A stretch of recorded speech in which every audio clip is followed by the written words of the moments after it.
Hi, everybody. Hang on real quick. You can't see me right now. Um, so, I'm probably not going to use my, um, probably not going to use my live 2D right now because I am kind of sick. So, give me a second here. There we go. Perfect. Yeah, so, hi everybody. Yes, sorry that I'm late. I had some stuff that needed my attention that was kind of important. So yeah, here we are. And so we are building the RMZ Genosauruer. So, hi Lilac, hi Dubs, hi Jay, how you all doing today?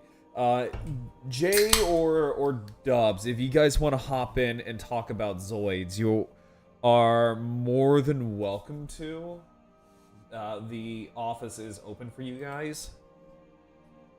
Also, hang on for a split second.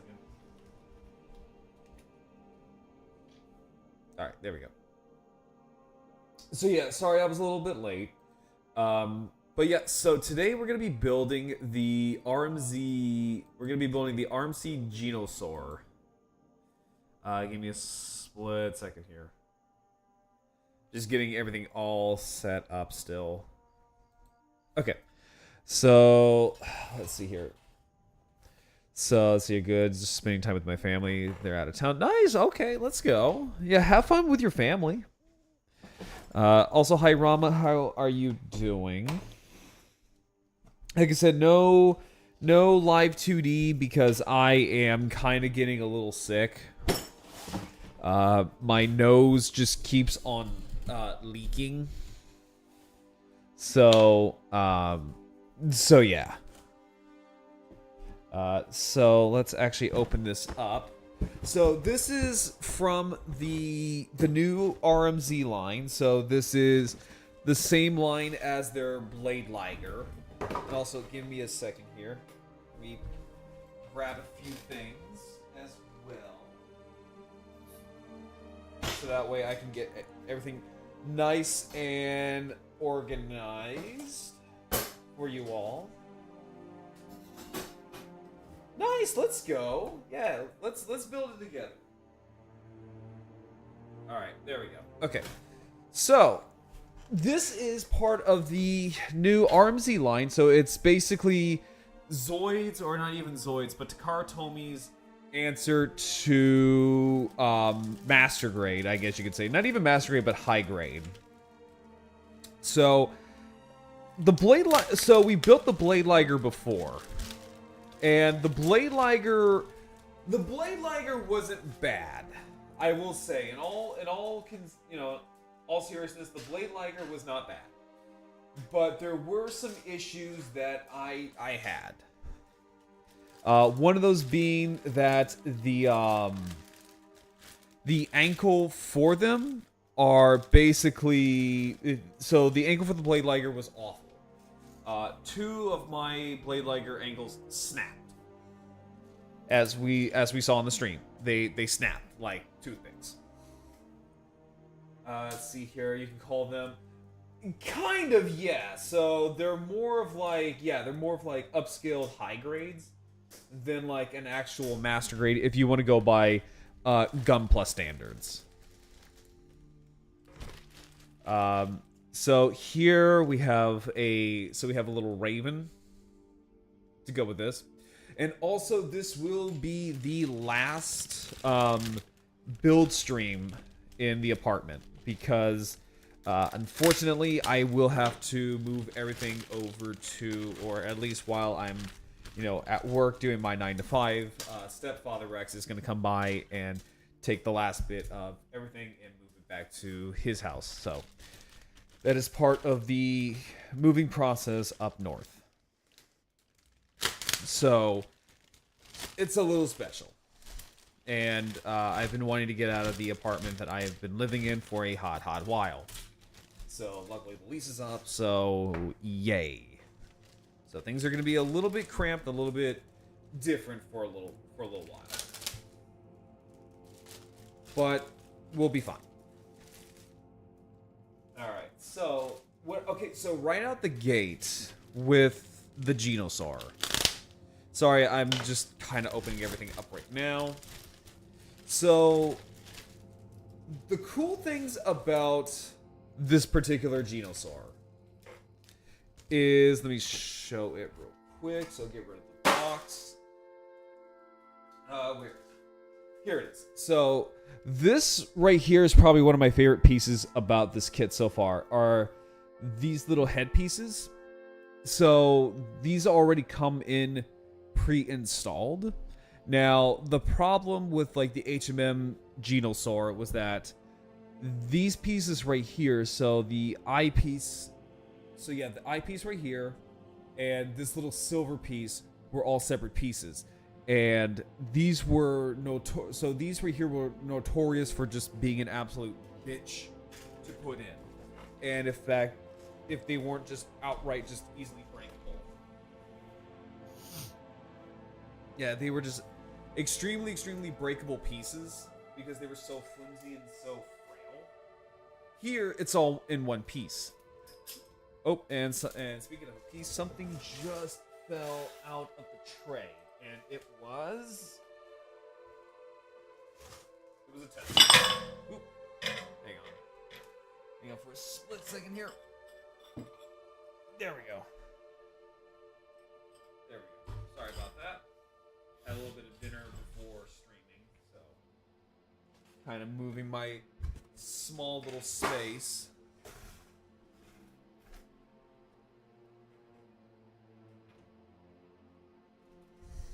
All right. So, I think what we'll do is I think we're going to go ahead and just kind of panel line this stuff. So, try to figure out a good place to start. So, I'm not going to go all crazy with a lot of these. So, I'm not going to go and paint it and doll it up and make it look nice and pretty, because I mainly just want to see how this is like straight out of the box.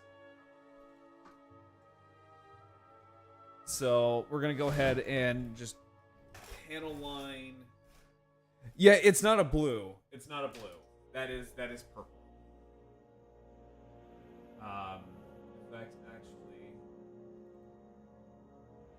yeah, no, that is. I can tell you straight, that is not blue. That is in fact purple.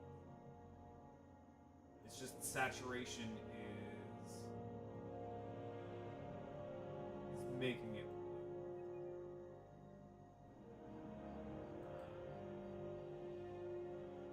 Maybe that. Okay.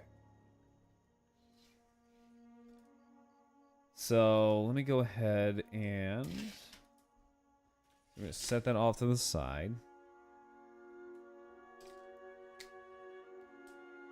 We might finish all of this. We might not. I'm not sure. I had a little bit of a head start with the blade liger, because I went ahead and panel lined all of the blade liger stuff before building it. So that's why it took me such a short amount of time. So for this one, we're gonna probably be here for a hot while.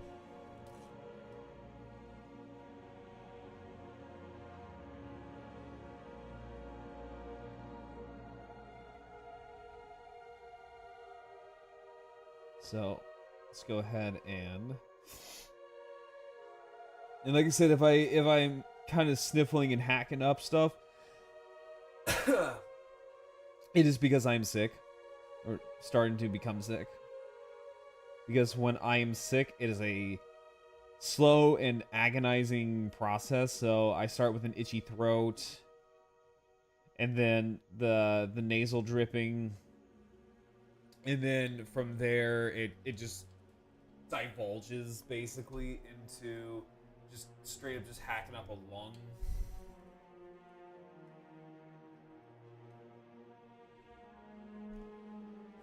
So it's not a fun time.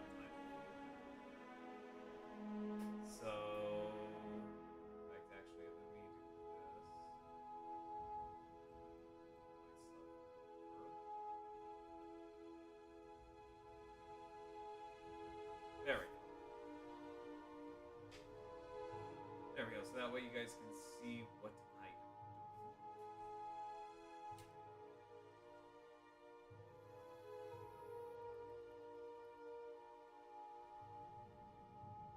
So we're gonna go ahead and panel line these.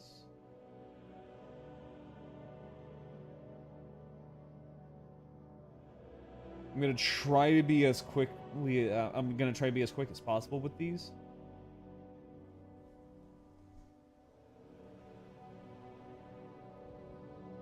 I don't want to take too much time.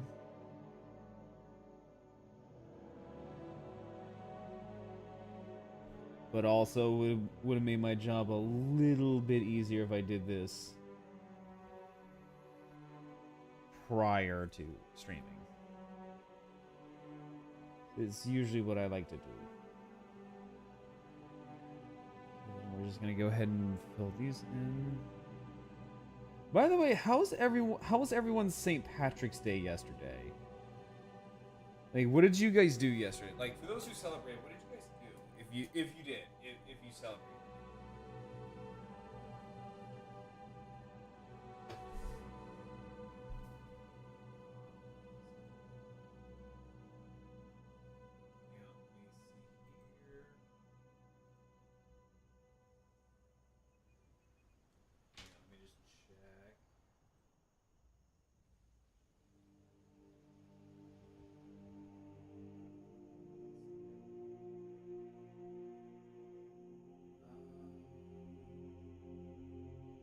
Sorry, I'm just kind of giving someone permission to join the streaming office. Okay. So.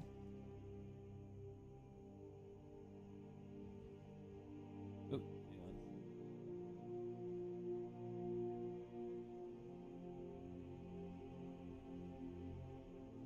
hang on. Probably. Let me see here, actually. We might. I'm gonna hold off on these. I'm gonna hold off on these little pieces right here. I'm gonna hold off on these.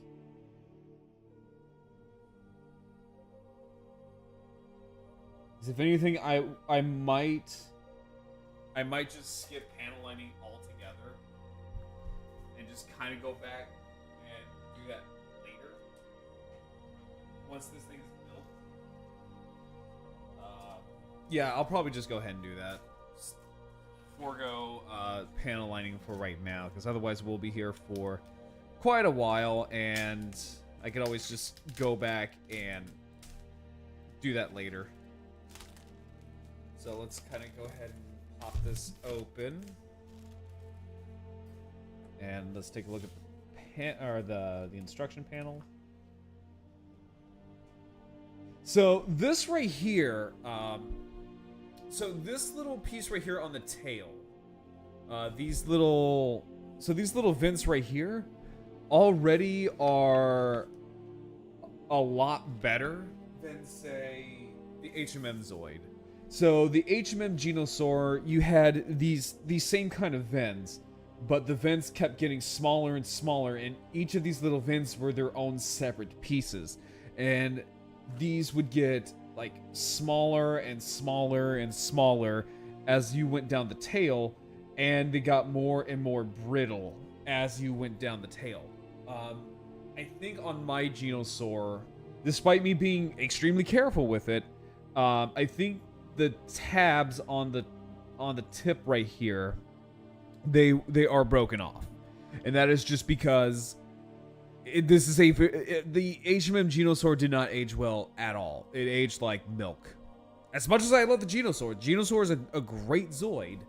The HMM version did not age particularly well, and it's evidently so with just the overall construction. So here with the little vents for the charged particle intake on the tail being a whole piece is leagues better than what we got.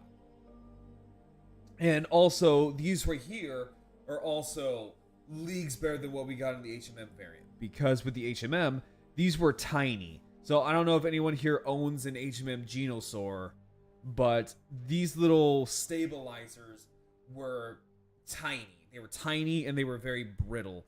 They were also very prone to breaking because the small little peg that you would put it on, because it's a swivel, it was prone to breakage.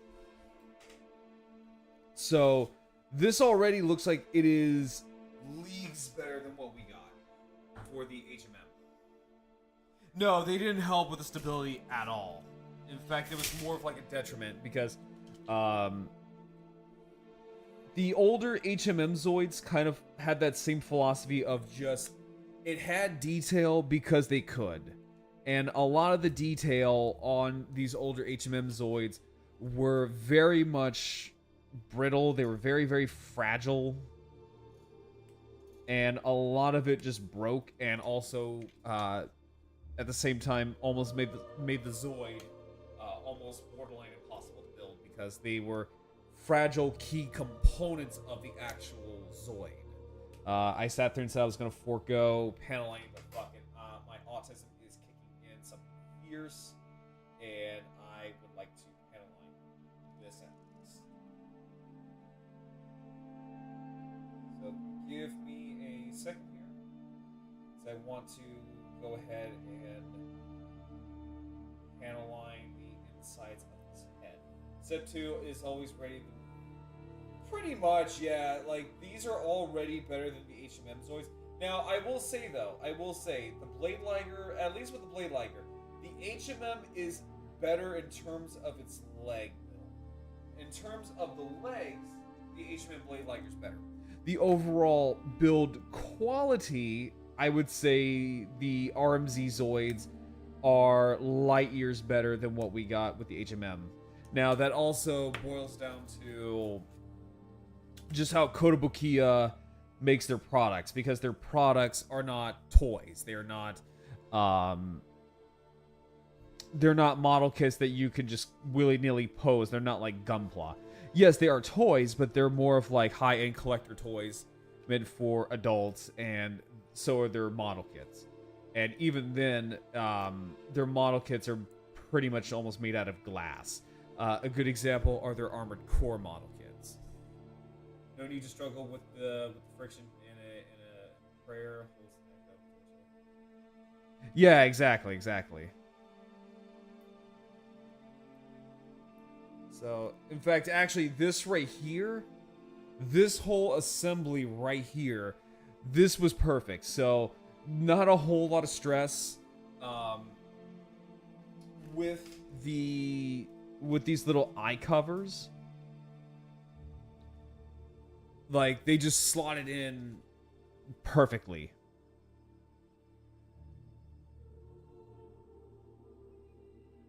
So, hang on for a second. Let me just panel this.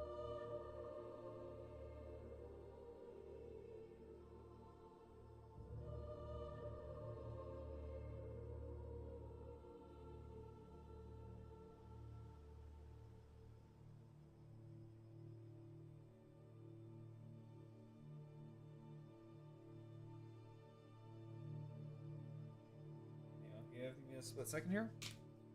All right, perfect.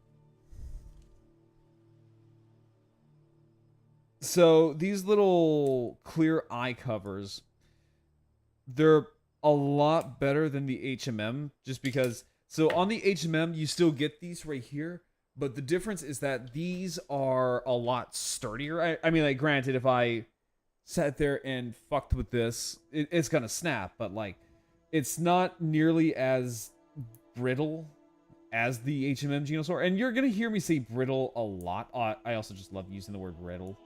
Brittle's a fun word to say. But no, but like, outside of that, there's no other way to describe the HMM Genosauruer outside of it just being a very brittle Zoid, a very rickety and a very brittle Zoid to work with. And it's very much so a product of its time.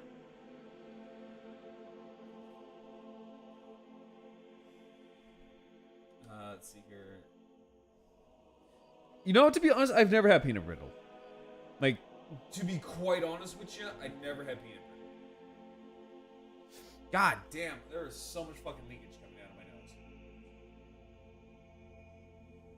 Like, I can just feel the absolute drippage coming from my nose.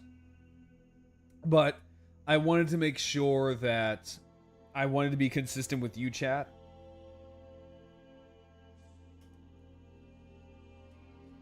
Like, I just wanted to make sure that I'm consistent with you guys.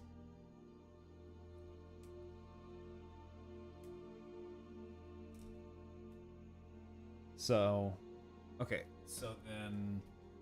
So we're going to work on the...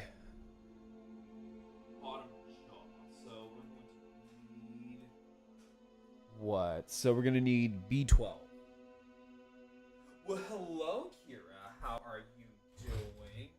Guys, if you have not checked out this lovely over here, this absolute little cutie, go follow Lumina Kira. If you like cozy ASMR stuff, please go check her out. And I'm sorry, Kira, that you're in ad break baby jail.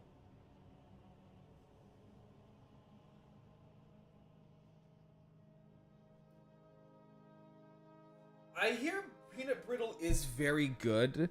I've just never really got to it. I never really got around to like eating peanut brittle. Are you drinking? Wait, what kind of coffee are you drinking?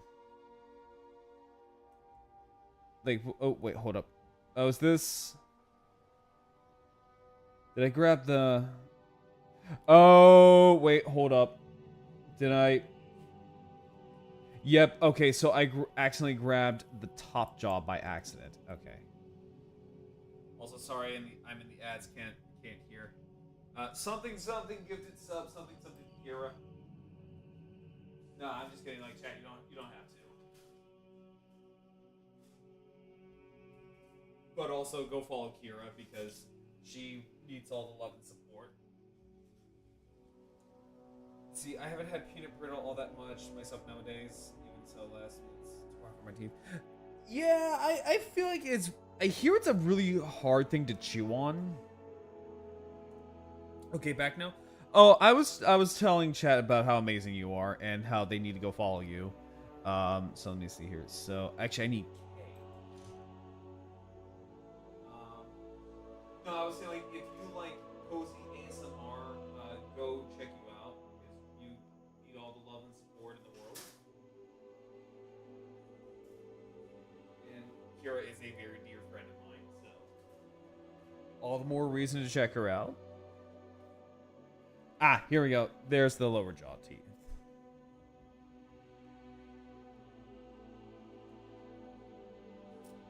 So, and I'm wondering though, with the Genosaur here, because we have a Genosaur, $20 says is that we will obviously get the Geno Breaker, and then possibly we will probably get the Psycho Genosaur, which is the blue one, and then maybe because of just the scale of how Takara Tomy is handling these Zoids, it wouldn't put it past me if they put like other obscure variants of the Genosaur. So things like the Genobreaker Jet, which is a black and red variant of the Genobreaker.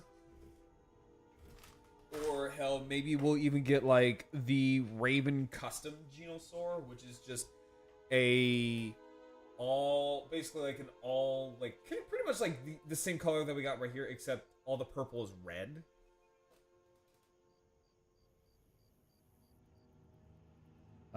So I need the K. So I need K9. So I need, wait. So we got K8 and K9. Oh, okay. So that's cool. So these are what I'm guessing are like interchangeable charged particle cannons. That's cool. Yeah, so in fact, actually let me pull this up because I've had this just sitting on my desk, and I've been rolling around with it as like my little fidget desk toy. But yeah, basically, it's a charged particle cannon effect piece, and it goes on the charged particle gun itself. Yeah, we'll probably get a Genohydra because we have a Trinity Liger, and if I remember correctly, they're kind of like rival Zoids. Although I think it's kind of interesting that we had a Genosauruer without a shield liger to go with it. So typically, shield ligers and Genosaurs are kind of like paired up as like arch rival Zoids in the anime because, well, one, Raven piloted the Genosauruer, where Van piloted the shield liger. And also in Zoid's lore, the Genosauruer was developed to combat the shield liger, because the shield liger's shield were such a thorn in the Empire's ass for a hot while, so they were like, fuck it, we're just gonna miniaturize the Death Soar and then just shove that on the front lines. Also, hi Jay, how you doing? If you want to come in and talk about Zoid stuff, you are more than welcome to. In fact, Kira, you're also more than welcome to pop in and join us.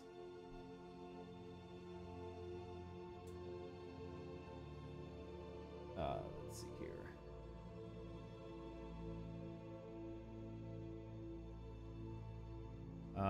Okay, so there we go. Okay, cool. So I'm wondering if this piece right here... Hi Katsuna, how you doing? So I'm wondering if this piece right here is the extended version of the charged particle cannon. Because in the anime, when this thing folds out the cannon, this piece right here extends out. So I'm wondering if this is just an extended piece. My only gripe could say about these skins is that the red piece is on the softer side. I don't feel that, honestly. I honestly don't feel that. So I'm doing good. Right now I'm building the RMZ Genosauruer.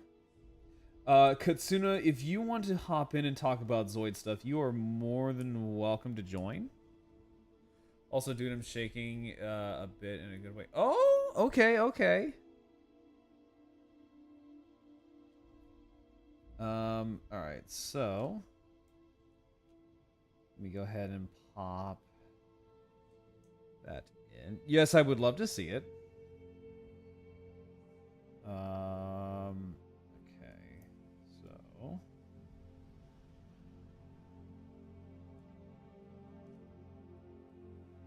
there we go. Yeah, I think that other charged particle cannon piece is in fact an extendable piece. So I need K4 right here. Okay. Check DMs. Okay. My model art. Okay, cool. Let me.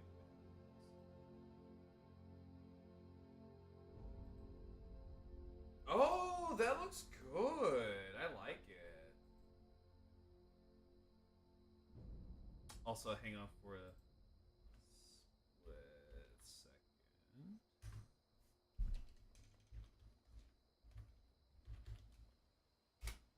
There we go. Okay.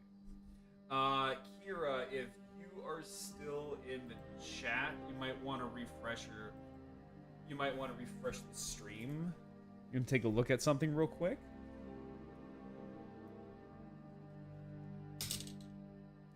I'm tempted to paint the effects. I was thinking about that too. Because, like, it's nice. Like, don't get me wrong, it's nice. But, like, I would have liked it in, like, some bit of, like, energy color. Instead of just straight up white or straight up clear.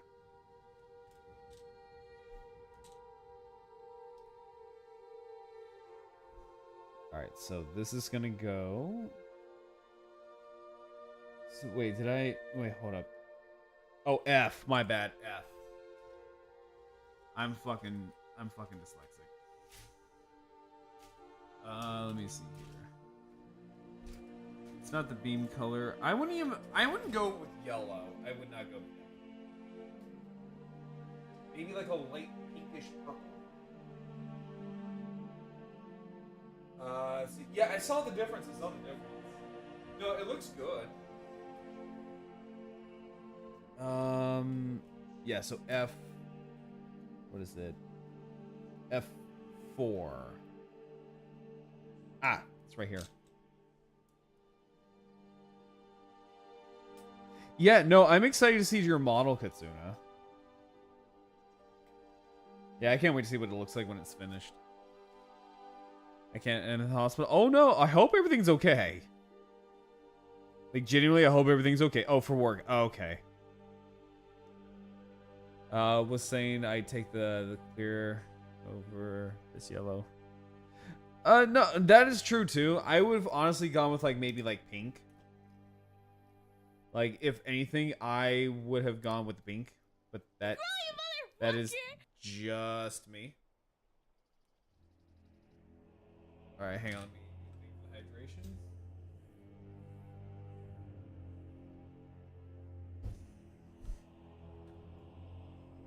Okay, so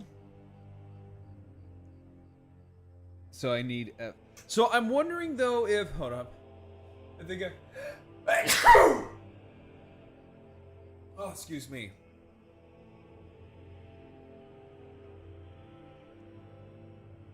Thank you. I don't know why my voice cracked when that happened.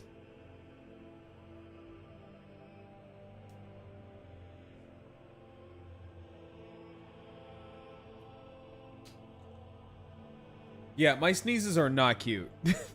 They're not like Honey. They're not like Honey Sore, where her sneezes are like the definition of fucking adorable. Mine are not. Mine are terrifying.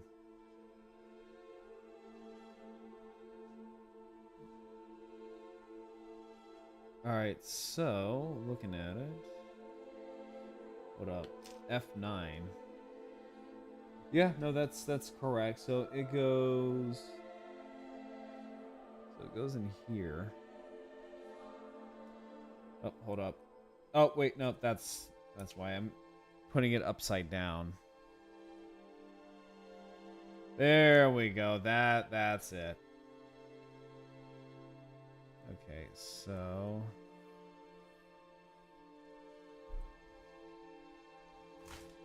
let's see here. So... Okay, so... this is gonna be fun. Hang on, let me take this off screen real quick. It's a lot of shit that I gotta feng shui around. Ah, shit.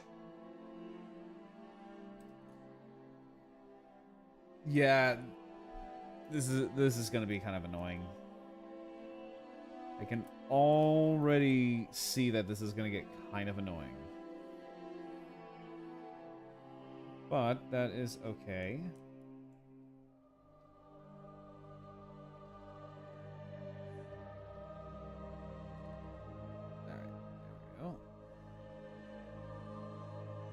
My sneezes are literally like a cannon going off. Mine are too. Like, mine have been known to wake people up whenever I sneeze.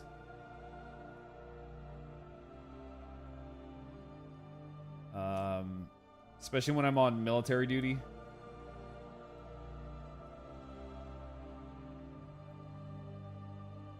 I have been told that it is hard to sleep next to me because of how loud my sneezes are.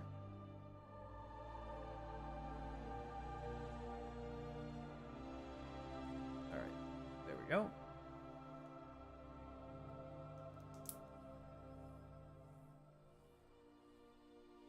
Alright, so trying to sandwich all of this stuff in, making sure that I got everything. Oh wait, nope, hang on. So we actually need so we need K10 and K19.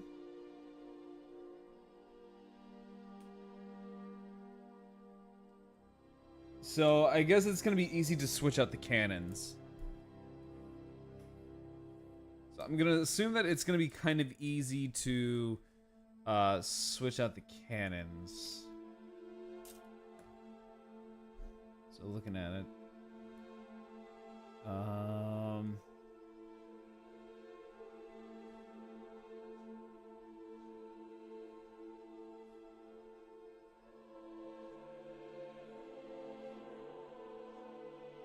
There we go.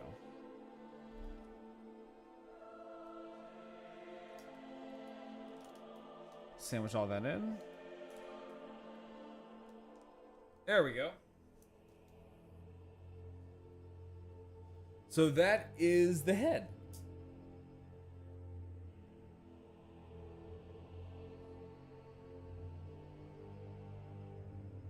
And actually, one thing we forgot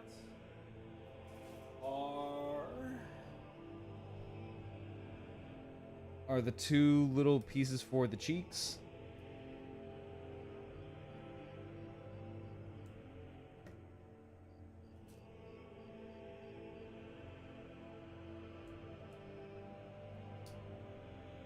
I think this is the... It might be the wrong end. Oh. Hello. Hey Jay, how you doing? Good, I'm good. I was watching some VOD of a specific King Rex wheel. Oh, Red Claw? Yeah. Oh yeah, I wanted to you see can, what you he can said mention about him. me. Yeah, you can mention him. I wanted to say what he said about me. He said he was gonna fight you. And he says that he's gonna win. Bad thing about it, I'm about the same size as him. I mean, like, how tall are you? Well, typically Barry, Suchomimus is about the same size as Rex, hip-wise, like there. Yeah, but Red is like, I think he said he's like 50 feet tall as a T-Rex. He's a big motherfucker then. Well, he's also kind of, you know, a nature deity. So I'm a spirit warrior, so I'm not gonna really. It's like one of these things is gonna get their ass kicked, and it's not gonna be a big giant T-Rex. I don't know. I think I could take him on. Anyways, it's like I might get my ass kicked, but my God, am I gonna go down trying? Oh, trust me, I fought things bigger than Red Claw, so I'm not afraid of him. For me, he pretty much just said like I'm gonna take this. Dad's gonna get the belt off. Anyways, how's the Genosauruer? It's going well, actually. I'm gonna kind of fork over panel lining for right now. Yeah. I'll come back and panel line it once it's all done. But we managed to build the head. Just the head? Yeah, just the head. Wow, you're not really getting ahead of yourself, are you? No. No, I'm not. But no, like, this is actually looking pretty good. Like, well, I'm glad that you're enjoying it so far. Any necessary problems to watch out for? So far, I don't see any. Like, in all honesty, I don't see any. Here we go. But then again, I'm also just on the head. In fact, we're actually going to be exploring it together. Okay, the reason why I'm asking this is because like I said, I did order my own, and I don't want to have the same issue you had with the Blade Liger. Yeah, no, the Blade Liger's ankles are poo-poo. I did not like that. But here though, it looks like they're good. I mean, so far I haven't found like any like big issues. Okay then. So I'm just like trying to get like a mental note of things I have to watch out for when I'm like building myself. Yeah, what you might want to paint the effect parts that it comes with. Because it so it comes with a charged particle cannon blast. Which is this little sphere. Oh. and some So blast they're effects for the cannons. okay. That makes sense. Yeah, and it comes with 2 different types of cannons. So you can have the one where it's just sitting comfortably in its mouth, or you can exchange for the extended barrel to when it's actually Cool. shooting. All right. So let's see here. So we need. Yeah, so we need I. For a second, I was like, "Oh no, did I just pop off the wrong piece again?" Damn you, Graro! You're supposed to show the ultimate, like how to build this, not how to fail to build it. I mean, to be fair, it could be worse. It could be how I try to build the Dang it, Growl! the HMM Iron Kong. To be fair, this has actually been the most I've watched you. I've been trying to get into like watch more VTubers lately, so Yeah, you're on my list to like constantly watch. So that actually makes me feel really special. you're my friend, Graro. I'm going to support you. No, and like if you weren't streaming on days when I'm at or times I'm at work, I'd sit there and watch your stuff. Yeah, I stream at a very weird moment because that's the actually only time I can stream without being uninterrupted. Yeah, because like I've been trying to watch a lot of my friends, like Sir Phobos, but he also like will pop on, I think, randomly, and then most of the time he'll pop on when I'm streaming. Oh yeah. So, Well, if someone like one of my friends are streaming, I typically keep them on. Just mute the channel. yeah, I do Because too. if you like mute the site, it still registers as you actually still watching them. But if you Yeah. turn off the volume on their site, it then doesn't give them the view. It mitigates it basically. Yeah. So So what were we saying? when I'm like when I'm streaming, I typically just have it off in the background while I'm streaming, so I can have like give them the view while I'm working on something. Right. So Yeah, and in fact, actually, I vouched for you whenever Red Claw was going over your shit. yeah, I saw that you were telling him that I'm a. He was confusing me with a baryonyx. I have a longer snout and bigger head than a baryonyx. I have a flatter tail too. You're just Baryonyx like, are you're scrawny like, little guys. I ain't no bitch. I ain't no baryonyx. I am no basic berry. I'm a cool Suchomimus, one of the largest of the Spinosaurids. Except, I actually kind of prefer Suchomimuses over the Spinosaur. They just look nicer. Spinosaurus is typically longer, the longest of the Spinosaurids. The only reason why it's technically bigger is because the sail is larger. Well, that, and also people don't know what the fuck that thing looks like because it changes on the dime, like, literally every other month. Well, we have got a pretty consistent look of it now. We actually probably won't see it being changed more often now because we actually got an actual proper design for it. You got a proper holotype. Yeah, we got a proper holotype for it. We actually know when it might, and it's all thanks to like a Asian species of Spinosaurid known as Oxalia. I think that's South American. Is this no South American Spinosaurus? Yeah, I there think is. Oxalia is Yeah, Asian. there is. Yeah, there is.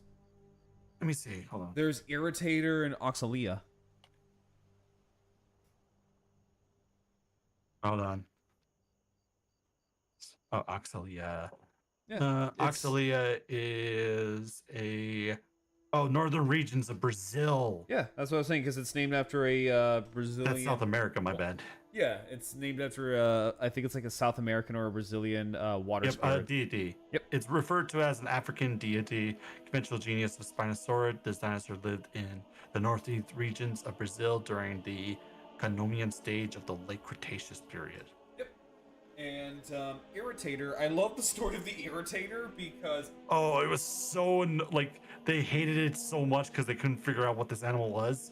yeah, and then now apparently it's controversial because it was stolen. I think it was like the German team who found it illegally brought it over to Germany, and they're like, "Ha! They're not going to give this up." Yeah, that was like losers. That was a common thing back in the fossil run, like raw fossil days. Yeah. Like they would steal fossils without actual charging, like giving the country of representation the chance to actually like study it themselves first. Right, right. Which You also gotta remember, this was back in the day where Great Britain was majority of the empire believed that they owned the rights to every scientific research in the world. yeah, did you also know that in England it is illegal? It is illegal for you to do anything to the goose or to the swans over there. Yep. Yep. It's the same thing to Canada. You're not allowed to touch the Canadian goose. Also, hang on real quick. My big dumbass forgot to do this real quick. I forgot to update my YouTube stream. I'm trying to get better at it. Well, because like you're streaming on YouTube too. Yeah. Send that link over, man. I'm gonna give you a subscription. Yeah, hang on for a split second Yeah, can't just say you have one and be like, oh, I have the other. Well, it's something I'm starting to get used to. Yeah, streaming on multiple platforms is kind of like a common thing you gotta do these nowadays. Right. So funny enough, I actually got this idea from Honeysoar. Yeah, I figured because Honey streams both on Twitch and YouTube. Yeah. And let me do this real quick. Let me. And the cool thing about YouTube, it will save VODs. It will. So. Well, it will save VODs. Not save them like as in like YouTube. Oh, Twitch doesn't do that. Like it will save the VOD forever. Like if you ever want to go back and just like grab it if you want. Although I will say it is save VODs with an asterisk. Also, hi Dragon, how you doing? It's save VODs with an asterisk because it will save the VOD unless it is playing like copyrighted material. Then it will smack the VOD. I mean, it will still keep it, but it's privatized basically. And unless you like give it proper accreditation in the description, you should be fine. Yeah. But who's gonna go through miles of like hours of videos writing down every song? You'd be surprised. That's to be fair, I kind of did that when I was working on my modeling video. I was gonna say you would be surprised. I had to credit so the music I had to use was owned by someone else because it was free music that you were allowed to use, but you just got to give like the proper accreditation for it. Right. So yeah, Also, I had to go through every song I that listed it.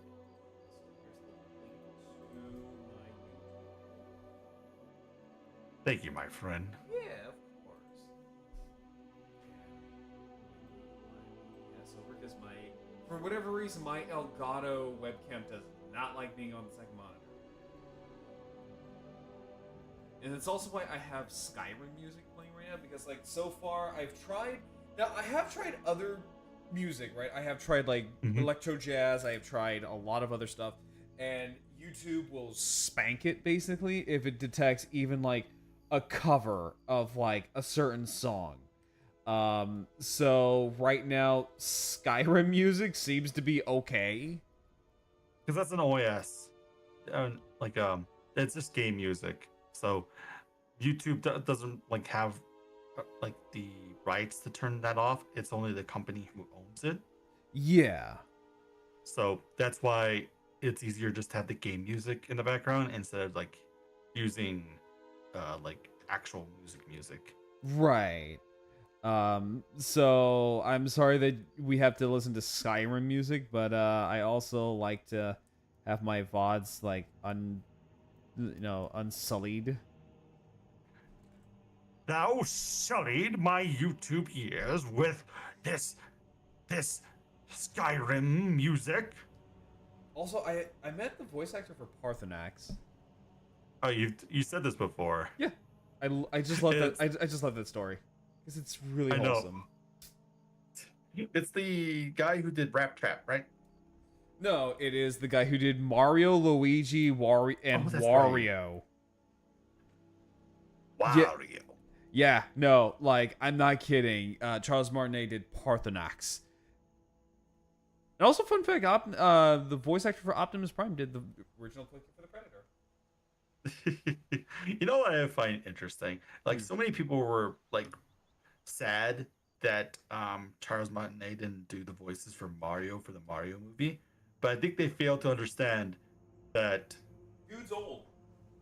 no, it's not the dude's old thing. It's mostly because since the character needs to constantly talk, I don't think people want to hear "Let's go, come on, Yeah. Princess Peach. We have to defeat Gay Bowser."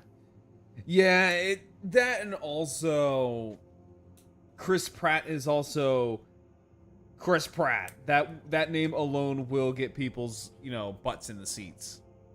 Oh yeah, I mean he did a good job with presenting who Mario is in the movie. Yeah, like, I'm in the minority in that I like Chris Pratt as Mario. I didn't mind it. No, I didn't mind it either. I think he did a good job. I think he genuinely did, like, a pretty dang good job. Now, would I have liked it if it was Charles Martinet? Absolutely. Oh, no denying it, but it is quite annoying. I will probably say this, is to constantly hear Mario talk like the way he would have talked in the games. I would have found that very annoying. Oh, absolutely. No, like, as much as I love the game Mario, no, like, that would have actually, like, gone on my nerves. The super fake, over the top Italian accent. Yeah. Now I do like that they oh, sorry. No, I was gonna say, now they did include Charles Martinet in the movie. Oh yeah, he played a lot of the side characters. The side characters and I think some of the Mario like family members. Yeah. Also, fun fact is that apparently the live action Mario movie, I think, is the first ever time we ever got Mario's last name, and it is literally just Mario. Oh, you mean the one from like the 1980s? Yeah, the one that no one likes to talk about. I mean, it's a good movie, but poor representation of the actual games. Yeah, I mean, like, to be fair, what was his name? Bob Hoskins was just blasted every single time he was on set. Like, just absolutely schlocked. Like the man did not want to be there. I mean, let's be honest. You're being forced to play a video game character. You probably don't even understand like the premise of the game. Yeah, pretty much. Like, he clearly didn't understand the source material, and I mean, granted, I don't think anyone really did on that set. But like, yeah, that whole movie was a shit show. But fun fact though is that it was actually not the first time we had a Mario movie. Oh yeah, there was like tons of them. Mario's a very old IP. Yeah, it's in the 80s, but no, I mean, like, the first time we ever got a Mario movie was during the 80s, and it was an anime. Yeah.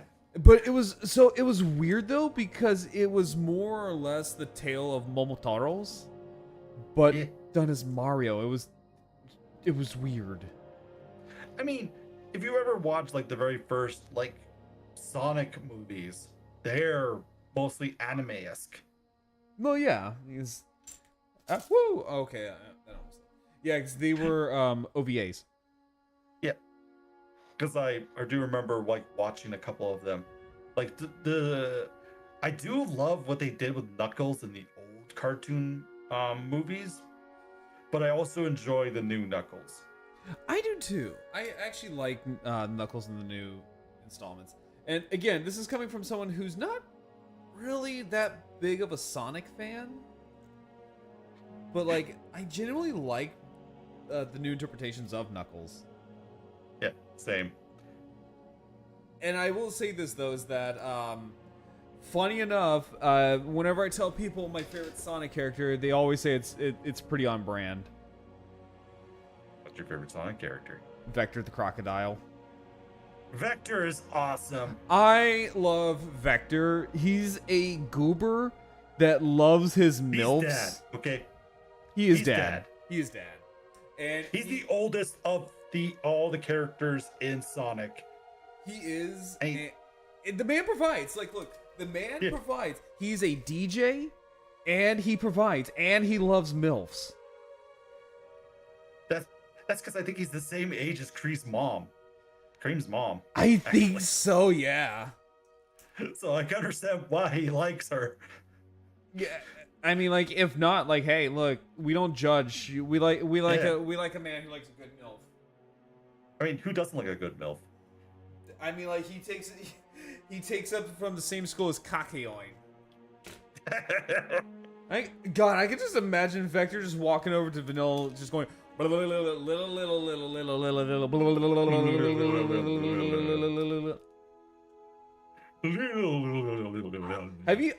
you heard the English dub of that?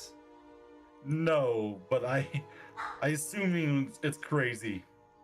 It's it is a thing. Also, sorry, my neighbors are going nuts. Quiet down, neighbors. We're Yeah. trying to have a proper discussion. I mean, granted, this is the last time I'm building a monokin in this apartment, so like, I don't really care. Yeah, that's isn't like you're gonna be moving out soon. Yeah, I'll be moving back in with my family here soon, so like I don't have to deal with the noisy ass neighbors. Now you just gotta deal with your parents. Yeah, I mean, like I've done it before, but like here's the thing, like okay, so like moving back in with like your folks and all that kind of stuff. It's not that. I mean, like granted, yeah, it's a little bad because of just of how the economy is, but also it's because of the economy. Like if the economy and the job market wasn't so bad, then this wouldn't be a thing. Oh, trust me, I know. I got a biosystem engineering degree, and it is hard to get like a proper engineering job unless you have like a good amount of years under your belt. Yeah, or like a master's degree. Yeah. Or like a Wait, do you have an associate or like a bachelor's? Or... I have a bachelor's degree. I have a bachelor's in science of biosystem and agricultural engineer. Oh, hang on real quick. So, okay. I have a BS in AB. Hold up. E? Hang on real quick. This thing's being a pain in the ass. It's understandable. So, fun fact is that I too have a degree. Degree holder. Yeah, I have a trade degree. You have oh, cool. Yeah, I have a trade degree in digital designing and marketing.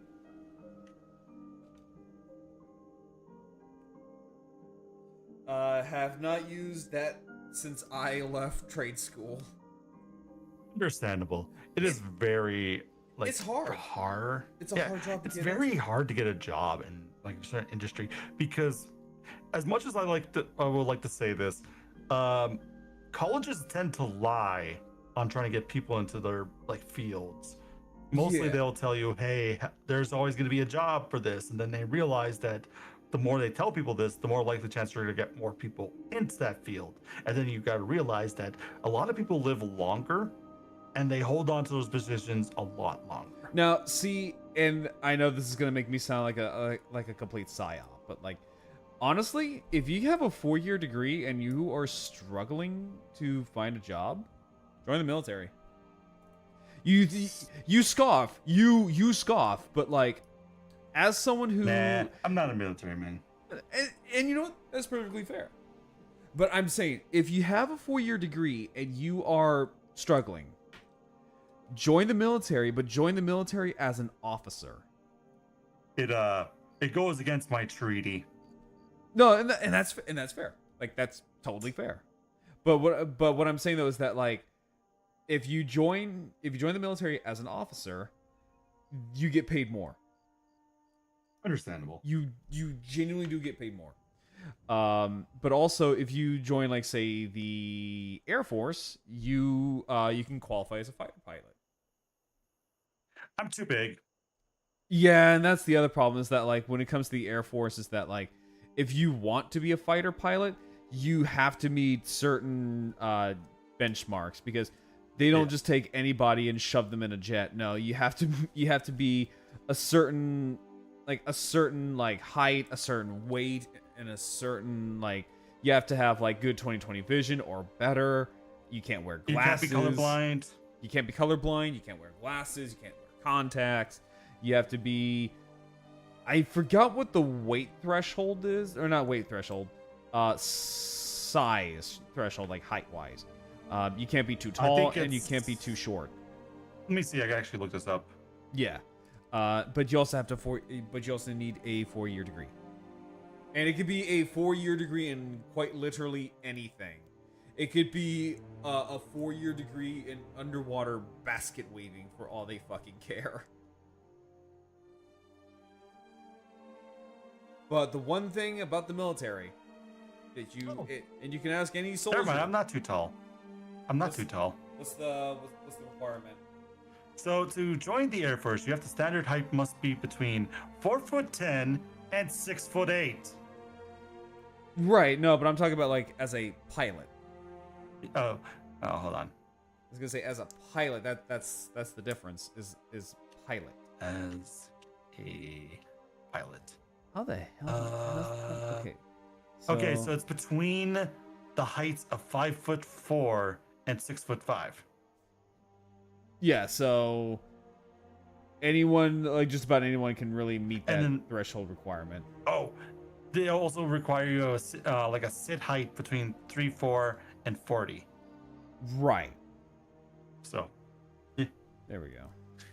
I wonder how high do you have to be to pilot a Zoid? I honestly, I'm not entirely sure. I mean, they let fucking children pilot these things. Yeah, but I think they also like a lot of Zoids are got some customization to it because you actually can do a lot with them. Hi, Hollow. How are you doing? Yeah, no, that's also a good point too.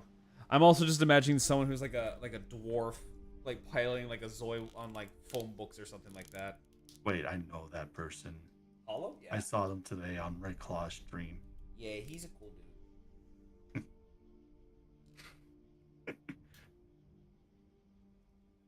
I was gonna say Hollow's got his tentacles in a lot of VTuber communities. Got his tentacles woven into the community themselves. Yes, he's a VTuber of many places. He is a man of many suits.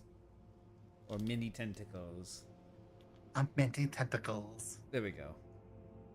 Also, you know what's actually a really good show? Yeah. Disenchanted.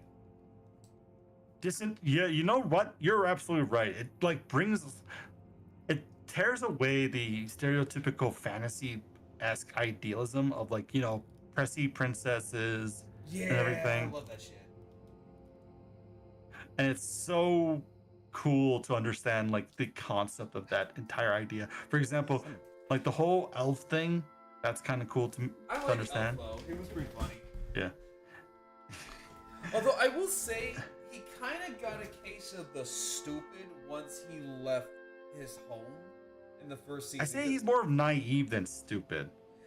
Kind of, yeah, but also there are times where it's just like it goes well beyond naive and just being dumb. Yeah, you're right. Also, Hollow, you are more than welcome to come and hang out with us, because we're just building this place. Yeah.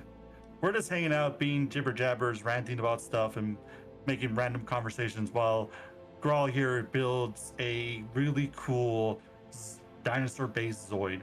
Yeah. Maybe later, how goes the museum? It's going well, actually. I'm really liking this. Like, if you... God damn, my neighbors, I swear to Christ. But, like, if you really want, like, a really cool, like T-Rex Zoid, this is definitely, like, something I highly recommend. Also, I do apologize. I don't know what the fuck my neighbors are doing right now. They might be experiencing the thrills of love. Probably. They have a really small dog, and it annoys the hell out of me. I know the feeling because I also have two small dogs, and they are louder barkers than my actual my husky. Yeah, they got a Sheltie. Oh no, not a Sheltie. Shelties are cute. Shelties are cute. It's just theirs is really but they're really loud. They're loud. That's the thing. Like my apartment has pencil thin walls. And that dog like can be picked up with this fucking mic and I hate it. But luckily I can't really hear it. So Yeah. It's just, I think it picks it up whenever I'm talking. Granted, though, it's also Discord. Discord's different than what you use for stream. Yeah, that's the other problem. So let me see here. So these are gonna be so right now looking at the so these are gonna be part of the chest. And right away I can already see that these are gonna be a lot better than what was seen on the HMM Genosaur. So with the I don't know, do you have the HMM Genosaur? Me? Yeah, do you? Yes, I do. It's still in the box because you told me it was a terrible build. It hasn't aged well. I would say if you want to build it, like if you genuinely really want to build it, I would say knock your socks off, go ahead and build it. But just be aware that it is a Zoid that has not aged very well. Yeah, I kind of figured that. Because the only experience I have with like the HMN line is my Strum Tyranno. Yeah, the Sturm Tyrant. Yeah, the Storm Tyrant. Which is German for Storm Tyrant. Yep, I kind of figured that's what Strum means. Yeah, because in German, Storm is Sturm. So like Stormtrooper is Sturmtruppen. Stormtruppen. I forget what Sturmfaust is. Yeah. Every time I think about like Star Wars, I think of a scene in a movie my dad likes to watch, which is called Pitch Perfect. I have never, I've never seen Pitch Perfect. So, in the movie, this woman does not like watching movies. Like, she doesn't watch a lot of them. She's more into the whole making music thing. So this guy that likes her invites her to go watch a couple movies like Star Wars. Like he was trying to say, "Oh, you gotta watch Star Wars," and she was like, "Oh, that's this guy's father." And he was like, "You're telling me you just honestly broke down the biggest reveal into the entire industry of Star Wars by the name." Well, Vader does mean like stands for father in German. It's not German. It's I think it's Swedish. Maybe Swedish, yeah. And he was like, you just based that off of like the actual. Oh, okay. So Sturmfaust means storm fist. So a Sturmfaust is basically a grenade on a stick that's in like Mobile Suit Gundam, and it's based off of what it's literally what it is, and it's based off of the old World War II Panzerfaust, which just means tank fist, which is what it sounds like on the tin. It's basically a kind of like a big giant cone-shaped grenade on a stick. That's cool. That's cool. And it's meant to punch holes in tanks. Oh, so it's like an anti-tank rifle. Oh my god, that's an anti-tank rifle. Yep. Sorry. Or also known as the Panzerschreck. Panzerschreck. Yeah, so fun fact, Shrek actually means, it's actually a German word. That's cool. Shrek in German means terror. You want to know a fun little fact? Huh. So, you've watched Shrek, right? Oh, absolutely. So, I think this is more of a fan theory than anything else. The reason why he was so confused about like naming himself in the first movie to Donkey is because if you didn't notice this in apparently in legends about ogres, they eat the smallest of the family. Like the father will eat the smallest kid in the family. Right. And he was the runt of his litter, essentially. Huh. And because of this, he was never given a name because only big, strong ogres can get names. Oh, that makes a lot of sense.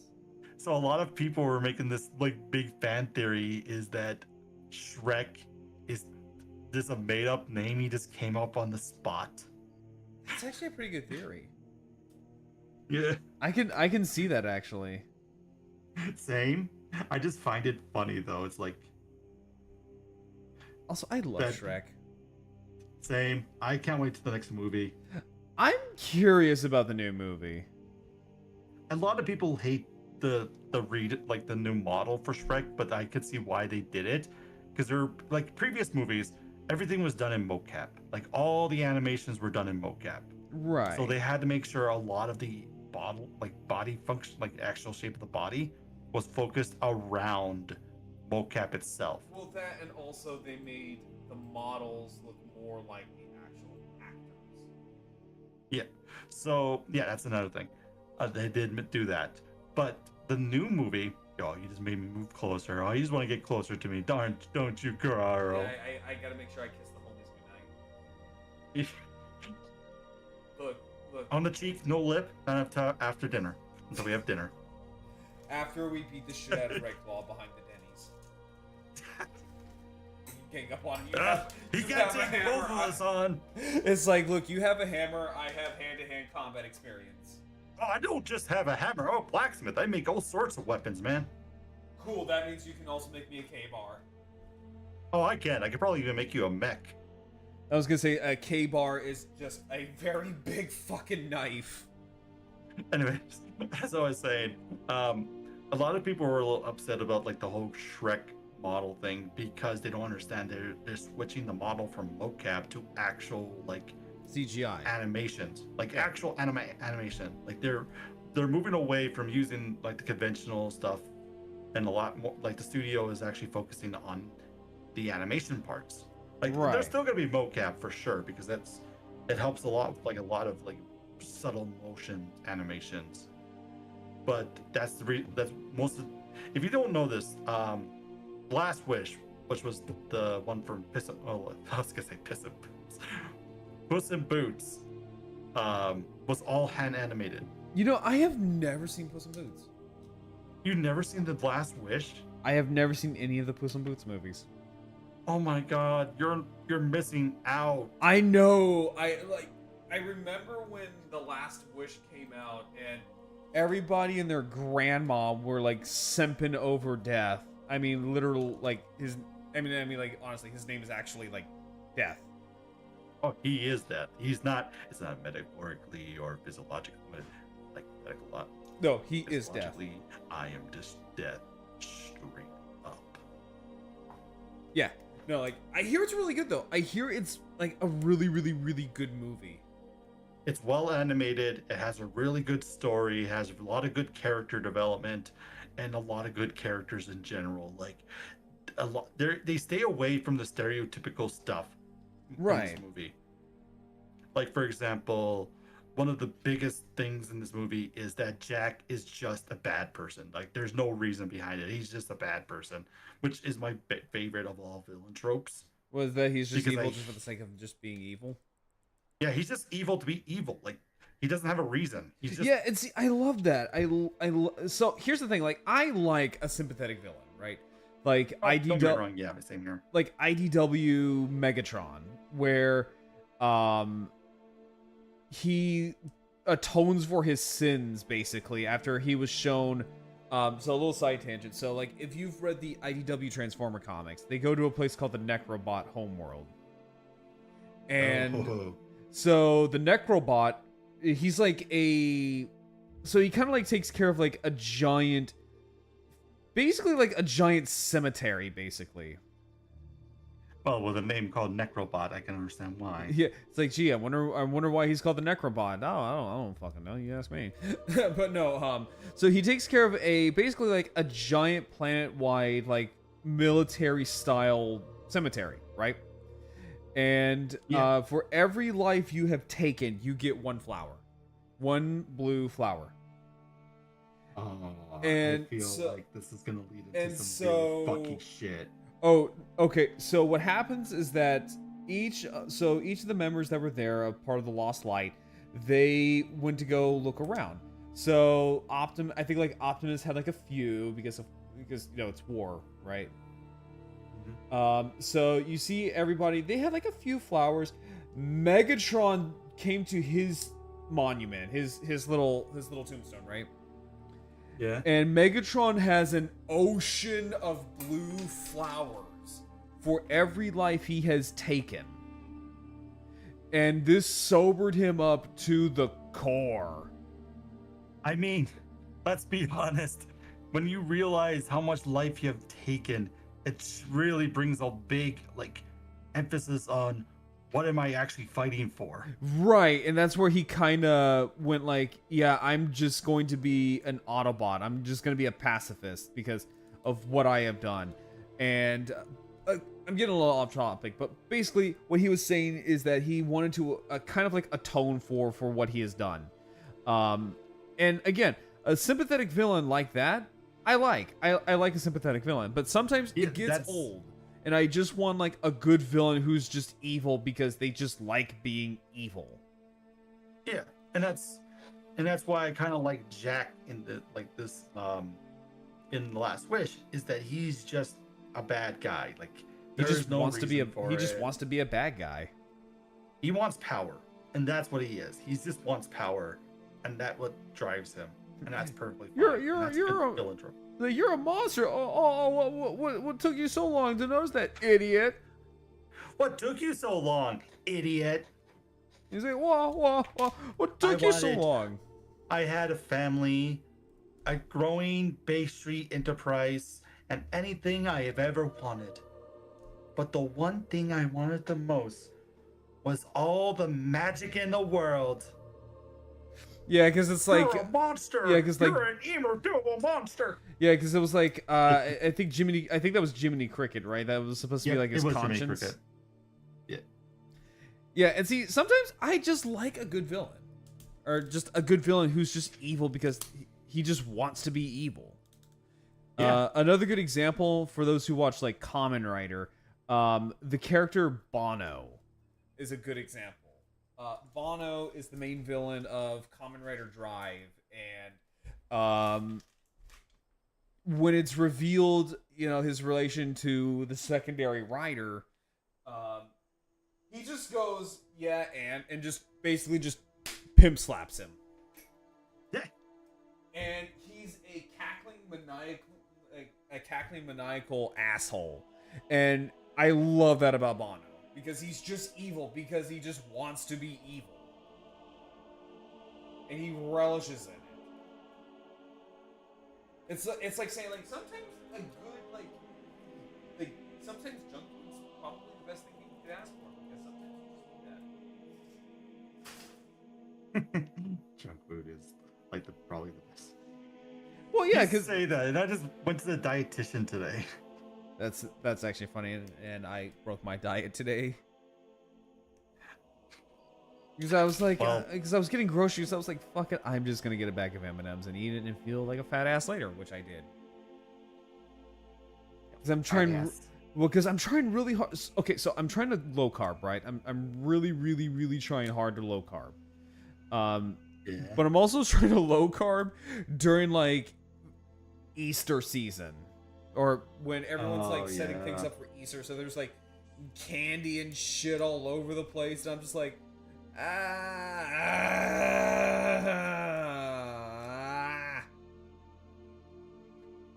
because one of my biggest weaknesses in terms of like candy alone are like the Jolly Rancher jelly beans that would come out around this time. They're like watermelon and cherry flavored. Mm-hmm. And oh my god, they're just so fucking delicious. Oh my god, I can't resist those, like, every time they put them out. And then afterwards I feel guilty about it because I'm like, I'm a fucking fat ass. I mean, you might say that, but I bet you probably burn it off too. No, I don't. Dude, I'm trying to make you feel better. I know, but it's just like, it's the sobering reality. It's like, no, I don't. With my spinal injury, oh hell no. Where like exercise is kind of painful. Also, that is the head and the torso of the Genosauruer. Oh, somewhat of the torso. Yeah, but okay, so right now this is actually a lot better than the HMM because I can see that. It's a lot fuller basically. So, Yeah. with the HMM Genosauruer, how this thing is constructed is that you kind of just build the spinal cord and kind of wrap things around that. And with the shoulders right here, this, to my knowledge, is like two separate pieces. It's actually no, it's four. It's the under part and then the two side pieces to cover it up, and they're flimsy as hell. And then these pieces right here, so where I'm pointing out with my knife, so like right here where the shoulder blade connects to the neck, they're not even like pegs, they're just like little tabs, and they're flimsy tabs, and they hold together extremely flimsy, so they're also just prone to just snapping and breaking. Okay. Again, Is like it this one? what were you saying? Is it this one or is that the HM one you were talking about? That's the HMM one. This right here, this is solid. Like all of this right here is solid. And I feel like these Zoid lines might be used for more of like actual play, unlike the HMM were probably more designed for like display. Absolutely. Oh, absolutely. So with the cockpit here, so with this cockpit, on the HMM version, you would not be able to do this. Yeah, I figured that. So with the HMM Genosauruer, what would happen is that you would actually have to rip out the entire cockpit. You would have to rip out the cockpit, open it up, slap it back in. Hello, Scalper. How you doing?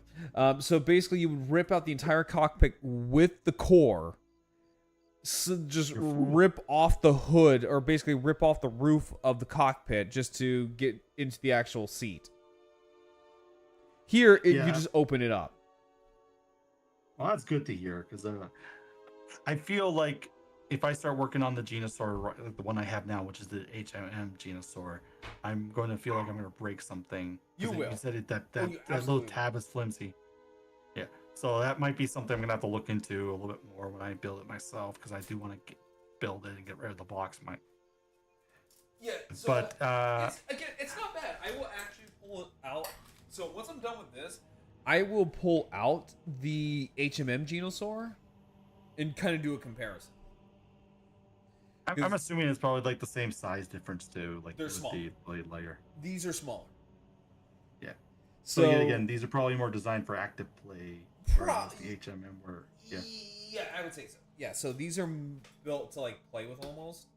I still wouldn't recommend it, but like if you give it to like a kid or something like that, I'm sure they'll probably play with it and it won't break as badly, I would say. Yeah. I feel like these are like for more like the intermediate ones, like they're designed for you can play with them, like impose them properly without worrying about like breaking them. Yeah. Or they could just What were you saying? Oh no, I was finished with my thought. Oh no, yeah. You can pose them in. It's like a high grade. It's like a high grade Gunpla. Yeah. Where you can pose them, you can do whatever you want with them, and you don't really have to worry about them breaking too badly, unless if it's like obviously like a master grade. Yeah. Or God forbid a perfect grade. And if I ever have kids and they want to play with my master or my perfect grade, it's like, so honey, we're missing a child right now. Dear, what did you do with him? Oh, I sent them to the mines. The children earn for the mines. The children yearn for the mines. That's what you get for messing with Daddy's overpriced Gundam. No, I wouldn't go that extreme, but like I would be kind of upsetty spaghetti about it. I mean, I would too, because that's a lot of money. I mean, that's money being like spent. Yeah, and just like, a bit. Being broken. Just a bit. I would say, just a little bit.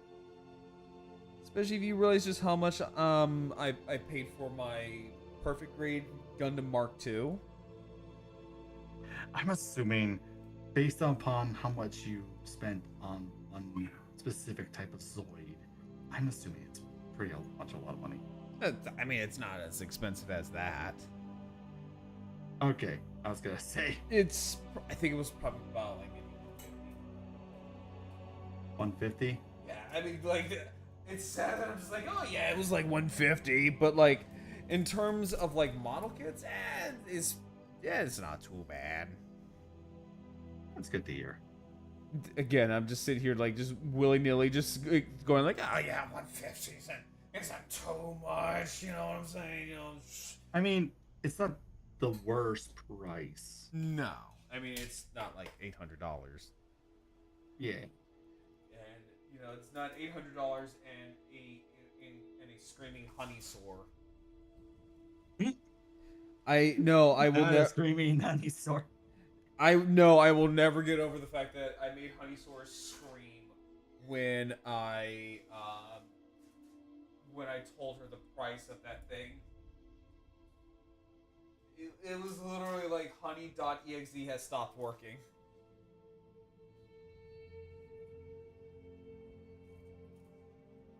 I kid you not.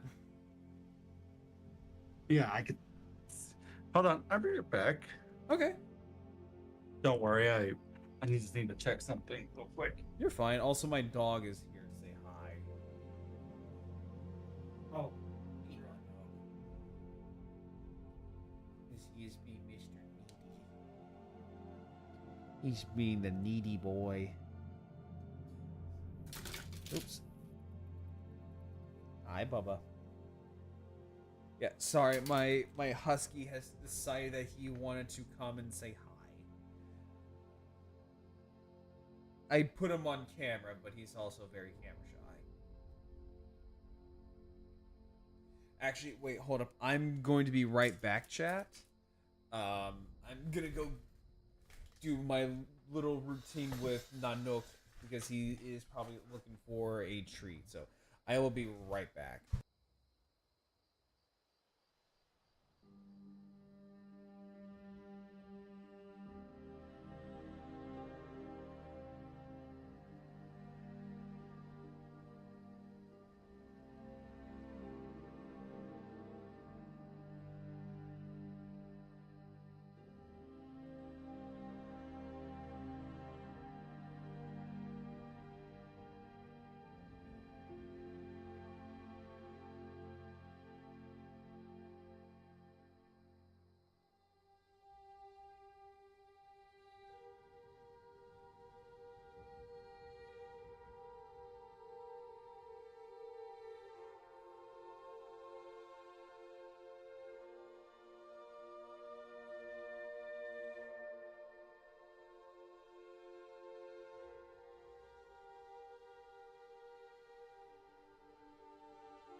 Sorry, my mic got unplugged.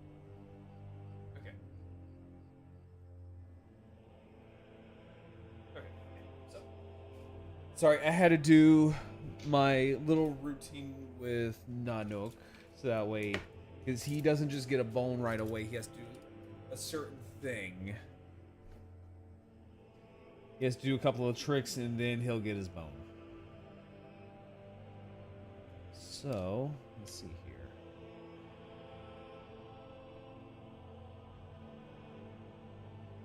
So, so it's asking for P013.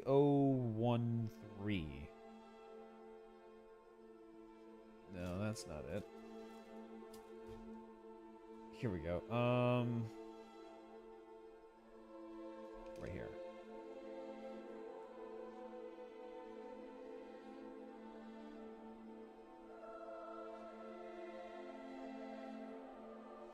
There we go.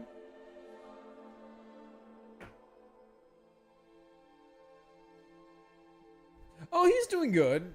No, Nanook's doing good. Right now, he came into my room because he knows that he needs his bones, because we have a little routine at night where he gets his little bone. He gets a dynastic bone. And as soon as you say bone time, he will get the zoomies. And he won't stop until he gets a bone. It's like, the best way to describe it, it's like a child. It is very much like a child with ADD.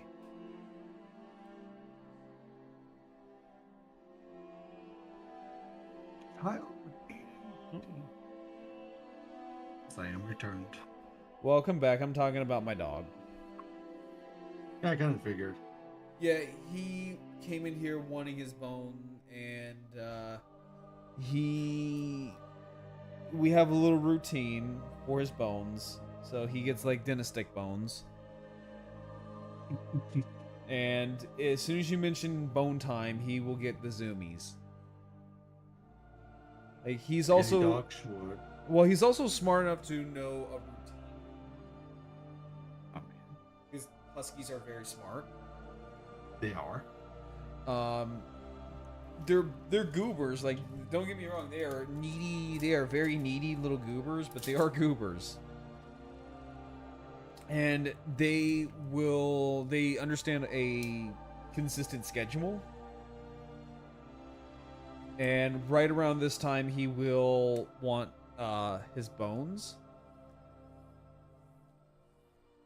So you just kind of have to give him a bone. Otherwise, he won't stop being a pest. I understand that. Like, I have a husky myself, so I know the. Yeah, so you understand like the whole like zoomies and everything, and especially when the weather gets cold, they have zoomies, and they also have the zoomies. Yeah, I know the feeling. My husky typically is like a little calmer, though. But when he wants to play, you know he wants to play. I was gonna say, how old is your dog? 6? Okay, yeah, then yours is a lot calmer than mine. Yeah, he's a good boy. I was gonna say mine is Doesn't mine is 3. Doesn't like a lot of new people coming up our crossing though. Oh, he doesn't like new people? No, he doesn't like people intruding on his area. Oh, see, my dog is the exact opposite. My dog. Well, the thing is, we live in the middle of people. nowhere. Say what? So we live in the middle of nowhere. So he has like an entire area to himself. Oh yeah, and it's like his territory. Yeah. Yeah, and if you're he's gonna feel like you're encroaching on his like territory. Oh yeah, definitely. That's the big thing with him. We call him like he's a guard dog through and through. Like he doesn't let anyone out of the vehicle unless we walk out there with them. I mean, hey, that is But he will not a attack good guard people. system though. Yeah, but he will not attack people either. So that's one good news. Yeah, Because, because that could be really bad if he just starts attacking people. So the reason why I say it's really good is because when we were last Halloween, I forgot that he was like I didn't realize we were gonna get anyone to come up to our crossing and like ask for candy and everything. Right. So I was just sitting in the living room waiting for people, and then all of a sudden I hear like little girls screaming outside my yard. Uh-oh. And I was like, but he was not attacking them. Right. He was on the porch being all good, like he had his head down, like he like being all threatening, like exposing his like ruffling up the back, like the mane on his neck and everything. Yeah. So he was like attentive, but he was not gonna go chase after him. Yeah, it was just like, say the word and I'll chase him. Well, the thing is, I didn't teach him to be like that, where like on command. So, but he knows he's not supposed to like attack people, but he will get defensive if he needs to. Right. So he knows not to attack, but he's not going to let people anywhere near him if he's not if they're not authorized to be here. See, that's really good. That's a really good dog right there. Yeah.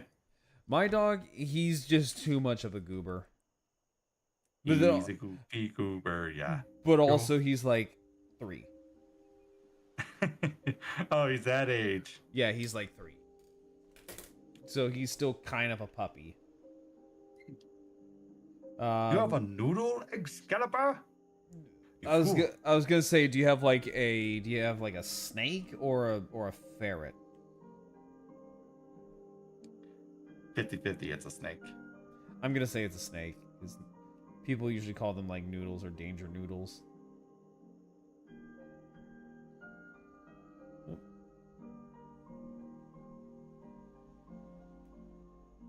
I want to get a snake, but my dad's definitely afraid of them. I love snakes. I used to take care of them. Back whenever I was a wee little kid.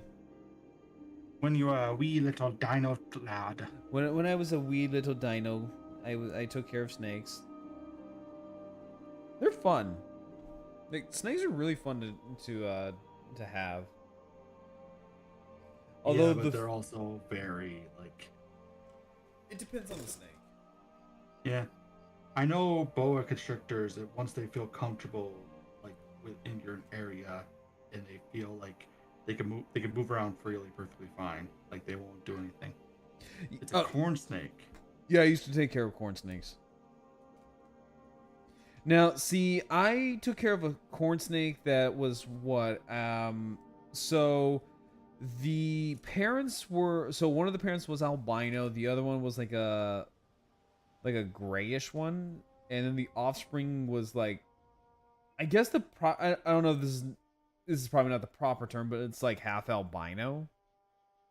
Like, it still had like the albino coloring, sort of, but it still had like it had like the patterns of like a regular corn snake. I don't know what the term is. I think. I was gonna say, because I know the there's term is what? It's a morph. I can't remember the name of the morph though. Yeah, because obviously it's not half albino, because there's no such thing. Yeah, it's all bred to be like that.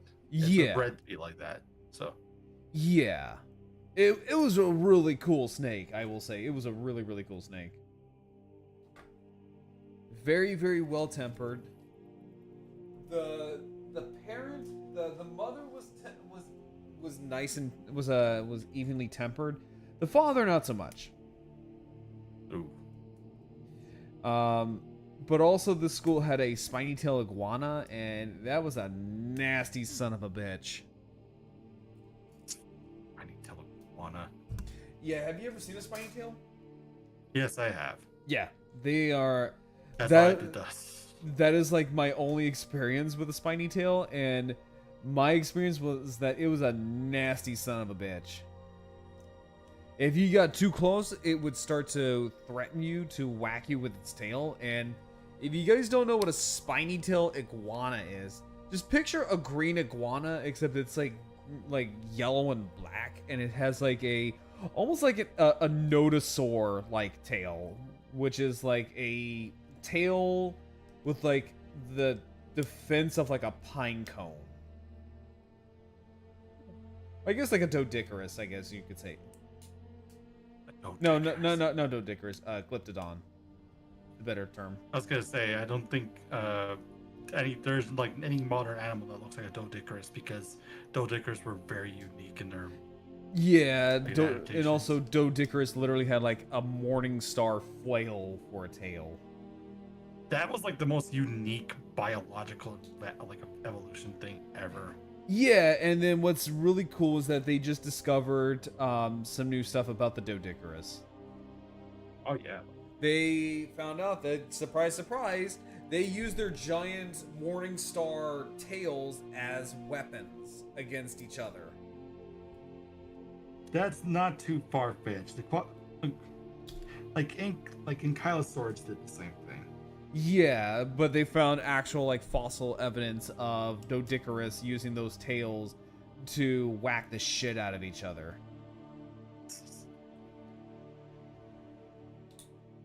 So that's interesting. It's super cool that you took care of snakes. Yeah, no, I used to take care of snakes. Again, back when I was like a younger dino, I used to take care of like reptiles. Also, When why I was a young dino. it sounds like When something. he was a young dino. I swear, I feel like that's a cover that Skiddo would make. No, like I don't know if you heard Skiddo's covers. They're pretty good. I've browsed them. Yeah, she's pretty good at them. I'm trying to keep up with a lot of VTuber content right now. I'm trying to get a little branching out myself. So interesting enough, so Damien brought this up from his trip in Japan, but I guess the Japanese prefecture of Fukui has their own designated VTuber, Oh, that's cool. and she is dinosaur themed.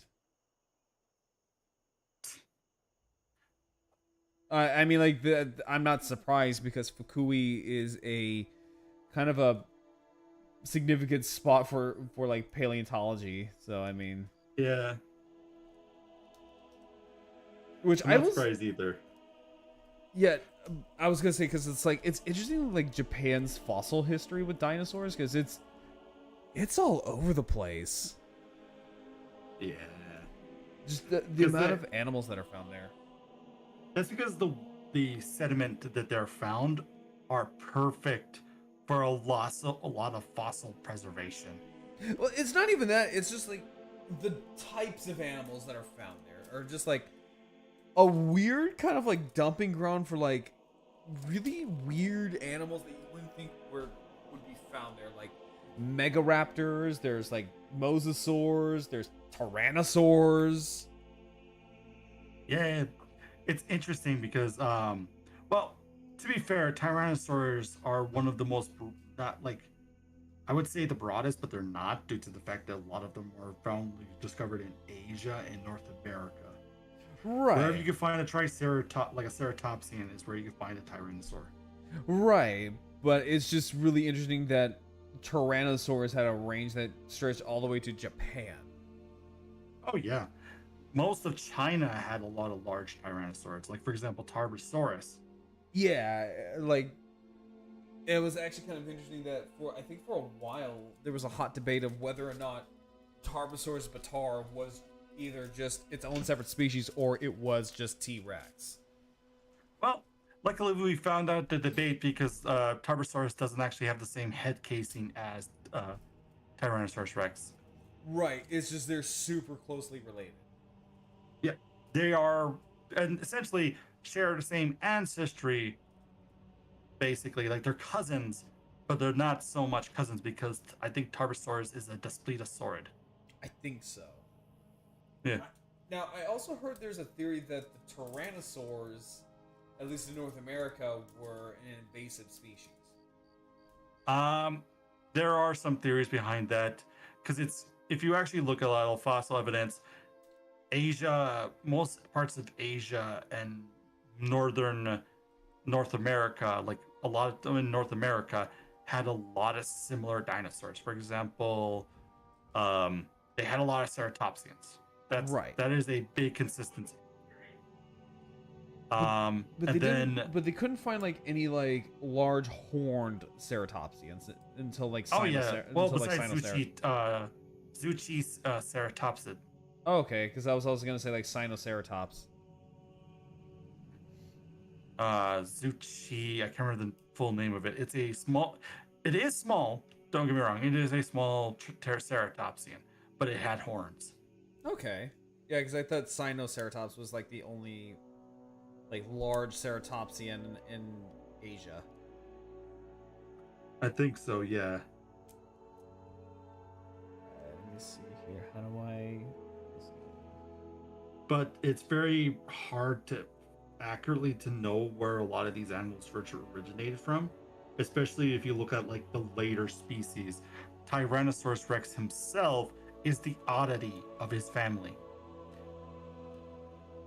How so? Well, he's the only one with that type of head casing. Like his entire jaw is designed for crushing. Other Tyrannosauruses were jaws were just designed for ripping. And that's Okay. it. Because and not only that, Tyrannosaurus Rex is the largest of his the family. Like he is the biggest. There is no debate about that. Right. And that's where the outlier is weird, because if you look at any other Tyrannosaurus head casing, like head, you notice that Tyrannosaurus Rex has a box at the back of his head, which allowed it for like the best. Like Tyrannosaurus Rex himself had the best eye system ever in the animal kingdom. So much close to actual primates. Which is so interesting because it's like, so basically what makes the Tyrannosaurus, like the T-Rex, so terrifying is that it carried a lot of its traits from when their ancestors were small, but just cranked it up to like a larger predator. Yeah.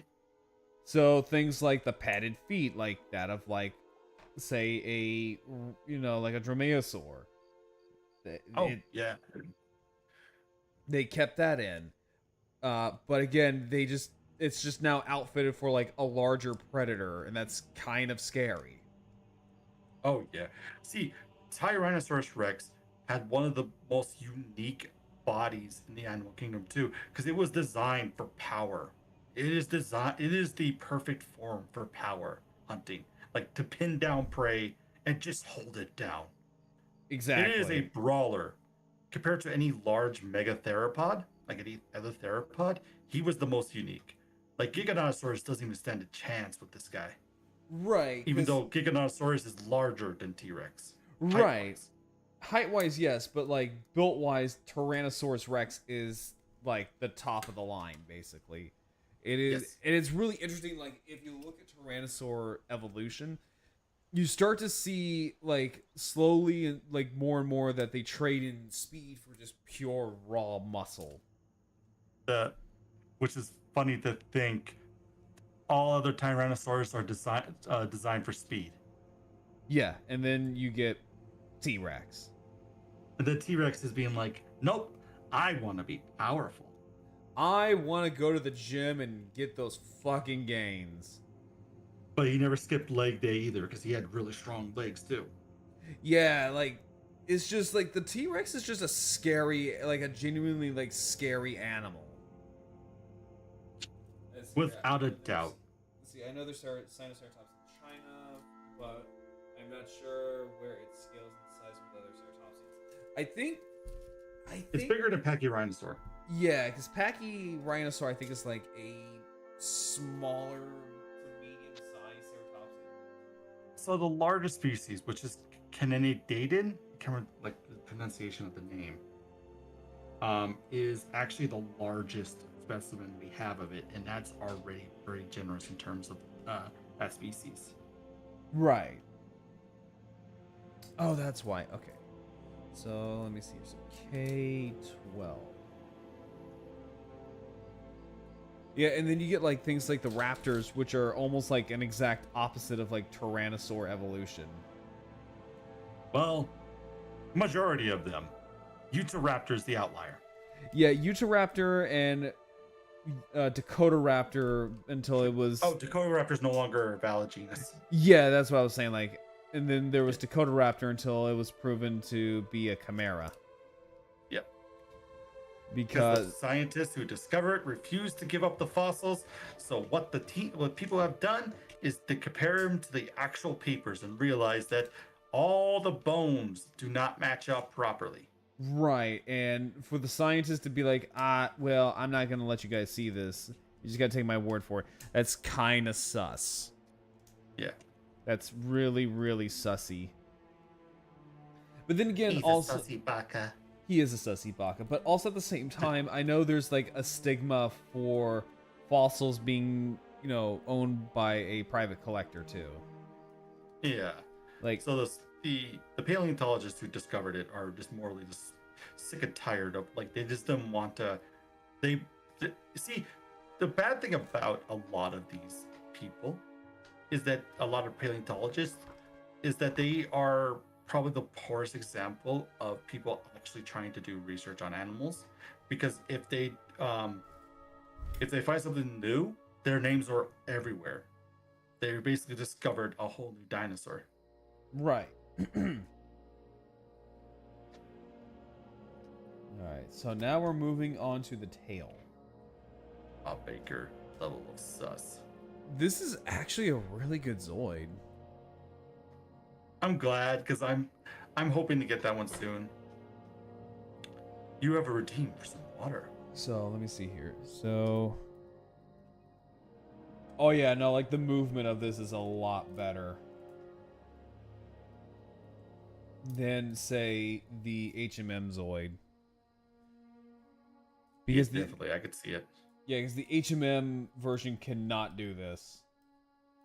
Or it cannot do it as fluently. As efficiently.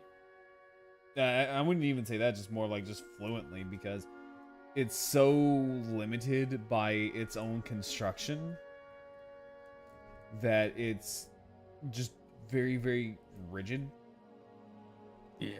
But here, like, you could just like extend out this piece to free up the upper torso. That's good to hear. Yeah. No, like, it's something that I see from the HMM Berserk Fjord, because the Berserk Fjord can also do that too. Alright, so, for here, we are going to need... Actually, wait, hang on. Let me put on... What do I want to put on? I'm gonna put on the gun.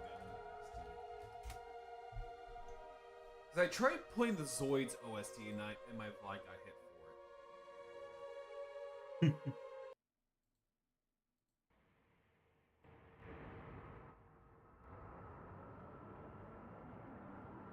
Oh, wait, hold up. Yep, nope. Can't play that. Have you tried these Febreze carbon? Oh my god, these ads can suck my absolute biggest left nut. Yeah, but if we want to stream on Twitch, we have to have them. No, I mean like YouTube ads. Yeah. And I have an ad blocker too. Oh no, not the YouTube ad blockers. You have.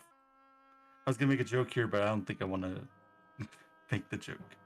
It's like you don't want to upset the YouTube gods. I don't. There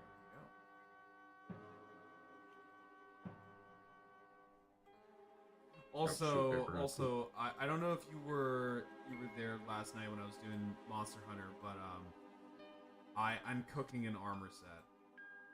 Nice. Do you remember Escaflowne? Yes, I did. I was watching you last night. Okay, so you know what I'm doing. Yeah, you're trying to be big sun guy. Yeah, I was trying to make an Escaflowne-esque style armor set.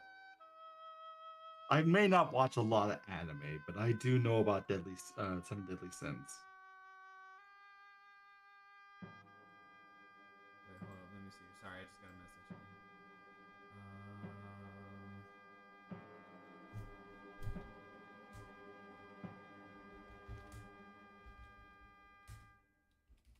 Robot with a key. Oh, sorry, That's hang all on. I know. I'm answering a DM about an interview that I'm doing tomorrow. Which is awesome. Yeah, I'm gonna be on a VTuber interview. Did they give you any questions they're going to try to ask you so you can at least somewhat prepare? No, not yet. Hang on real quick. Yeah, And no, that's something you need.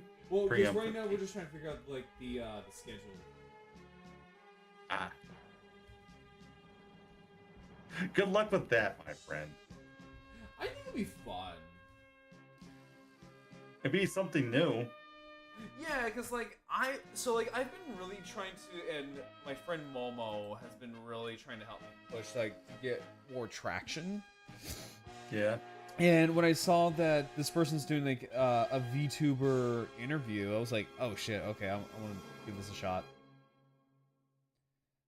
Okay, so I need the C tray.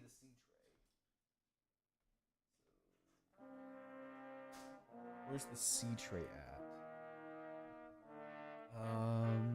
But I'm really excited for this. So I will be on someone named Calamare. They're a Kraken user. I kind of figured it had to be something with a squid or octopus themed thing when their name is Calamare. I like the name. It's a good play on of calamari. I think it's a really good little play on.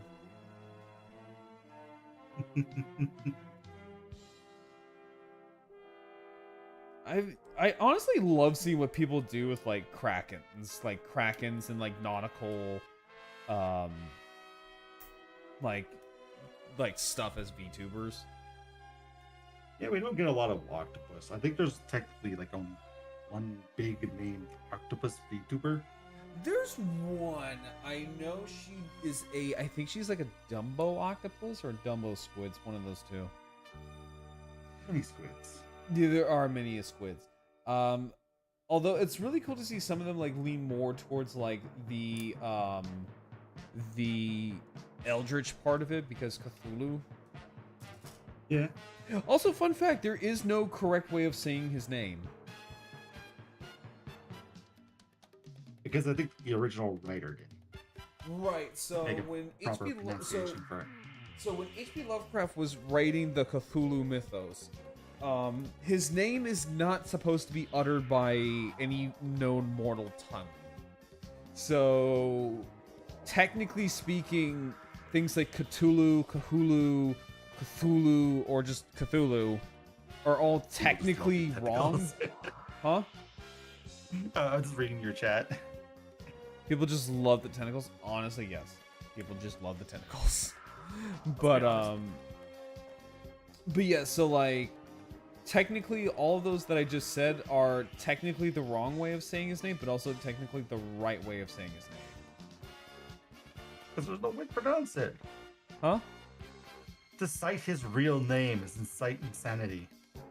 Kind of, yeah. So how people have said it is that technically speaking, the quote-unquote proper way of pronouncing his name is with a hard TH.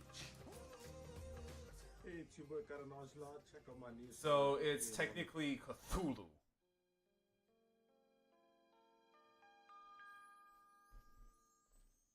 Which I think is really cool. But also, I'm a massive, H.P. Lovecraft fan, so...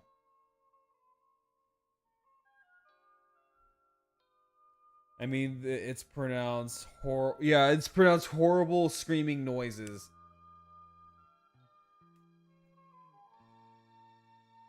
One of these days, I would love to do a reading of things like the Call of Cthulhu or Dagon. Which I will say this though is that whenever I see someone trying to adapt the works of H.P. Lovecraft, I'm kind of filled with a little bit of dread. Because you honestly don't know how they're going to portray it. Because not a lot of even H.P. Lovecraft was kind of skeptic about the stuff he makes. Kind of, yeah. So with a lot of his work, they don't have a physical, tangible form that is easy to describe. So a lot of the times they are described as something so horrible that a mortal man would go mad just to comprehend just the basic outline of their shape. Switching tax surfaces can Yeah. be a drag. So Drop. things like the Shoggoths from At the Mountains of Madness, they are described as a horrific like lump of tentacles and mouths and eyes. But at the same time, you have things like Shubnigrath, which varies wildly on interpretation of what she is. So Shubnigrath is known as the goat with 1,000 young. Mm-hmm. And a lot of the times when people depict her, she's not a goat. She's anything but a goat. Cthulhu is typically one who has a physical form. We know what he looks like. Yeah. Like in the novel The Call of Cthulhu, he is described as a creature with the body of a man, the scales, claws, and wings of a dragon, and the head of an octopus. With It's kind of like a lot of mythologies when you realize there are a lot of weird, fucked up creatures in mythology. For example, in Greek mythology, if you know one, is Typhoon, yeah. which is an amalgamation of every monster to ever exist. Right. And then you have things like Azathoth, the blind idiot god who is sleeping at the center of chaos. And I don't think there's a real like honest way of like describing Azathoth. You can't really describe him. Nyarlathotep, however, there are some concrete like depictions of what some of his forms are, because he comes in many forms. One of those being that of an Egyptian pharaoh. In fact, that's actually one of his names, is the Black Pharaoh. And out of all of the Eldritch pantheon, he is he's kind of like the closest that you'll ever get to like a true bad guy, essentially, like a true villain. Yeah. In the mythos. All the other Eldritch deities, for the most part, some are more malicious than others, but like, for the most part, a lot of Eldritch deities are not evil. It's just their motives are beyond what mortals can even comprehend.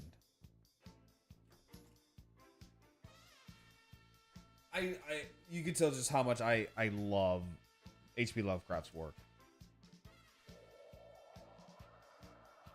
And he's kind of a sad person, honestly. So, with Lovecraft, his whole thing is just sad.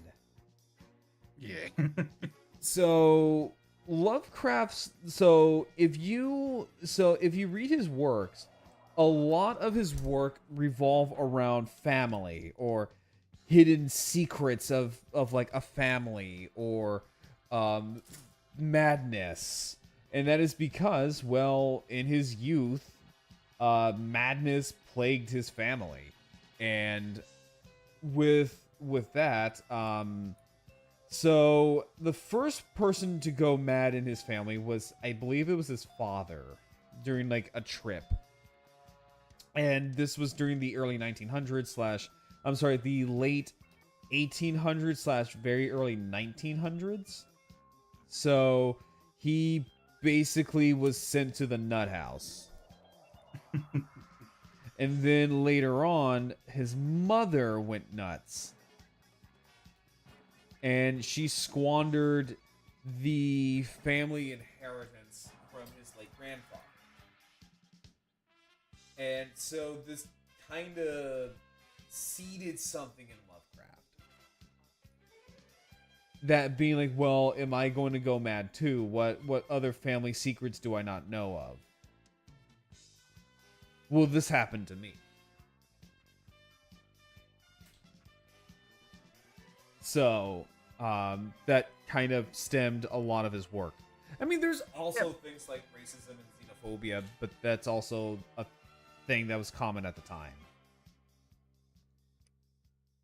And most of it was geared towards like what they considered like non-whites at the time. So things like Italians, Irish were considered non-whites at the time, and that was a lot of like his a lot of genesis of like things like Innsmouth at the time. So like Innsmouth, I believe, was like based around like old depictions of like Irish Italian ghettos.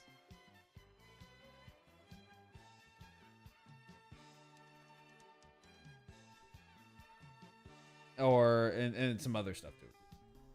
Oh, hold up! I got a raid. Hang on. Yep, I saw that.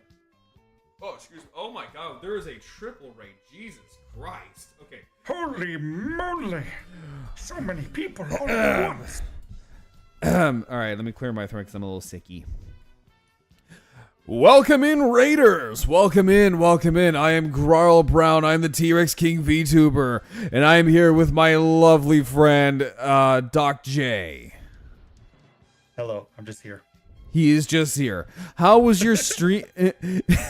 No, I'm kidding. But like, how was your guys' stream? Thank you, Vanara. Thank you. Let's see here. Oh God. Thank you, Beans. Thank you, Vanara, and thank you, Yuriko, CJ, my lovely Mega Mod. I see you there. Thank you so much for giving them a shout out.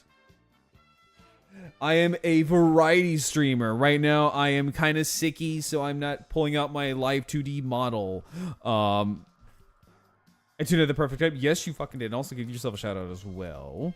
But yes, so hi everyone. I am a T-Rex VTuber. I am building a Zoid. Yes, we have half of the body done for the RMZ Genosauruer, which is a T-Rex type Zoid. But yes, I am a variety streamer. I stream everything, and I like to yap about things. And if you like things like Warhammer 40k, Zoids, Gundam, Kamen Rider, Super Sentai, I am the dinosaur for you. But yes, how was your guys' stream? And also, I am an amateur voice actor. Hang on, let me see here real quick. Let me scroll up here. You were playing Marvel Rivals. I need to get back into Marvel Rivals. Monster Hunter Wild has been eating up my time. Yeah, see, Grarl has a big brain about Warhammer, Super Sentai, Zoids, and Halo. I love yapping about Halo because Halo has... For the longest time, Halo has been my number one love in gaming. Now, it has been taken over by Monster Hunter because Doc over here was also giving me a little bit of a rundown on like the biology of Monster Hunter, and I'm like, oh my God, I'm in love with this game. I'm in love with this series. Monster Hunter has like the best example of fantasy ecology in the entire world. They do, and I think it's so freaking fascinating. I'm so bad at Rivals. Honestly, I'm okay with Rivals. I will play a mean Punisher, but I'm also a one-trick pony. And if you want a mid at best Captain America and a decent Punisher, hit me up. But it was good. I'm glad it was good. Now, if you guys need to raid and dash, I completely understand. Because I was kind of like popping it just a little bit. I do have to raid and run, but please have a good stream. Yeah, absolutely. And thank you for so much for the raid, Yuriko. Thank you, thank you. Because right now, we should be able to knock this out within like a stream. It's like these kits aren't very complicated. Yeah, they seem like very generalized for the idea of the everyday consumer. Yeah, so it's essentially a kind of like a beginner level Zoid. So it's something to kind of like wet your whistle. Also, Yuriko, thank you so much for becoming a park guest. Thank you, thank you. But yeah, so like it's kind of like to wet your whistle if you really want to get into Zoids, which I do highly recommend if you want to get into Zoids. I'm just saying. It is a good series. More people who like it, the more we could get more cool stuff come out to America. Well, and that's the fun thing that you mentioned that, Jay, is that they are coming to America. Yeah, I know. I was here when you were talking about that stuff. Yeah, so for those who don't know, they are bringing Zoids to America again, and this time it will be under the Takara Tomy umbrella. So they're going to be producing and releasing the stuff by themselves instead of letting, like, say, Hasbro or another company do it. So you will see, like, Zoids in, like, Targets or Walmarts or whatever really, which I think is really, really good, because this is a series that really does need more love, because it's a really good, but it's also kind of an obscure series as well. But here's the thing, though, right? So, like, Zoids on its own, if you go by the battle story, so when I talk about battle stories, so Zoids has several different types of lore. So Zoids has both the anime and what is known as the battle story. The anime is the anime, right? And then, of course, you have the continuity that's in the manga. Now, with that, you also have what is known as the battle story, which is very popular with fans. Now, with the battle story, take whatever you saw in the anime, toss it out the window, because that is not relevant at all. Because in the battle story, it's essentially like Gundam, but with, like, giant robot animals, right? So you'll have, like, Zoids that have basically just giant war crimes built into their mouths, or there's, like, things like espionage. There are things like betrayal and sacrifice and loss. It's actually really, really good. And it's actually a crying shame that we never got this in the actual, like, anime or manga. Which, don't get me wrong, I love the anime, right? I love the anime. But, like, when you read the battle story, it's like, oh my god, what the hell were we missing out on? Alright, so... many saber-tooth tigers with swords. Yeah, basically. And a lot of the times in Zoids, at least in the battle story, with the battle stories with Zoids, Grand Theft Zoid is a common thing you will see. So things like some saber tigers got stolen and they were reverted into the Shield Liger. Or Liger Zero was yoinked from the Empire, and that's how we got the white Liger Zero and the red Liger Zero X, or the Imperial Liger. The Berserk Führer was yoinked, and that's how we got the Gairiyuki.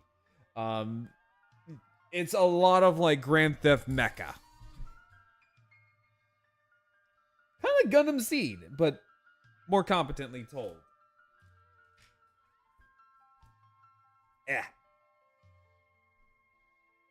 Also, CJ, how are you doing, though? How are you doing today, CJ?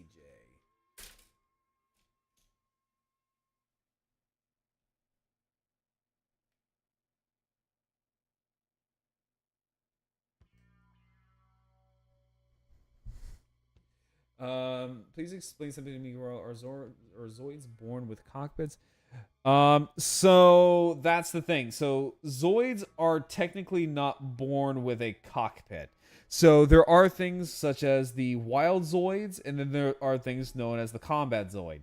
The combat Zoid is what the Genosauruer is. So they are Zoids that are made from wild Zoids, but with a cockpit basically implanted into them. They are artificial bodies that they just rip the heart out of a wild Zoid and just shove it into an artificial Zoid.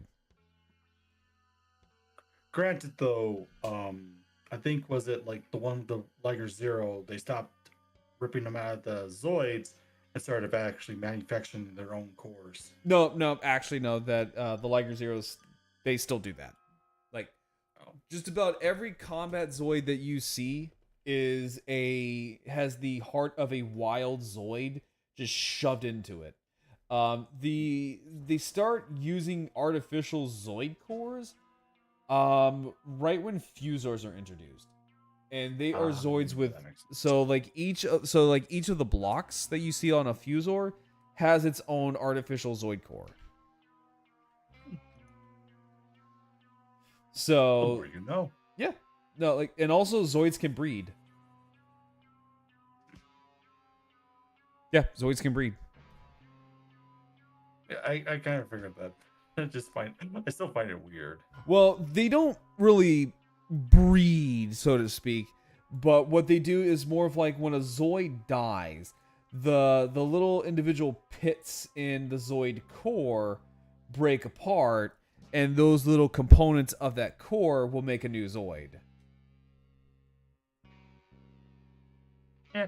It's more of like, I guess the closest I can say it's like budding. Almost. Or like kind of like how a fungus would reproduce.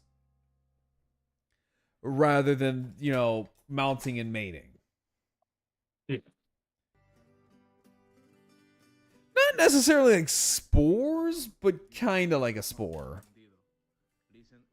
They're not like a 40k orc. Yeah, I could see that. But also because Planet Z has very rich in metallic, like a very rich metal ocean, it allows those little broken off Zoid core pits to become a new Zoid.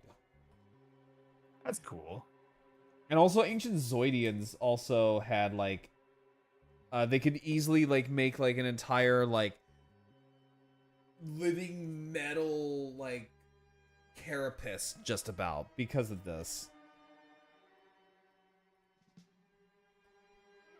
So people like Fiona could technically have like a living metal carapace on her skin. That is kind of cool. Yeah, kind of. And then what I was mentioning earlier, so there are things called the wild Zoids. So wild Zoids are the natural fauna of Planet Z. Yeah. And some Zoids that we see, or some combat Zoids that we see, or regular Zoids that we see, are based directly off of wild Zoids. So things like the Berserk Fuhrer and Liger Zero come to mind. They are based off of a wild not tiger, but a wild Liger type Zoid and a wild T-Rex type Zoid. There is also the Seismosaur, which is also based off of a wild sauropod Zoid.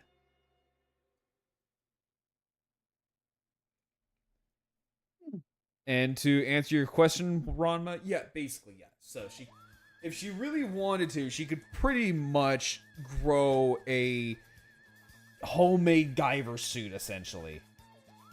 That's kind of cool. It is kind of cool, yeah. Although, you know what's actually funny, Jay? Yeah. The Berserk Fjord has a Strike Laser Claw, like Liger Zero. That's cool. Do you know where it's at? Where? It's front claws. Oh. The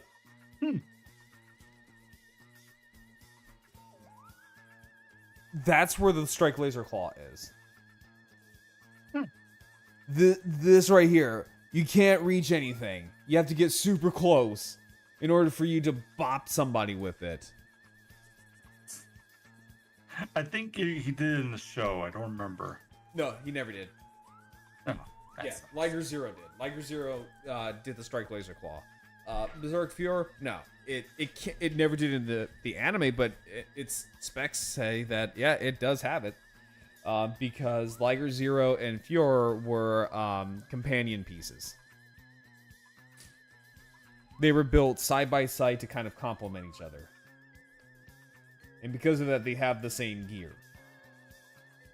Just about. Obviously, there are some differences with, like, the CAS. Yeah, absolutely, CJ. Thank you. Always. Also, thank you so much for always like being like a super mega mod. Like you're amazing. Like go if you haven't, guys. If you haven't, go follow my amazing mod Oshi CJ. My little commander Oshi. Or I will break your kneecaps. I mean, I won't. Probably Honey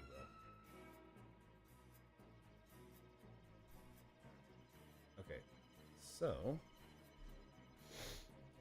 I'm not sure where to post it, but I found a really cool... yeah, so that one, I would say post that in the... let me look here. Post that in the... I don't have a specific room for it, so I guess just post that in the general. Oh wait, no, post that in media share on my server.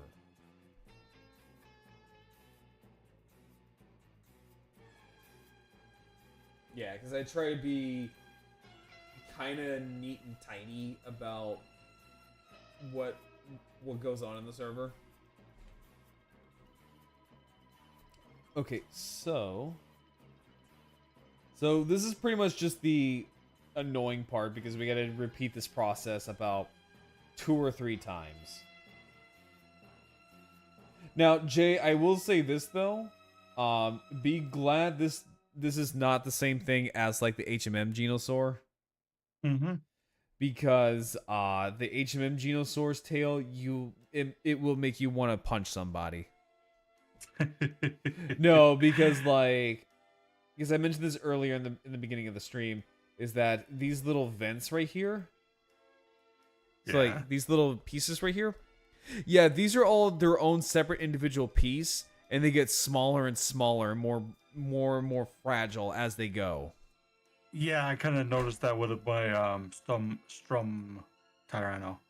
Well, because they learn, so the Fuhrer line they learn from the Genos, and yeah, you have that, but like it's not like a literal individual little vent piece. I'll show you once I grab my HMM Genosauruer. It is so annoying, and it's absolutely nightmare fuel. And you will break something. I have not seen anybody who has an HMM Genosauruer that did not break at least 1 or 2 of those. Which, I get it. It looks nice. Like, the detailing looks nice. But also, fuck you.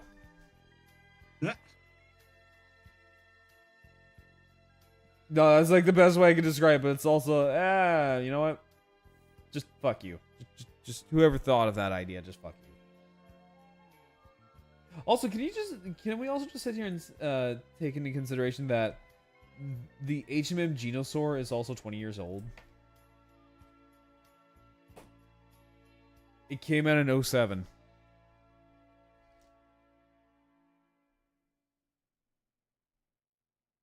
That thing came out in 2007.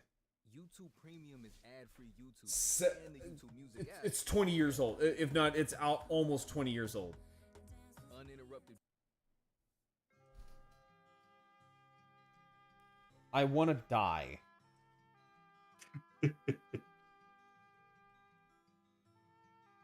So I will say this though, also, this feels a lot sturdier than the Blade Liger. You know, knock on wood. Knock on wood. But like this feels a lot sturdier than the Blade Liger. Yeah, I could see that when I was watching you work with the Blade Liger. This one seemed a little bit more like focused on completeness and like, the model. Yeah, No, I don't know about the feet. I don't know about the feet right now, but like. But I don't think they're gonna be designed like the same thing with the Blade Liger. Yeah, because the Blade Liger, it had the very thin like mushroom peg. Yeah. Clipped on, so.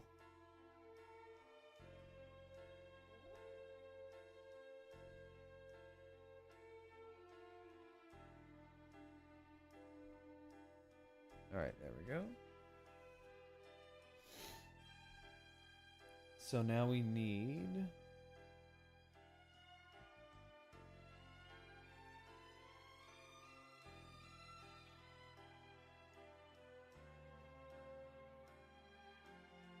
Okay, so now we need 7. 7 with 7.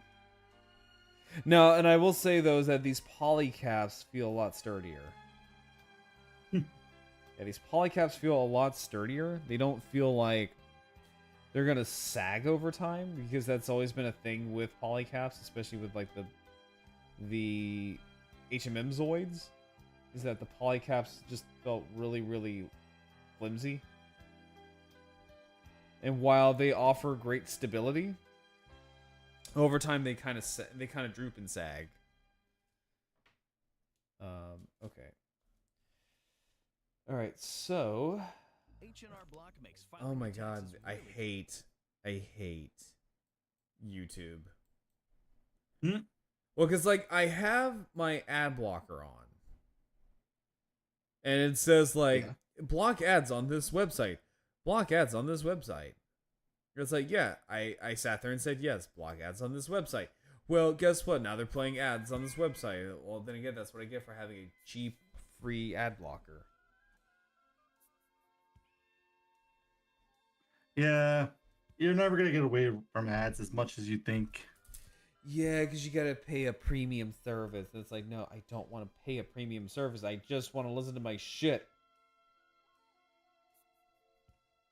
It's like I don't. And even if you get like one of those ad blockers that specifically say they're gonna do what they say they're gonna do, it still causes a lot of issues because YouTube runs on ads and they always find a way to bypass those.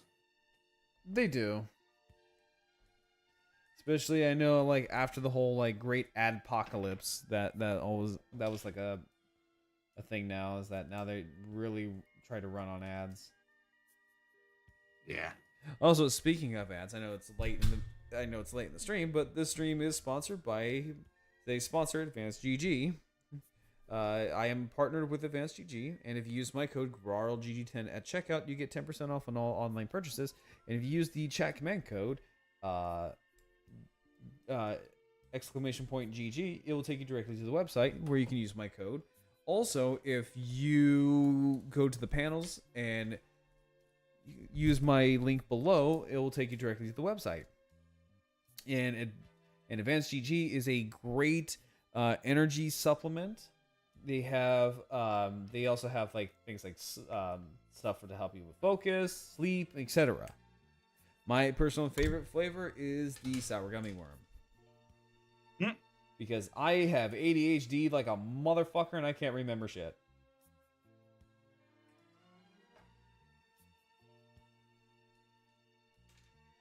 But yeah, it's actually pretty good. I actually genuinely like it.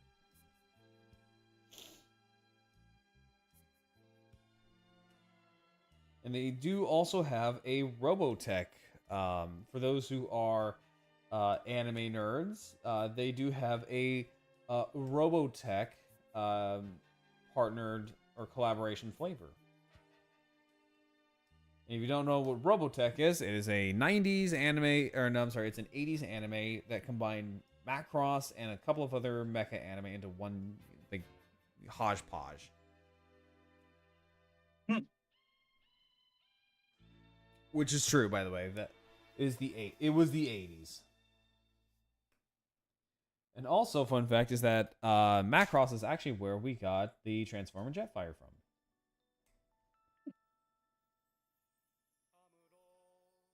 I'm not kidding. I was assuming you're not.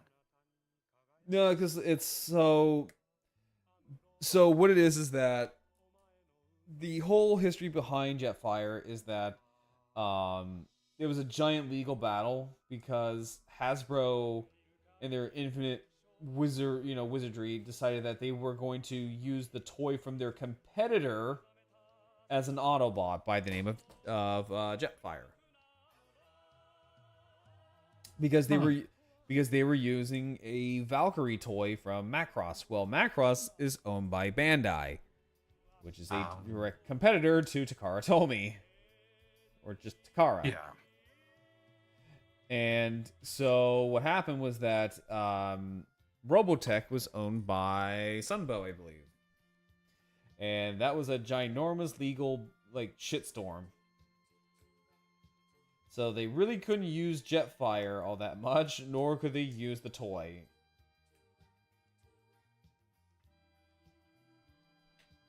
Way to go, Hasbro. Fucking shit up since the 1980s.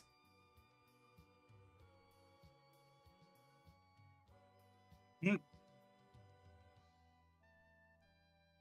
Yeah, because right now... And also, we have a new Transformers anime. Which I'm kind of curious about. So, the new Transformers anime that's coming out. It's called Transformers Wild King. Oh. So, I don't know much about it right now. But basically, it is a YouTube series. Oh. Yeah, so right now it is a YouTube series where you have Optimus Prime and Megatron combining with different smaller beast formers. And one of them, I swear to God, and I will not take no for an answer, but I swear to God that one of those beast formers is a reference to the character Long Rack from Beast Wars Neo. Really?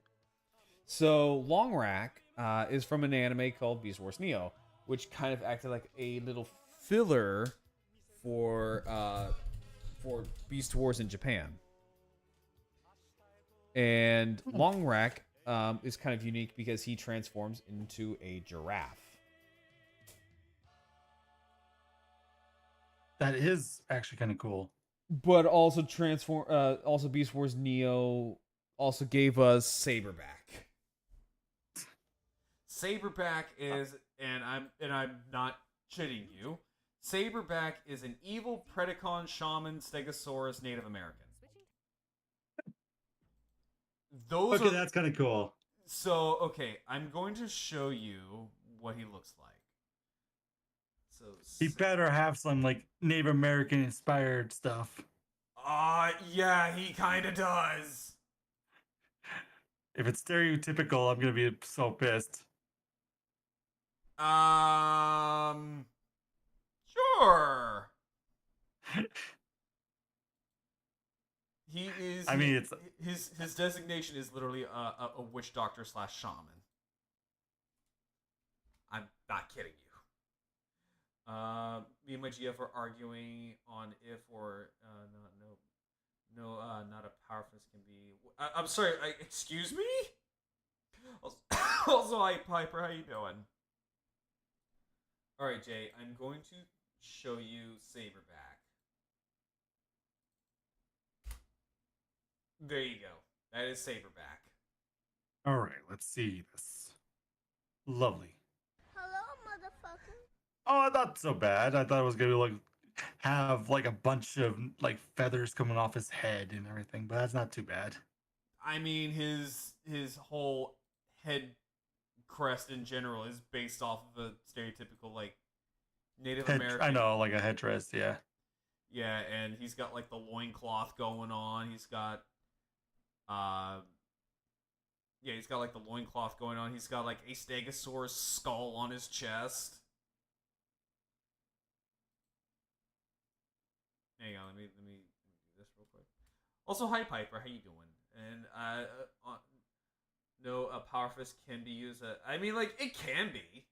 I mean, if you really want to try, using a power fist to fist someone's butthole during a colonoscopy could probably work. There you go. That is his Stegosaurus skull, like chest plate. Oh, that's cool. Yeah. Okay, I could see a little bit more now with like the secondary shot you gave him here. Yeah, that's what I'm saying. It's like, yeah. It also doesn't help the fact that there's a Cobra Transformer in the same series that is based off of a cowboy. Yeah, that's funny. That's funny. So literally, it's cowboys and Indians. I just think that's kind of funny. But yes, that is a transformer that is in the show. That is something that is in existence right now, and I'm not going. He actually looks kind of cool. Yeah, I'm not gonna lie. I actually want the toy of Saber back. Let me see here. But he also has a third mode too. So he turns into a Stegosaurus, but he can also turn into a flower. Of course, he could turn into a flower. I mean, like, it's either that or a corpse. I'm not kidding. Like, in Beast Wars Neo, some of the Predacons, Guildarts comes to mind, where he could turn into a Triceratops, and his third mode is a corpse. Damn. He takes the term play dead quite literally. Okay, so... Yeah. Okay. So that... Also, I'm very sorry I'm like Say what? less responsive. I'm doing some drawing. Oh no, you're fine, you're fine. No, like this is like the whole point of these streams is so that way friends can come on and just hang out while I do stuff like this. And to answer your question, no, it's not like an actual skeleton. It is a literal corpse. Like, the toy has a feature where you fold out the flaps on its stomach and it exposes like meat and ribs.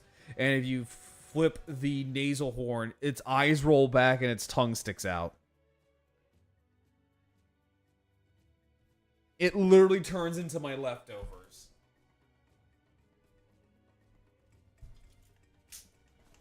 And then they also have a Dimetrodon that also turns into a flower. The Beast Wars animes went bananas with a lot of their stuff.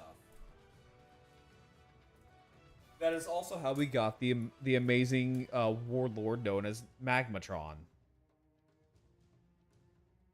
And if you don't know who Magmatron is a character from Beast Wars Neo. He is the big bad Predacon of the series, and he has 3 dinosaurs or 3 prehistoric animals that make up one robot mode.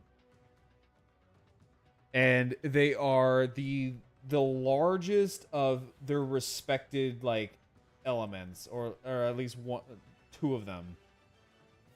So Jay, I want you to paint a picture here real quick. Not literally, but in your mind. So, oh man, I had my pencil ready. I mean, like if you really want to. I'm kidding. I'm kidding. So picture this. A transformer is made up of a Giganotosaurus, a Quetzalcoatlus, and an Elasmosaur. Yeah. That sounds pretty cool, right? Yeah, it does. Now, what if I told you that there's a third mode for this guy? Oh god. Which is cleverly known as the Orgisaurus mode. Hi, Mom. How you doing? That's my model, Mama. Oh, cool. She made my chibi model.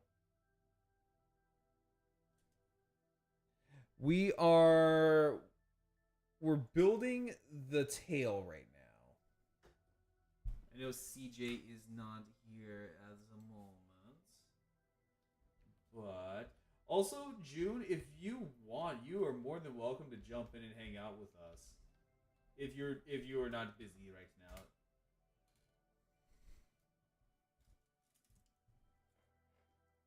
Because we're just kind of yapping right now. And I'm also with my good friend here, Doc J. Hello. But yeah, she makes some really cute models. And she's also working on so I'm commissioning a model for a certain friend of mine who's also a Dino VTuber.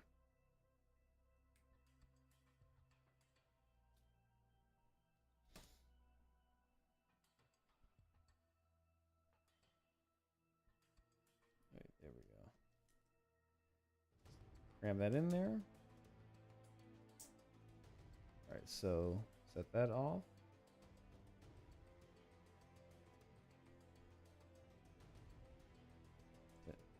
I was gonna say, dang, I am like eating these twos up. Also, Jay, in Transformers Beast Wars Neo, they have a Tanuki Transformer. Of course they do. And to answer your question, yes, it has balls. Oh man. I'm not kidding, it does. To be fair, I'm going to be honest with you. Was not going to ask that question because I didn't even know that was a thing. Yeah, so the character is called Heinrach, and what it is that it is a Tanuki Transformer, and it has a. So what's kind of interesting is that it has a built-in alarm clock. Okay, that's cool. Yeah, the toy actually does that, and it has one of the most coolest weapons I have ever seen on a Transformer. It wields 2 sake bottles that, in robot mode, they turn into a rifle. Sounds like something Rocket Raccoon would do. Honestly, you're not wrong. But it's kind of cool either way. I mean, that's pretty badass. That is pretty badass. Also, Vinar, thank you so much for the lure. Thank you. And also, thank you for the raid. Thank you, thank you. I'm excited to get started on them. I saw a toy of the dino at the store the other day. From which you have, that's what I... Yeah, so I guess I might as well just let it out of the bag. So she is making a little chibi Mosasaurus model for Cardin. Oh, cute. Because I thought Cardin deserved some attention, some love. So I thought, you know what? I'm going to be a good friend and commission her a model for her birthday. Aw. So we get to be siblings. I'm always going to be siblings with a friend of mine, I have noticed, like, recently. Because, so, like, I was once a sibling with Kira P. So, Kira P Raptor Girl. Yeah. And then now with Cardin.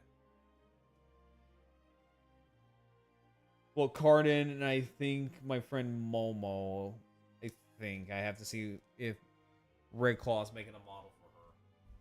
Oh wait, no, he is. So yeah, I'm gonna be model siblings with my friend Momo.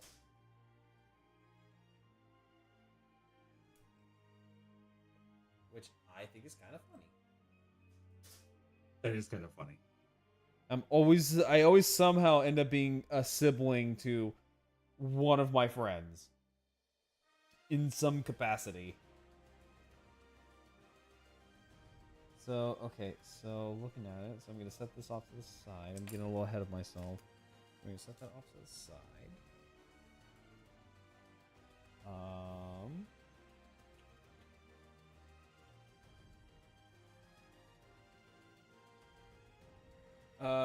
Heinrad is that one with the watching their belly? Yes. Yeah. So Heinrad is the one with the watching their belly. And it's cool as fuck. Wait, hold on. Was I supposed to make multiple of those?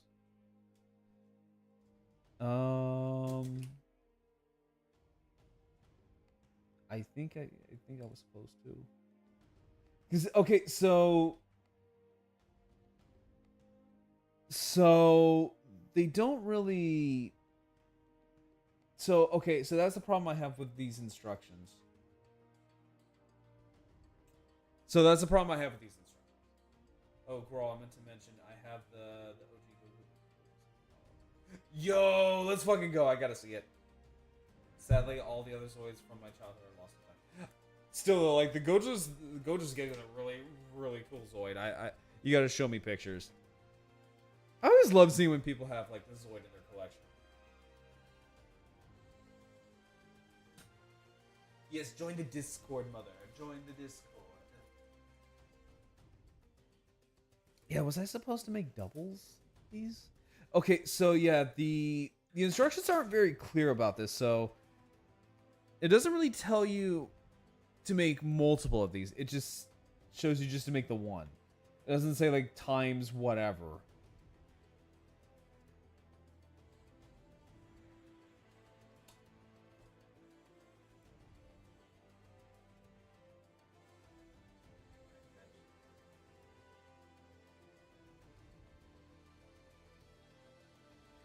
Also, it's always nice to find another like VTuber model maker. Yeah. In fact, let me add her in here. I'm also I don't make 2D, but I make 3D. He does, and he makes some really good shit.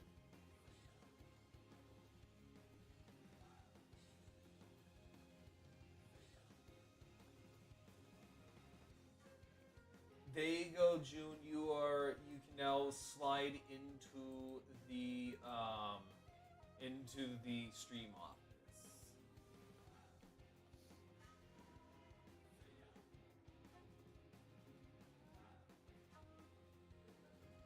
I have given you permission.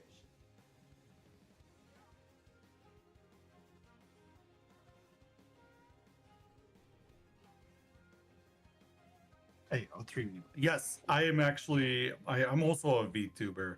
I make 3D models on stream. He does, and he's And really fucking good at it. I want to say I've like made 2 for myself for each base of the games I've played recently. Like I've made one for Amber Isle, and I have my base model one. And I'm going to be making a Monster Hunter one too. Oh, that one's gonna be nice. I can't wait to see that. Yeah.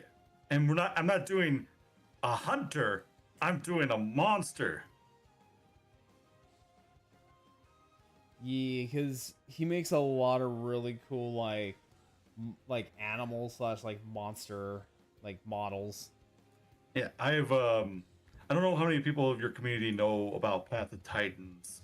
I am the creator of the ancient monster mods from Path of Titans.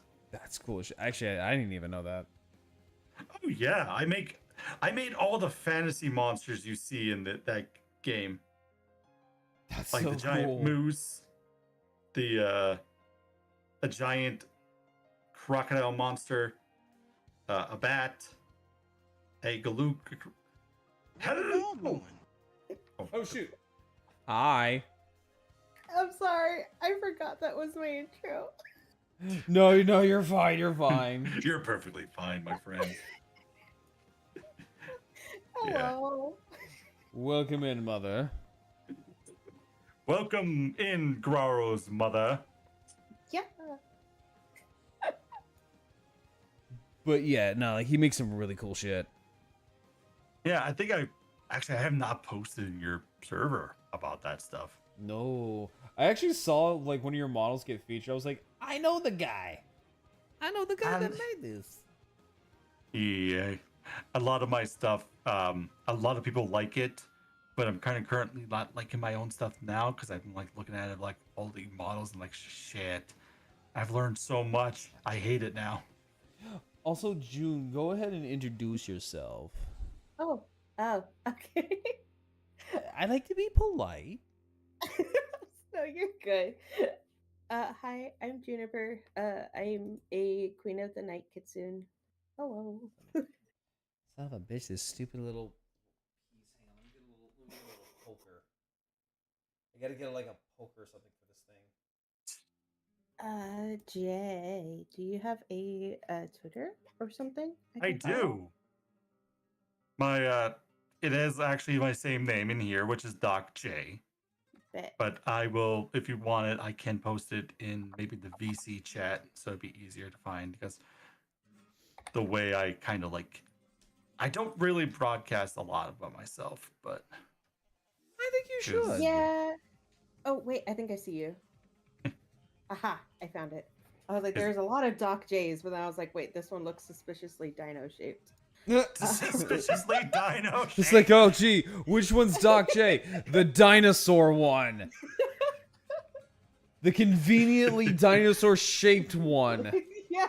If you find me, it's a Doc J Arts 24. Yeah, I guess. And I'm sorry I have to do this. This is not an automated message, but I always say this to everyone that follows me. What? Hold on. You good? I was like, wait, what?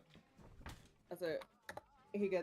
This is what I. Oh, here we go. Thanks for this all. I was like, wait, what? I was like, where the hell is it? It's on another page. So, Carl, I think I sent you just before. Every time someone follows me on Twitter, I thank them. Yes, yes, you do. That's really sweet. That's over 400, like 4,400 people I've sent that to. But that's super wholesome.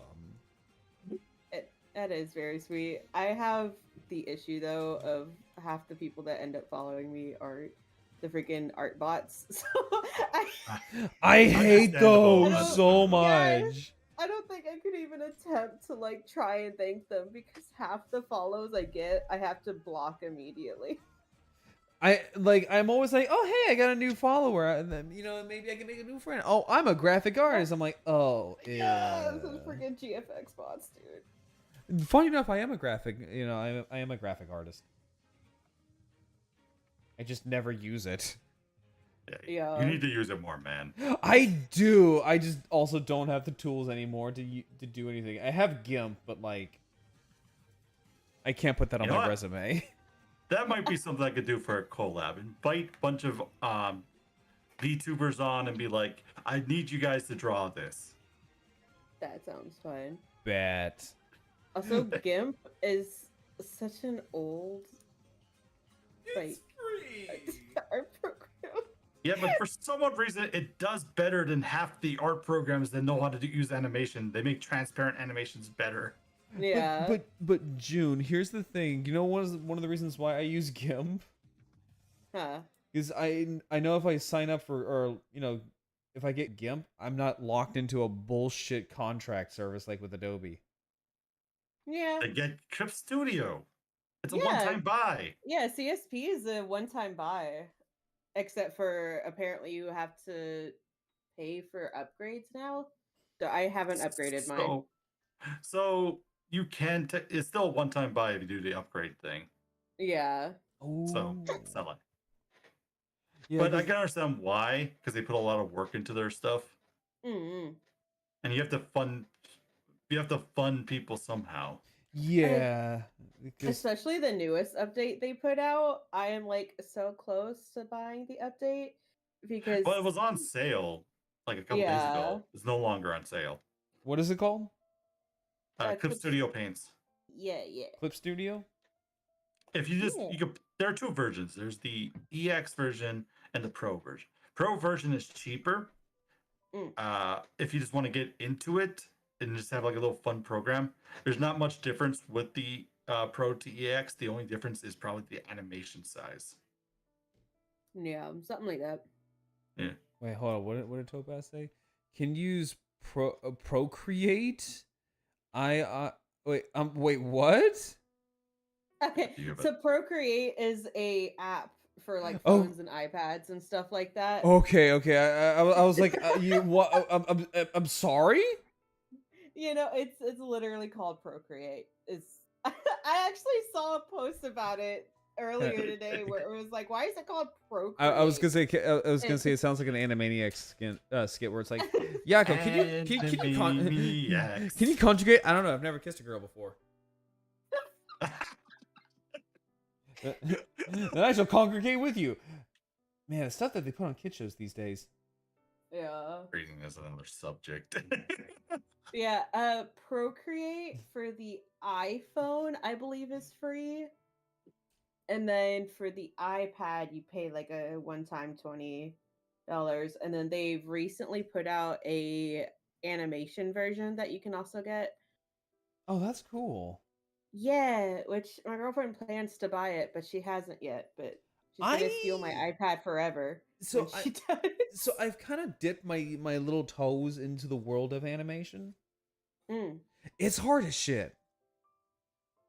Yeah, I'm good. I don't want to do animation. I sit here and I'm like, I don't want to animate, but then I rig models. Yeah, it's like, and I'm like, says the live You know what? I 2D don't artist. really- says the live 2D artist. I don't want to be an animator because I don't have the patience for animating, but somehow I make live 2D models. Yeah, you spend like a good godly amount of hours just setting up a mesh system to work properly when the head turns. So I don't understand why you. I think it's because it's like the same reason why I kind of like don't like doing certain things is because, and like other things, is because it's like you feel like you're doing more with it than sitting there for hours just drawing the same frame over and over again. Yeah, it could be that because I'm also not having to redraw it constantly. And then I get Yeah. to see it like move with my head, and I don't know. I like shaking the head around and seeing stuff move. And It's then, so like, some of fun. the stuff June has showed me when she was making my chibi model was both kind of cursed and funny at the same time. Yeah. Because, okay, so, like, when she showed me the model, I was like, wait, can you show me what this thing would look like with the exposed upper jaw teeth? She did, and I'm like, oh god, no, I'm good. I'm happy with what I have. Thank you. Some things just don't Yeah. translate to chibi. It's great. It looked like he was wearing like a weird mustache of just nothing but teeth. I mean, you could be like me. My entire mustache and beard is a sharpened scales. Well, that's cool. Oh, see, there we go. I am now thinking of some updates. I need a beard now. Well, it's based upon my actual real life beard and mustache. Huh. I mean, like, granted, so is my live 2D model. So I have like the little soul patch, like IRL. Mm. Of course, you have this. What's wrong with the soul patch? Nothing. It just feels very generic military man. Actually, What no, is it's not. Also, What is I'm soul I'm patch? kind of sicky topaz. I can't do Carl Weezer. I'm sorry. I can't. I'm not. I'm Native American. I can't do Carl Weezer. Well, this is about. Nope. Oh. Doesn't the singer for System of a Down have that? What, Carl Weezer? What? I think the soul patch. Oh, yeah. I think so. Are you talking about Serge Tankian? I think. I don't know. I looked it up and I was like, "Ooh, there's like an artist I follow." And I know that it has something like that. I think, or maybe I'm thinking of something else. I don't know.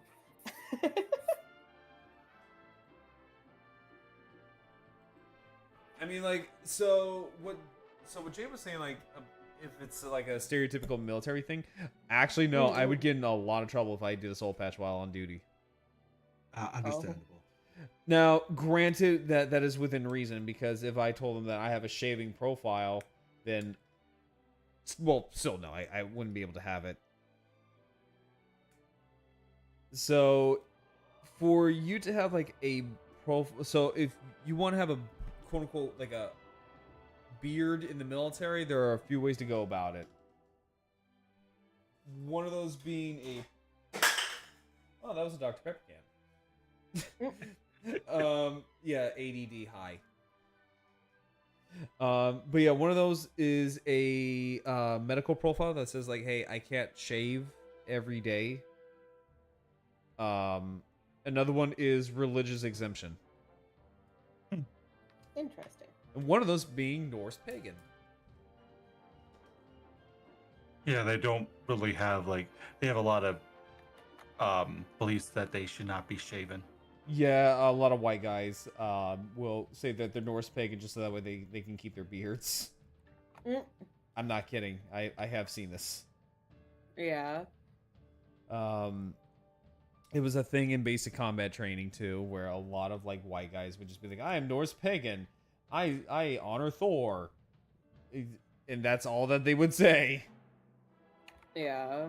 Do they know anything about Norse pagan? Fuck no. They just want it because they want their beards. Ah, shit. My fucking knee is cramped. And also, see, June, now we get to hang out. Because I know that was something that we've been, like, wanting to do for a while. Yeah. Hell yeah. And actually, since you're here, I was actually thinking about maybe... Wait, do you have, what games did you say you have? I didn't see your Twitter message. I was gonna say, what games do you have? Let's see. Let me pull up my... Because I need to add you on Steam, too. Yeah. The usual, like, ones for playing together. I've got Among Us, Brawlhalla,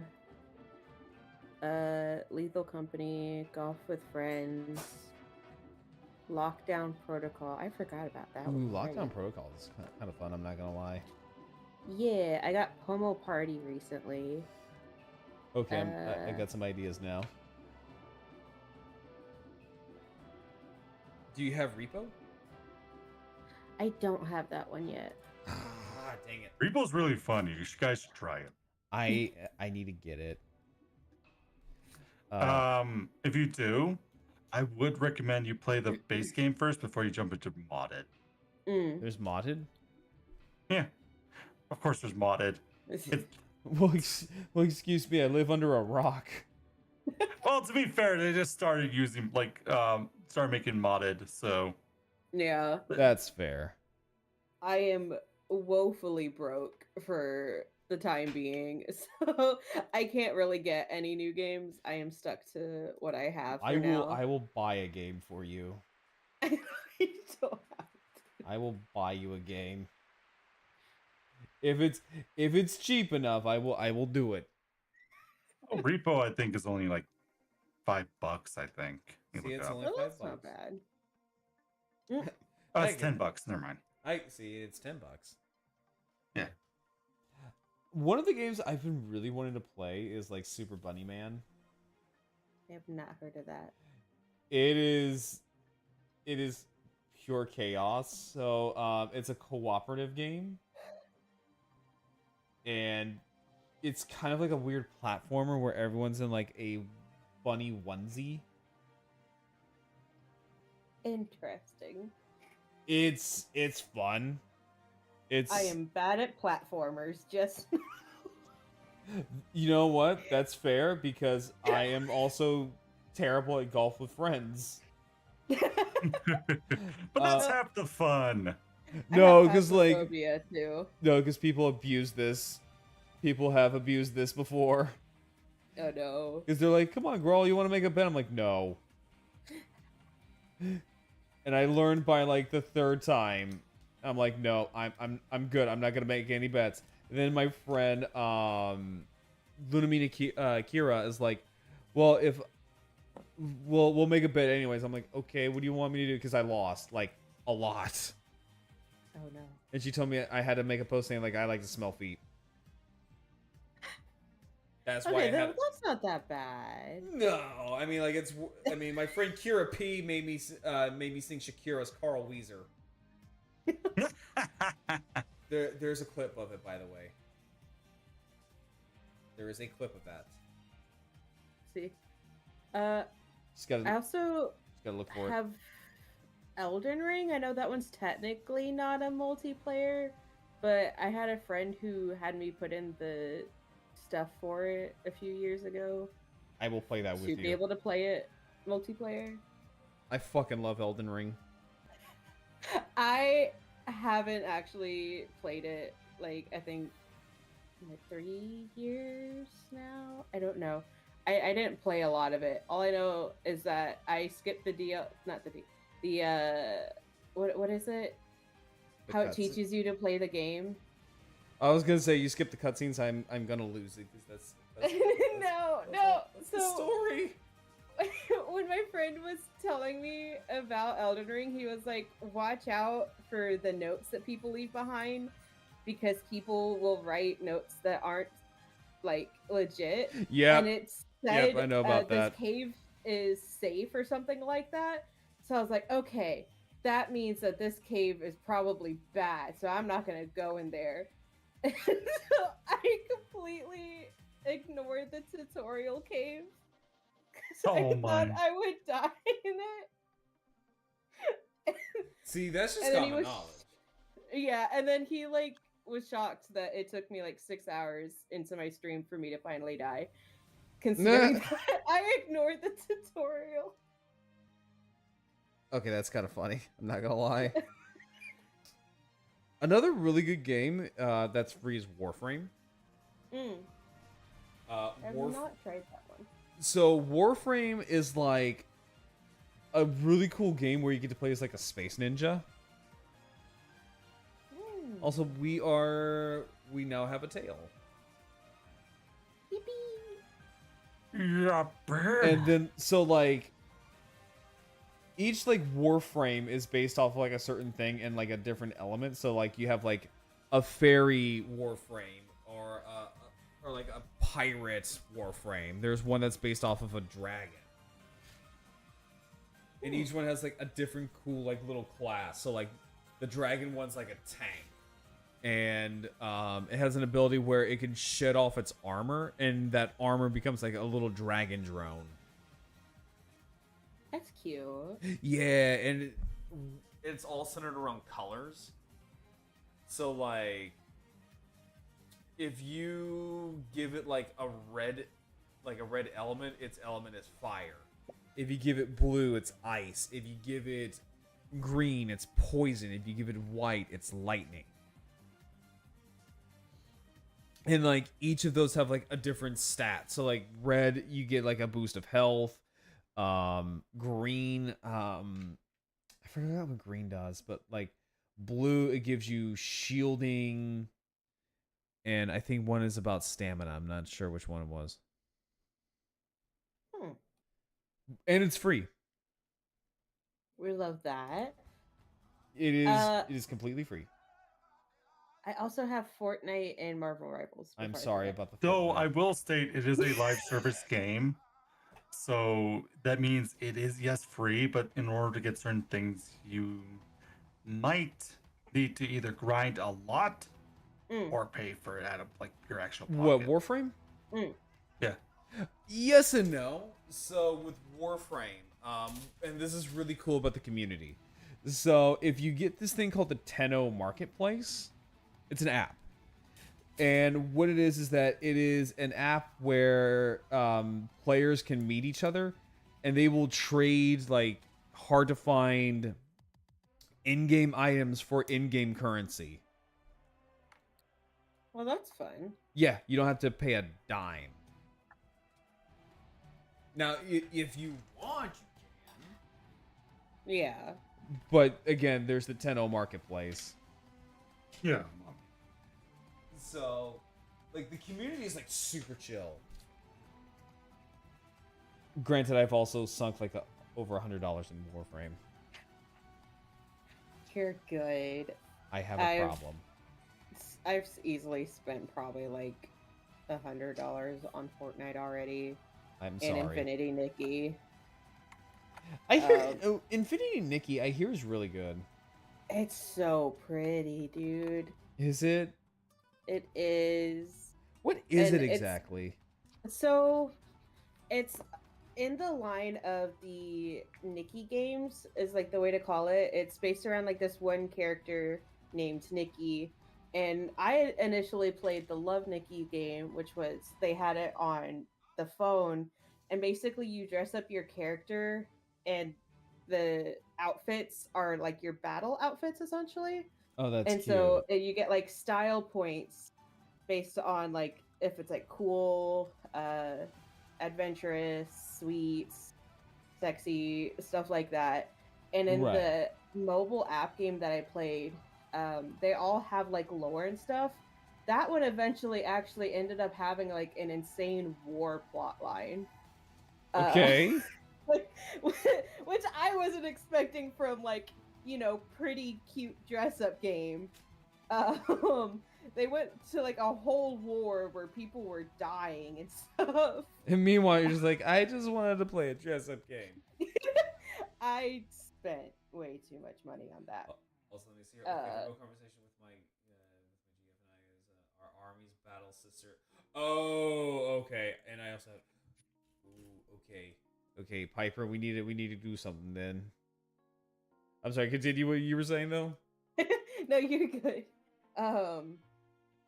But the Infinity Nikki is like the open world one that they made recently. It's absolutely gorgeous, absolutely insane. There's like you get transported to this world where dressing up is like you're battling and stuff, and you have specific outfits with abilities like floating or fixing electricity.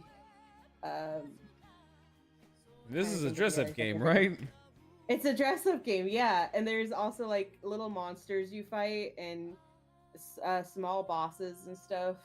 This doesn't sound like a dress-up game. This actually sounds kind of cool. I'm not gonna lie. Right? It's so cool. I love it. But to prove that it is indeed a dress-up game, hold on. I have pictures of some of my favorite outfits Oh, no. from recently. I'll send Also, you them need to get in the Monster Hunter chat. Wilds. Eventually. I know nothing about the Monster Hunter games though.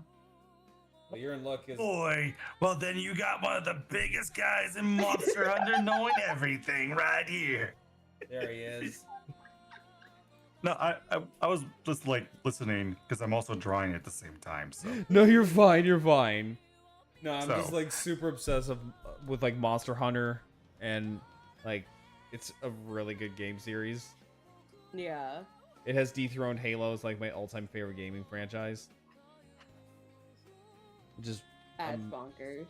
yeah, because I love Halo.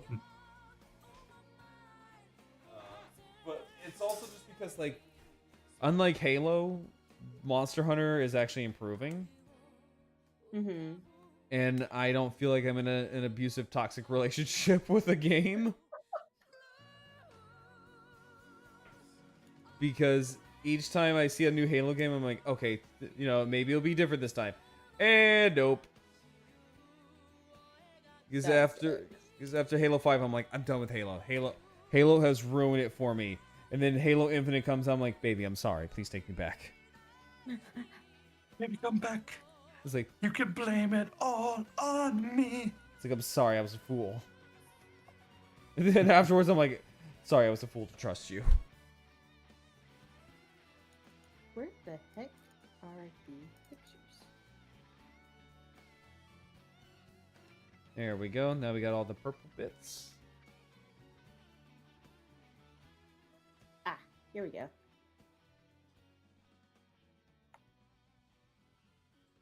There we go. Got all the purple bits.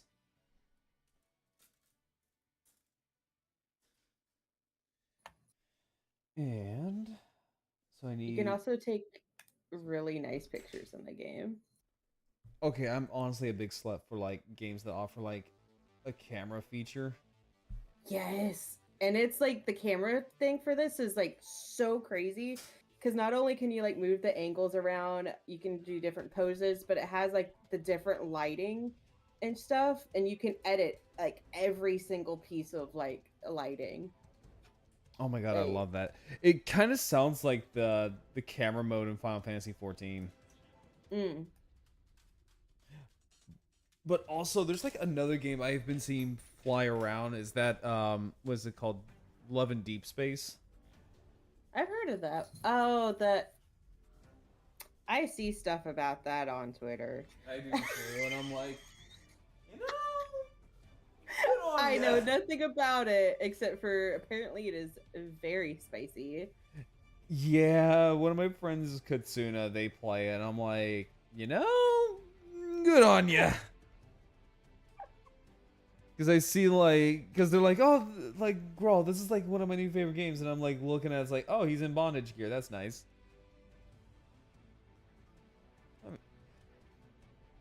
I mean, like, hey, you know? Yeah. Whatever floats your boat.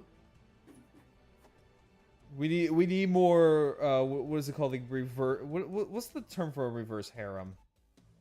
Otome? Yeah, it's this reverse harem. Okay. Yeah. I was gonna say, I was gonna say, there's like a term for it. I think it's like otome. Hey, look it up. I think they're called Otome games. Yeah, it's like an otome gacha, so it's almost like Nikkei, but with hot, sexy anime guys. Infinity Nikki is also actually a gacha game, but the gachas Oh, no. are for the outfits. Oh no, Oh, not the yeah. gacha, not the gacha. You get a lot a- of like free stuff for outfits though in general. As soon as I thought I was done with gachas,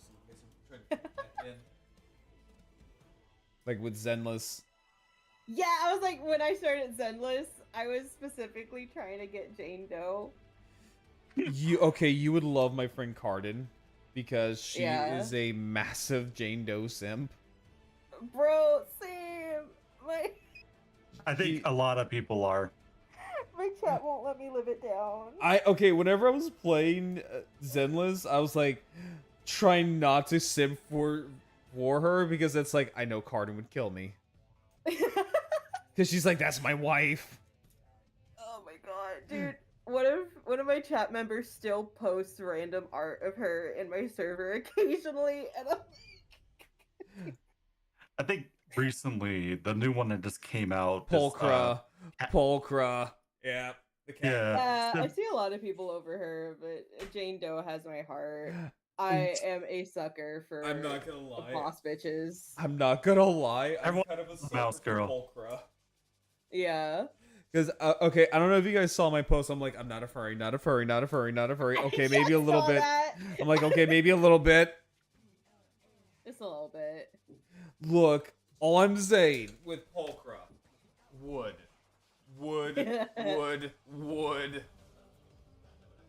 I can't say I'm not a furry. I went from being a manta ray to a kitsune. Yeah, I mean, like, you went from, what do you even call, like, an aquatic, furry? What are they, like, fishies? Just aquatic. Yeah, I Wet- don't think they wetties? really have it. Wetties! It's really weird because majority of the aquatic furry group is mostly sharks. So a lot of times it is Yeah. referred to them as sharks. I'm going to forever call them wetties. Wetties. That sounds so bad. It does. Sounds like you're saying a slur. You wetties. Oh my Saying god! that someone rated you. Oh, that was well Literally timed. perfect Hi, timing. Spice. You came in at a weird time. Hi. Hi, like Wetties. Welcome it's like- in. Spice is in your walls. Yes. Hi, everyone. I am Ron, the TXP VTuber. And right now, I am building a Zoid with my mama, June. And also my friend Jay. No. And we're talking. Worthy travelers. And then we're talking about wetties.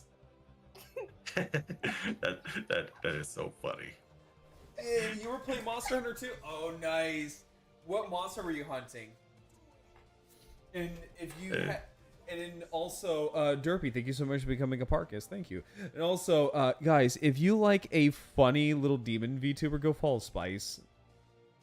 She's also my favorite Goomba. Goomba.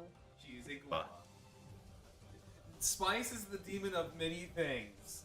She is a who, she's an owl, and she's a Goomba. She also is obsessed with holes. Same.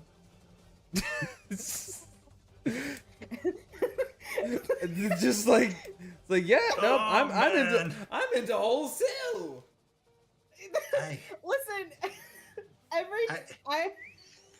can't play You wanna finish Minecraft. that? So, playing Minecraft, I like living in areas that are really weirdly shaped. And so every time I see a weird shaped hole, I'm like, oh my god, look at this area. And my chat's just like, there she goes again. Holes again. I popped into a few of your Minecraft streams. Also, let me see here. So I finally beat the Antonoth and doing the story. Oh, so are you playing? So you're playing World, right? Are you playing World or Wild? Oh, no, yeah, you you were playing haven't World. been that part yet. Wild, he's not. Oh, I was Yeah. gonna say. Yeah, she's playing World. Okay, I was kind of scared for a second. Honestly, June, I also like holes. I like living in holes. They're like the best place. I will usually find a cave that's like the best hole. And I will. None of you build houses? No. I what's a build house? houses. My girlfriend likes to live in the caves, but I like building houses, but I like really funky shaped areas. Wild is the queen of holes. She is the queen of holes. She's a fun travel-sized demon who loves holes. Based. Say that she's short. As you should. I mean, you don't have to go back. I mean, you don't honestly have to go back and play Wild or World Before Wild. I mean, I really hate this idea that you have to play Worlds before you play Wilds because they are not the same thing. they're not. I hate that. Yeah, because they're not. Right. People sit there and say like, "Oh, well, you know, Wilds is the sequel to World," and I'm like, "No," with a question mark. Okay, so this is the weird, like the stupidest argument I've ever seen people say. Oh, you have to play Worlds before you play Wilds. No, you don't. They do not have interconnecting stories. Not to mention, why, if you're going to place that logic, then you should go play for Ultimate first. If we're going to have that logic. Because it literally you should has a play character from a previous game. Oh, then that's even weird. Like, to understand this entire mentality that people need to play this game before this game is shit. Because Monster Hunter has never been that way. No, Monster not at Hunter all. has been like in every game has been their own story. There's no continuation of the previous story. Well, unless it's if you G rank. I was gonna say unless if it's like stories, Monster Hunter stories. Yeah. Not even stories is a continuation of the stories. Really?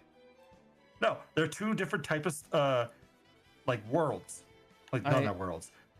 Like there's no continuation from the character you see in Stories 2 is actually a totally different character than you see in Stories 1. Yeah, yeah. So yeah, like Spice, if they're telling you you need to go back and play World Before Wilds, tell them that's bullshit. Like genuinely speaking, tell them that's bullshit. Yeah. Because you don't have to. Because by Now, the time you actually finish World, you are not going to be able to experience a lot of the newer upcoming content for Wilds exactly. as it goes there. Yeah, exactly.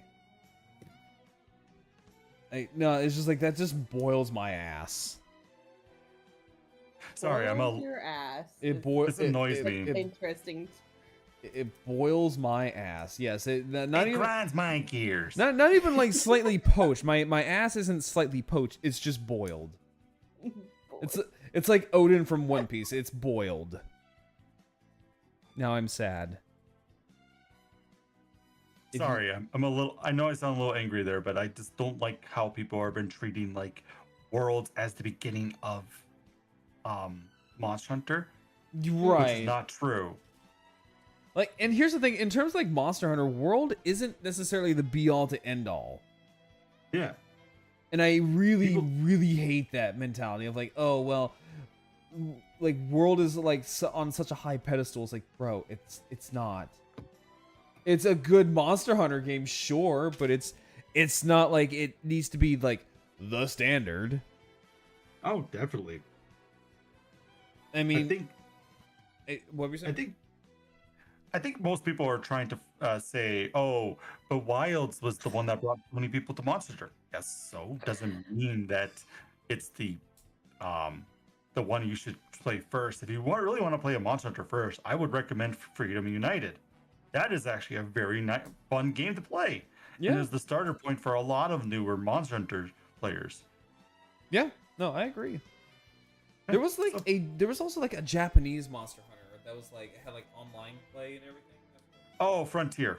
Yeah, Frontier. Frontier was really cool. Honestly, June, you would love Monster Hunter like a lot. Yeah. Like you need to play it.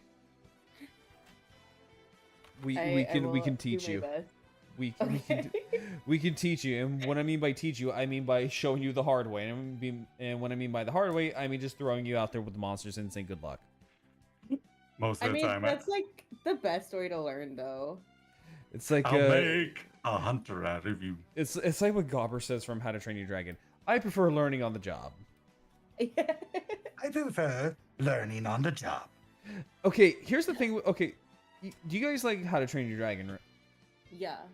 Okay, how do you feel about the live action movie? I don't know.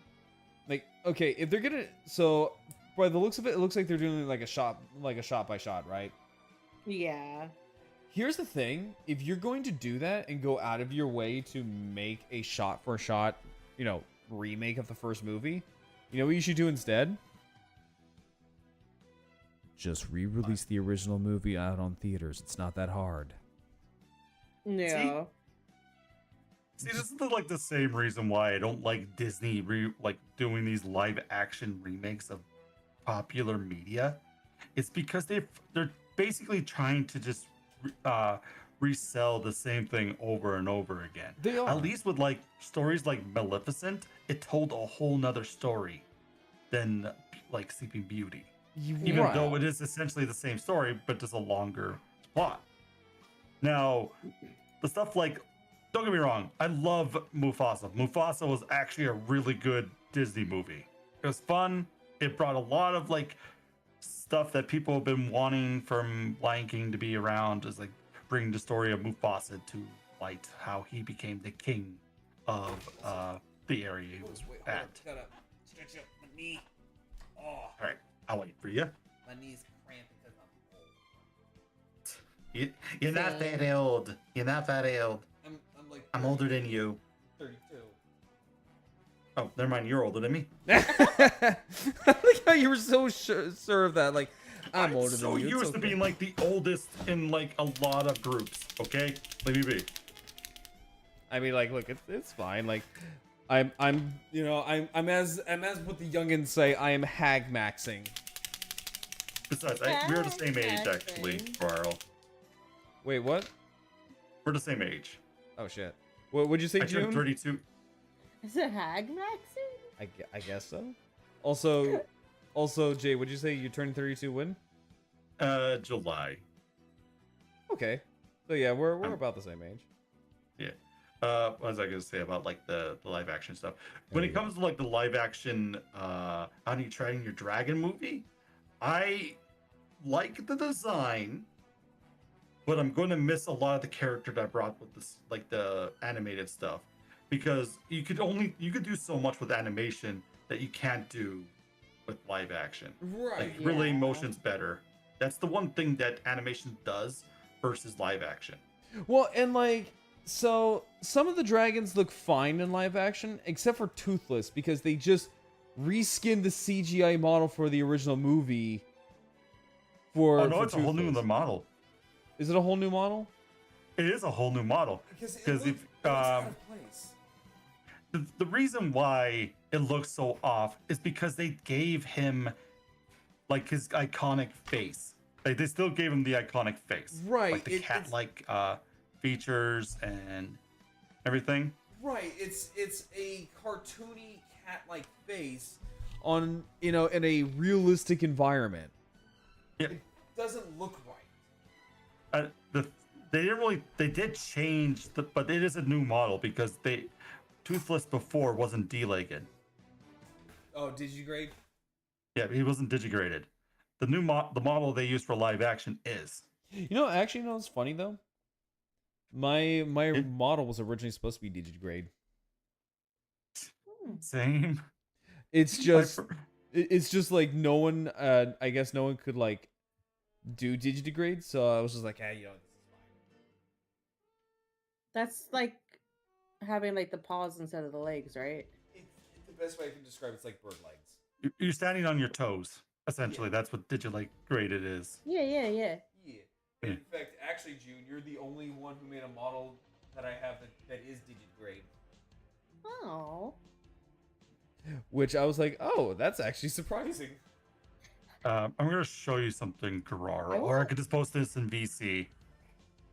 I'll show you what my original model was supposed to be before I switched over to the cool look I have now. So I gotta ask you. So what made you switch from a manta ray to a kitsune? Because the current model you have right now is absolutely gorgeous, or at least the design. I don't know if you have a live 2D of it. My girlfriend's gonna actually make the new model for her. I wanted to try and see if a change of pace would probably do better for me, and I've always loved kitsunes in general. I have 4 or 5 other kitsune characters, and a like almost 8-year long role play I've got with my girlfriend and our friend. I've literally built Dang. an entire lore system around Kitsune. So Yeah, that's I, some commitment right there. That is commitment. Jesus. More we power don't let to it you, man. die. We've got like 10 AUs going on. It's kind of bonkers. 10? Yeah, we got a lot of different AUs. God damn. No, that is legit commitment. Holy Christ on the stage. So I did post I post the model in the VC text. No, I don't want to switch to the movie room. Okay, yeah. So my new girl's basically due to degrade. Yeah, that I liked it at the beginning, but it didn't really speak to me as who I am as a character, so I kind of switched it up because my new model. Hold on, let me find it. GG straight here. It kind of My gives a new more model- predatory stance. My new model is more focused around like being like a dino born is the best way I could describe it, Mm. and features a lot of Native American inspired stuff. Hmm. So And then their tongue, they call him Dinokin. Dinoborn. in the tongue, they refer to him as Nova King, Dino born. What's up? I really want to play Skyrim again. I kind of never played Skyrim. Really? I've Never played either. Wait. Okay. I never had access I need to a new good mom. enough- I need a new mom. No. I need a new friend and a new mom.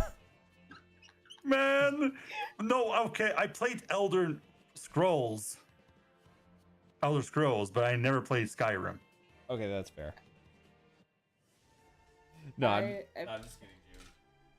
I played a little bit of Fallout New Vegas, if that counts. Yeah, that counts. Just barely. I mean, it is a Bethesda game, so Yeah. Yeah, I mean, like, honestly, I haven't played much of Fallout New Vegas either. I played a shit ton of 4 and 3, which is ironic because I think 4 is probably one of the weakest in terms of a story. But, like, I really like Fallout. Mm. Have you guys seen the show? There's a show? yeah, I watched it. It's really good. Oh my god, it's so good. Like, I remember when the show came out, people were simping over the Ghoul. I'm not kidding. That was his name. He was just called the Ghoul. The Ghoul. Yeah, the Ghoul. But he was such a good character. Like, okay, June, one of these days we need to sit down and watch this. You said it was It's- a movie or a TV No, show? it's a show. It's an Amazon show. Oh. I think it's an Amazon show. Either way, it's It a is show. an Amazon show. Oh, it is a show? Oh, it came out last year? Yeah. It shows? Yeah, so good. Okay. Yeah, they're working on season 2 of it. And how much they keep to the actual Fallout lore is kind of awesome. Okay, there is one teensy weensy little gripe I have with it. Understandable. I mean, like, again, it's only one little gripe, and that is with the power armor. Because in lore, I believe, they don't do the whole, like, Iron Man where he shoots out, like, a little jet Yeah. to hover and fly. That doesn't happen because they have jetpacks specifically made for that. That's literally, like, my only, like, gripe. And there's Understandable. With everything else, they kind of keep in with line. Like, for example, the Brotherhood is a well-known thing that does use the power suits like knights. So yeah, like they got the Brotherhood down because in Fallout 4 they kind of show the Brotherhood are just kind of a bunch of dicks. yeah, usually happens with people who have power. Well, I mean, like, it was a offshoot of, I forgot what his name, but it's an offshoot of one of the characters' Brotherhood of Steel from Fallout 3. And they just kind of forked over his ideals and said, fuck it. We are just gonna go save the technology, and all other wastelanders are just barbarians that get in our way. So, kind of how the core values of the Brotherhood were anyways. Yeah. But they tried to be nice in the third game.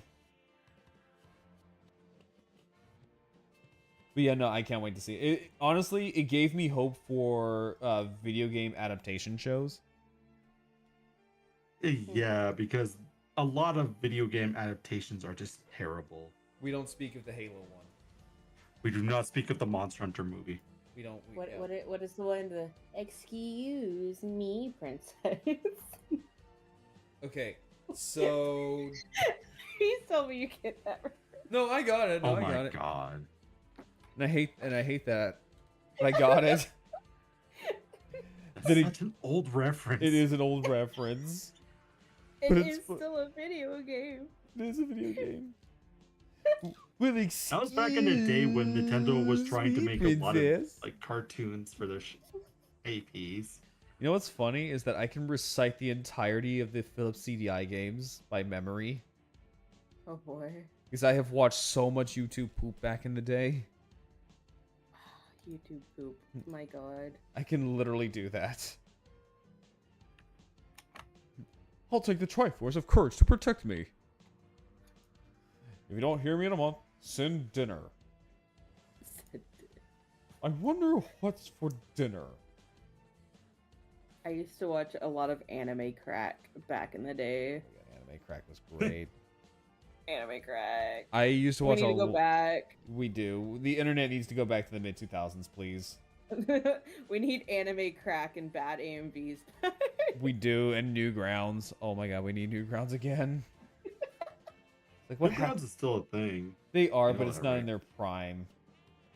Yeah, they're more focused on being like another social media people can post stuff on. Yeah, I miss the days when Newgrounds was meant for like people who were like meme lords, and they would like upload tons of like profanity riddled Mario videos, and they were funny as hell for like a young teenager me. Yeah. You know what was also good back in the day? G4. I don't know that one. It was like a video game channel. And then it died a horrible death when they tried to relaunch it. Yeah, I remember that. They went from they were a video game channel that focused on like cool little news things about upcoming games, or like they will talk about topics that involve games and all that. Yeah, and then the ratings went down. They tried to revive it, and it just died horribly. Yeah, Because no one really needs G4 anymore. I think the only gaming channel, like news-wise or something kind of like that I followed, is Did You Know Gaming? I feel like I've heard of them. I still watch the occasional stuff when they make new videos about Pokemon games. I need to. Okay, so here's my thing. I am really hoping that this new Pokemon game is good. Oh, Legends. Excited for it. Legends ZA? Zaw. Zeta. Zaw. Z to A. Z I'm to so A. freaking excited for it, dude. I am too. Look, Mega Especially Evolutions are the new- back. So I'm excited for that freaking battle mechanic, dude. I am gonna go freaking bonkers. Oh my god. It's been a while since we So, actually had like a new style of game. I was gonna. combat. Yeah. I was gonna say, like, if they make a Mega Feraligatr, I'm going to shit myself. Oh, they absolutely have to, dude. Because There's no way these guys are not getting new forms.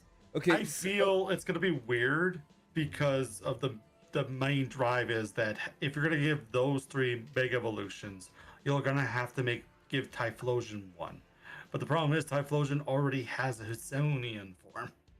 Well, you could say that, but also like Charizard, Venusaur, and Blastoise all have Mega Evolutions, but they don't have different regional variations. So I think they're Yep. just giving like different starters each like their own little thing, basically. Yeah, and it's Yeah. nice to have something other than Charizard getting something. Charizard Z. My girlfriend's hoping that we're gonna get a Charizard Z.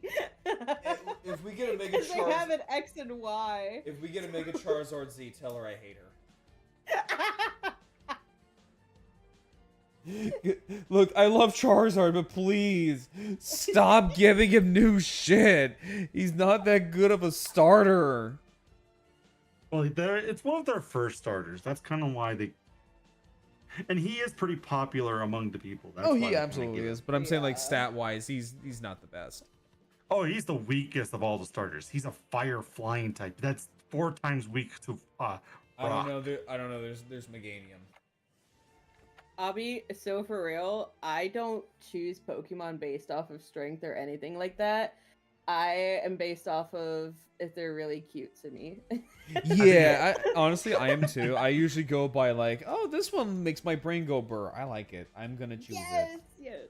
Like my favorite Pokemon are mostly rock type. For example, I like Lycanroc Same. Midday. He's one of my Aw. favorite. And then there's also Tyrantrum. And then of Yeah. course my new favorite little boo, Fuecoco. Wait, Coco's a happy little guy. I love him. He has no thoughts behind those eyes. Hi, Anxiety Media. How you doing? I heard someone insulting Charizard. Figure I'd check it out. Insulting Charizard, one of the most generic of all the starters. Look, okay, I like Mega Charizard X. No, not X. Y. I like Mega Charizard Y over X. Mm. Look, to me, I find Y to be like a more natural evolution than X. True. And I think they made X just to shut people up about Charizard not being a dragon. It's like, here, he's a fucking dragon. Are you happy now? Yeah. And everyone's like, no. But no, like, I like Y more than X. But no, it's just like, please stop giving Charizard a new fucking form for everything. Please stop. They gotta milk their cash cow. They already have a Sorry. cash cow. His name is Pikachu. Also, did you say the cash cat? They gotta milk that cash cat. Not the cash cow, but I think I hiccuped when I said it. Do not the cat. Do not the cat. It's the new Sonic the Hedgehog character. Do not the cat. It's Big the Cat's. It's Big the Cat's brother. Looks more detailed than Gunpla. Yeah, so this is a Zoid. And when I say this in earnesty, like there is a Zoid for just about every animal you can think of. Like, there's like several, like, there's even like several different Fox Zoids. Like, There are. like, there's one on my desk. Neuron activation? Fox, as you So say. this is the Gatling Fox. But what's special about this one is that this is the only VTuber collab Zoid kit. Huh? It is a collaboration with Fubuki from HoloLive. It even has like the little star on its tail, like Fubuki. They're so cute. What the hell? Yeah, there's like so many like Foxzoids. Let's see here. I'm gonna get the new Zoid X Transformers. I am not. I love Transformers and I love Zoids. I'm not getting this, sadly. There's even like Suchomimus Zoids. So like, there's literally one for like Jay. Mm. Yeah, I think I have it too. I do. I have it. Yeah, it's the Gravity Soar. Eh. it was one of the Zoids my grandmother gave me when I was younger. I'm glad I got to Aw. keep it. And you looked at the Zoid and you're like, I'm gonna be a scaly when I get older. Okay, a little fun fact. I was actually not a dinosaur guy for the longest time, like character wise. I was gonna say, were you like, Uh, dinosaurs are cringe? I don't like dinosaurs.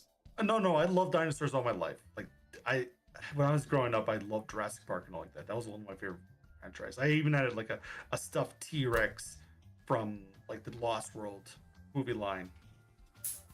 But what I originally was a wolf for the longest time. Okay. And yeah, after a while, I started realizing that was a very generic, like furry character. You were like, furries are cringe. I'm gonna be a scaly. Well, it was not really that. I was I was a furry artist for the longest time, and if you know anything about furry community, they tend to become a little weird after a while. Oh, so I know. Like one of my best friends is a furry.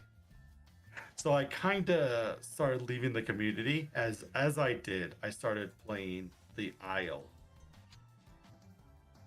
You could say it was an opening experience. It was actually because I started playing playing the game, and then I started to.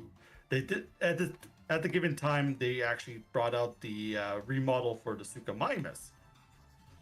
After they did, I absolutely fell in love with it. It was like one of my favorite dinosaurs. And you were like, I could swim for a long period of times. Yeah, my neurons were activated. You could swim for a very long time. You can have fun. It's pretty much as strong as a Rex. So I was like enjoying my time with it. And then after a while, I was like, you know what? This would be a cool character to represent me. So I started making like actual stylized art of those Suchomimus model in my Isle colors, which were also my spirit colors. That's cool. For my naming ceremony. So I actually don't know about the naming ceremony. What is that? Okay, so basically it's when an elder who is entwined with the spirits had to do a process where they dream of your name, and in the process, as they dream of your name, they also dream of the colors the spirits will bestow upon you. It's like, So, and you, I will name you Jake from State Farm, and your colors will be khakis. and usually the animal that they represent have those colors in them. For example, my Native American name is Gnu, which stands for Golden Eagle. Oh, okay. Also, sorry, I didn't mean to make fun of it. I just thought that was funny as hell. No, it's understandable. And then, of course, my actual colors, my spirit colors, are tan, light brown, brown, and gold. Okay. So that's actually really cool. That's and those are actually the same colors I use on my VTuber. Oh my god, it's almost like it was meant to be. Yeah. Well, I started using them for that exact reason because these are all the colors of my spirit colors. So that's another little bit of my design. That's so cool. Yeah. We love lore like that. We're learning new shit every day.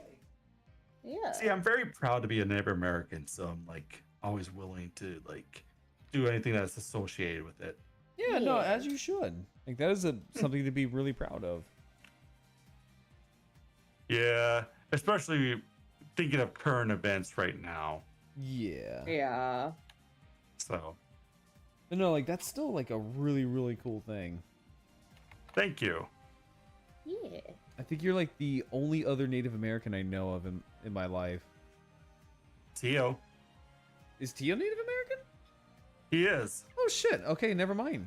That makes 3 Native Americans. He doesn't broadcast it as much as I do, but he is Native American. I need to reach out to that guy more often. Like, he's super chill. Oh yeah, very chill. However, I wish you would pay attention more in ARC. You know, funny enough, I have art. Oh god. If you're talking about ARC right now, it's a shit show because they are releasing a DLC to ARC Evolved. I saw, and it looks like shit. And the bad thing about it the trailer they released was nothing but AI animation. Ew. So it even made it worse. No. And I'm about to DM Depths and be like, what the fuck, man? Like, that makes me more disappointed than when Linkin Park did this. Yeah, do you- Don't remind me. I was of gonna that. say, you guys remember that?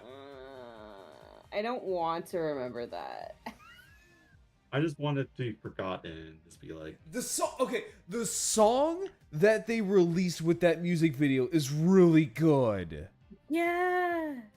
Like, it's a really good And then they song. had to go and do that. Yeah, I thought that was disrespectful. It was so disrespectful. They could have just used like a still image or something. Or Okay, commissioned the hundreds of artists who probably would have done this shit for free. I agree. I agree. So okay, so chat. If you don't know, so a couple of years ago, Linkin Park, after being silent since Chester died, which is understandable, they came out with a song called Lost. And Lost was part of a project that was a bunch of songs that were cut from previous Linkin Park albums. Lost came from Meteora, which is the album of the early 2000s.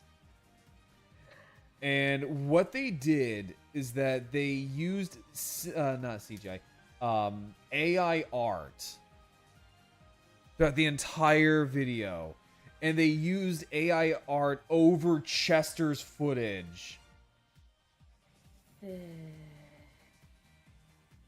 Like, what the fuck were they thinking? they weren't thinking at all. They were just trying to get something out fast, and then they are like, Yeah, especially since they were silent for so long. It's like, this is a slap in the face for Chester. For real. Now, and honestly, with Linkin Park, I don't know how I feel about the new singer. Like, I don't mind her, but it's just like it doesn't feel right. Yeah. I like her voice and everything. Her vocals are nice. But then I Yeah. also like heard about her, so I'm just like I'm on the fence. Why? What do they say about her? why are you not on the That- chair? That she was a Scientologist and Oh, ew. apparently supported someone who had been convicted of R-wording. Oh no, Mm, Yeah. not the grape. Yeah. not a grapist. I don't know exactly what came of that. I just remember seeing about it a lot when she was first like introduced. Because you know the internet Yeah. loves to deep dive on people. Yeah, no. I can't even support that because Scientology is just Yeah. I never hear anything good about it. no. That's 'cause it's- Because it's a cult. I'm sorry. I don't want to slam on people's religions, but it's a cult. Yeah. technically every religion's a cult, but the only reason why we don't call them cults is due to the fact of the belief that if you have 12 disciples or more, you're considered a religion. True, Interesting. but Yes, also that's by the federal laws of the FBI, what difference between a cult and a religion. yeah.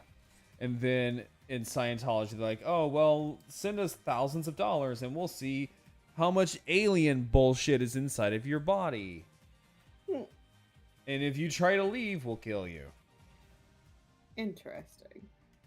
And the saddest thing is that I grew up in an area where it's like the Scientologist capital of the world.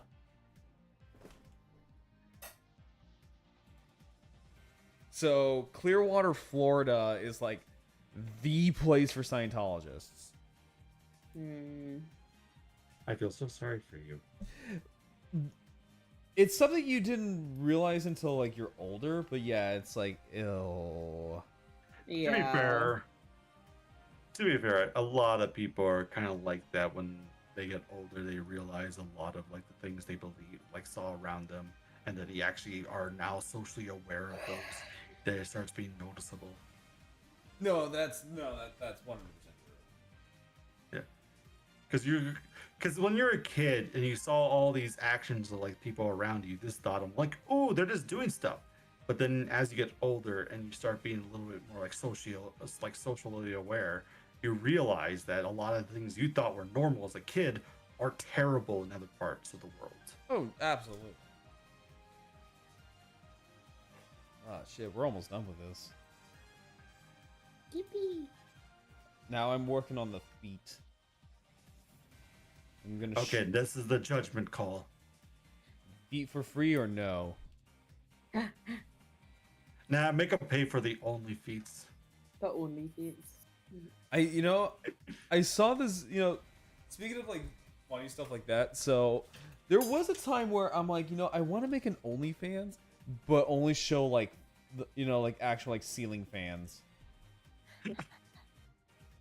Only There, fan. yeah, there's probably there probably is an account like that. There was. I think there was one that was like that, where it's like it was literally just OnlyFans on That's an great. on Oh OnlyFans. god, that is awesome. And apparently people were mad. And it's like, look, he said OnlyFans. He didn't say what kind, Yeah. which I love that. But no, like I don't know, my brain is fucking mush right now. You Oh, this is good. kind of late, man. It's going on 11 o'clock, and I gotta work tomorrow. But I am dead set on like finishing this fucking thing. You got this. I just gotta zoom. I just gotta that zone in. I gotta zone Also, going back to dinosaur games, I forgot I have Path of Titans in. No, And there you go. Oh, nice. because my girlfriend loves dinosaur stuff, and like she had like a really huge long stint of obsession with Path of Titans, and then she got me into it for a little bit. You could always tell your girlfriend to be a dinosaur VTuber. Just saying. I have tried. She streamed like once, and then never again. She's like, Well, streaming's cringe. we really want to like get on your girlfriend's good side. Tell them that you know a modder to the game. No, Just Oh, you work on it? I develop mods for the game. Mods for it. That's Yeah. great. Yeah. I make a lot of like fantasy-based mods. I do have 2 dinosaur mods. One's the Tryptosaurus and the other's the Cerata. Just be like, hey babe, you like Path of Titans? Well, guess what? I know a guy. And she draws dinosaurs too, actually. Hold on.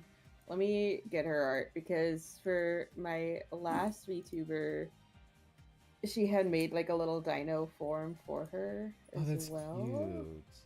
Yeah. For when like we were doing the Path of Titans and stuff. So she made her a little dino form. Where is it? Currently, they just had a big update. Oh. Yeah, they Also, changed a Ark lot. has a Power Ranger event going on, and Tio's been like getting me to play Ark again because of it. I'm like, It's not really a Power Ranger event. It's more of like a it's a crossover. DLC. It's DLC. crossover DLC. Yeah, but like, I don't know if you know me, but like, I kind of have a thing for Tokusatsu. I do. So I don't know if you were talking to June or me, because I kind of do know who you are. You talk about a lot of like Kamen Riders, Power Rangers, and all Oh no, that.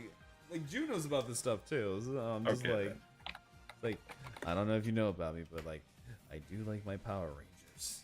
Carl, I think I've known you for like nearly 2 years now. Oh, I know. So It's also even though this is like been the most we've ever talked. that is true. I'm also a bit of a shut-in. Well, mostly I'm terrible at text. That's why I don't talk a lot in like servers. I'm better at VC. It's a mood. Yeah, because I'm slowly popping out of like my little cave, and I'm like, He's coming out of his like his a metaphorical shell. just popping out like pink eye, going like, "Hey, mouse." I am Dumby and did not save that art to her toy house. And now I have to try and find where the hell I put it. I thought you said I'm a dumpy. I was like, I'm sorry. Dummy. I was gonna say like you're a big booty. Oh, Father, I'm doubly thinking the top of my ass cheeks are alerting the peas. Jimmy, I'm trying to sneak around, but I'm dummy thick, and the clap of my booty cheeks keep alerting the guards. The bad thing about it, you better not do that, or people are gonna redeem that again. Oh damn, you're right. And you're not feeling well, man. You know this, right? You know how chat works, right? You know how Once chat they works. see, once they hear you do it, you gotta do more of it, man. Like Scoob, they're going to make you do it again. Like school, they're gonna make you do it again. Like, oh, I don't want to do Roll, it. Reggie. Also, can I just sit here and say, like, one of the best things in the world was that that shitty Velma show got canceled. I absolutely hated Velma. My biggest question is like, who liked it? Apparently, the hardcore Mindy fans. I was gonna say, because it's like outside of like maybe Mindy Kaling and her ego, like I feel like that's the only people who sat there and were like, ah yes, I like Velma. I figured it was gonna be like the only people who like that show is probably the Mindy Kaling and them. It's like, we're sorry, Velma fans, all one of you. I absolutely do not like her writing. I just don't like her in general. She has decent acting, but I do agree she's not the best in what she does. That is true. Like she has done some decent roles. I'm not going to just sit over here and be like absolutely hate on her. She has done decent roles, but the Velma one was just a bad take, and I hope she learns from it. Also, I kind of want to. I'm hoping it's still in theaters by this weekend, but I want to see the new Looney Tunes movie. Yeah, that's it. That came out.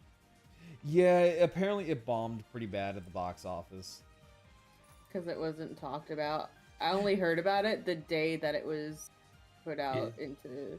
Now, I have heard about it before, but like I didn't think it was going to be like an actual like movie. I thought it was going to be like an online thing. Oh yeah, like they're gonna put it on MOOCs and something. Yeah, and from what I've heard from like Red Claws, that apparently that movie was released so that way Warner Brothers can tell the government like, hey, look, we're not constantly writing off movies. See, look at that. We just came out with a movie. Yeah. Honestly, I could see that. Yeah, same here. I could see that actually being a thing.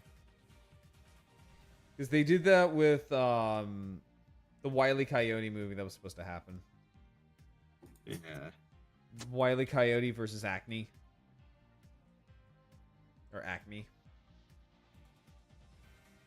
Apparently they wrote that. It's sad. Yeah, because they wrote It's it very off on their sad. taxes. Olive. It's just like Pootie Tang. Every day. Just like Pootie Tang. I Gotta think love that booty tang. I think that came from like Airplane. Here we go. Here's some of her dino-ish stuff. All right. Yeah, I must judge this as a paleo artist myself. As a paleo nerd and a dinosaur VTuber, I must see this. Oh, these are actually kind of cool. Yeah. Oh wow, yeah. Hers Yeah, nice. yeah, that like. I think she has one that is either straight up dinosaur. I gotta try and find it. But I could see these are like more inspired from like dragons and Godzilla than some. There is a dinosaur in here, but that's her newer stuff. oh, That, okay. Like her newest art in general. That's like kind of lined up with those, I guess is the way to put it. It does feel like that she's more focusing like on the kaiju-esque dinosaurs, Which isn't bad. which is good because it's not really a bad thing. A lot of people like kaiju-esque stuff. So, Yeah, because I like kaiju stuff. because you are a kaiju. No, I'm a dinosaur. Godzilla was also a dinosaur, but he's also a kaiju. Fun fact, did you know that there is a dinosaur named after Godzilla? Yep, Gojirasaurus. You know what's also funny about that? It is a very tiny dinosaur. Well, no, but also there's a actual Toho kaiju called the Godzillasaurus. Oh yeah, and then there's also an actual creature. Oh, that's Gorgosaurus. Yeah, Gorgosaurus is something different, but no, like in the Godzilla movies, in Godzilla vs. King Ghidorah, which is a 1991 movie, the main characters go back in time to seeing the origin of Godzilla, and the dinosaur that they come across is literally called the Gojirasaurus or the Godzillasaurus. So, if you want clarity on what the Gojirasaurus is, I'm getting the image of it. Isn't it labeled under dubious taxonomy? It's still officially an animal. Oh, it There's is? like no. Okay. Yeah, I'm trying to find a good image for it. I think it's the largest coelophysid.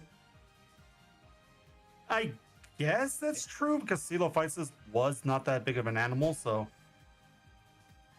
Okay, so here we are. That is what Gojirasaurus is. In terms of dinosaurs, it's actually not that big. But it also lived in a time period where dinosaurs were not that big. Yeah, it lived in the Yes. Triassic. Oh. PT's Giganotosaurus. Oh wait, that might not be PT's Giganotosaurus. That could actually be Ark's Giga. Okay, I'm gonna be real. Speaking of Giga, Yeah. I actually like the Jurassic World Giga. Same. I actually genuinely like it. It was a stark contrast to the Rex for sure. Like the if you look at like Rexy from Jurassic Park, she has a lot of like smooth skin, like not a lot of like sharp points on her body. Yeah. But then you look at like the Giganotosaurus from Jurassic World, it has a lot of sharp parts on it, which gives you like a really cool indication of the stark contrast between the two. And no, it's fine. No, you're good. No, and I thought it was weird that they were trying to label this Giga as like the Jurassic or like the dinosaur version of the Joker. I'm not kidding you. That was like the press tour saying like, "Oh yeah, we made the dinosaur version of the Joker with the Giganotosaurus." I'm like, Rexy. I'm like, really? Are you serious? I absolutely like. I saw that so many memes were posting that up. The bad thing about it, and I'm gonna say this is a hot take from me watching Dominion. The Giga did absolutely nothing to deserve what he got as an ending. It didn't. I mean, like, it was literally just an animal being an animal. Yeah, like it was just generally just there for the movie. Like there was no reason for it to die at the end. Because they need a big climactic action scene. Like the only time the Giga actually shows up is when they first introduced it, and it was just a small little there's like a small little dinosaur ready to clean its teeth, and that was it. And then they introduced then they did a snippet where it was after the locusts like nearly burnt down the forest, started burning down the forest, and the Giga ate it. Yeah, and then there was the scene where it bullies Rexy off of a kill, like, you know, Yeah. how animals do. Like, it was literally just doing what it was supposed to do, and for some reason it needed to die like that. And it's like, really? They villainized it with like they really tried to villainize it without actually making it into a villain. Yeah, because they needed a big bad dino. Yeah. And I will say this though, I really don't care for the new villain dinosaur in this new movie. Oh, you mean the D-Rex, right? Yeah, the weird mutant dino. Yeah, I also don't like the generic style they went with for the creature design, which is humanoid body shape with mixed, like that's it. Like basically future predator from Primeval. what's the name? Primeval. And I hate it. Because that's a generic design for any like intelligent monster creature. Because if you ever watched like Tomorrow Wars, the white spikes are the same style. Right. The Basiliscus in 65 million years. Generic humanoid looking creature. Also, I hate my friend Dino Diego for this, but he calls me the T-Rex from 65. Like 65 Oh my million. god. When he told me this, I'm like, I fucking hate you. I would be annoyed because I absolutely, well, to be fair, the T-Rexes in that movie are not too badly designed. I just don't like how they have really weird mouths, like the V-Rex. No, like, I actually find it funny. I just like cracking on him for that. Because it's like, I have a lot of. It's like, I am not that, thank you. For clarity, I have a lot of strong feelings because I am a creature designer, and a lot of movies use the same generic design for a lot of creatures. They do. And it annoys me to like hell and back.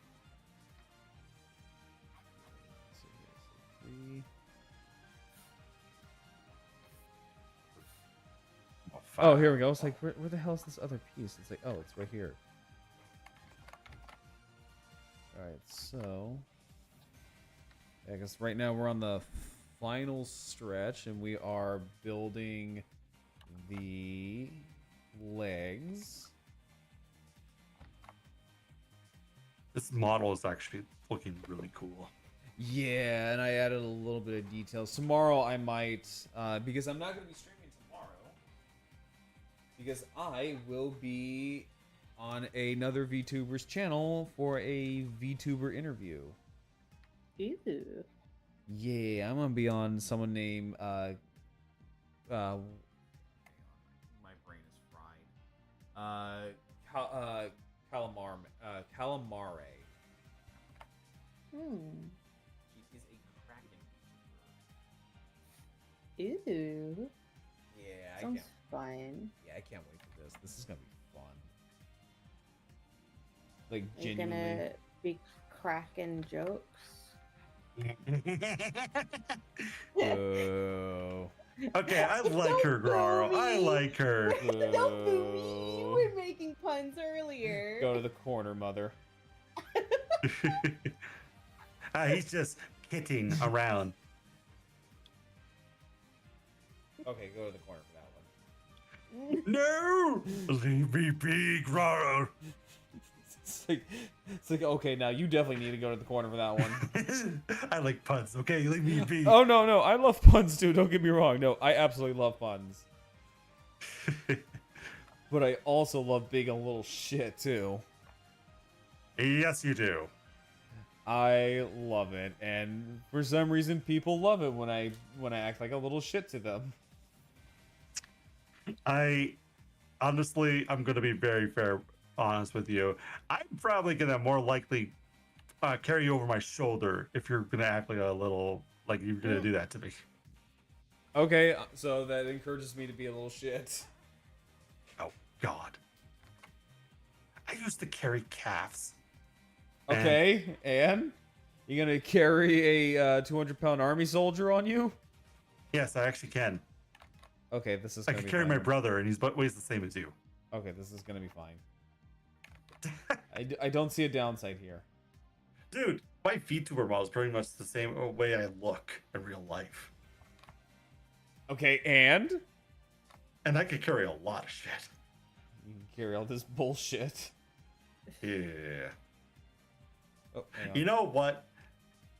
Your Native American name would be Walking Eagle. Wait, what? Your Native American name would be Walking Eagle. Walking eagle? Yeah, What? Wait, why walking eagle? because you're so full of shit to fly. Okay, that one's good. Okay, I'll give you that one. Okay, a little backstory, because that's actually a thing we tell people if they like. This is a joke. So usually, a lot of white people would ask us like, "What would be my Native American name?"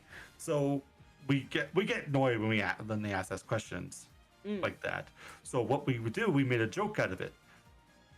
Is My that a dad told me common that- thing?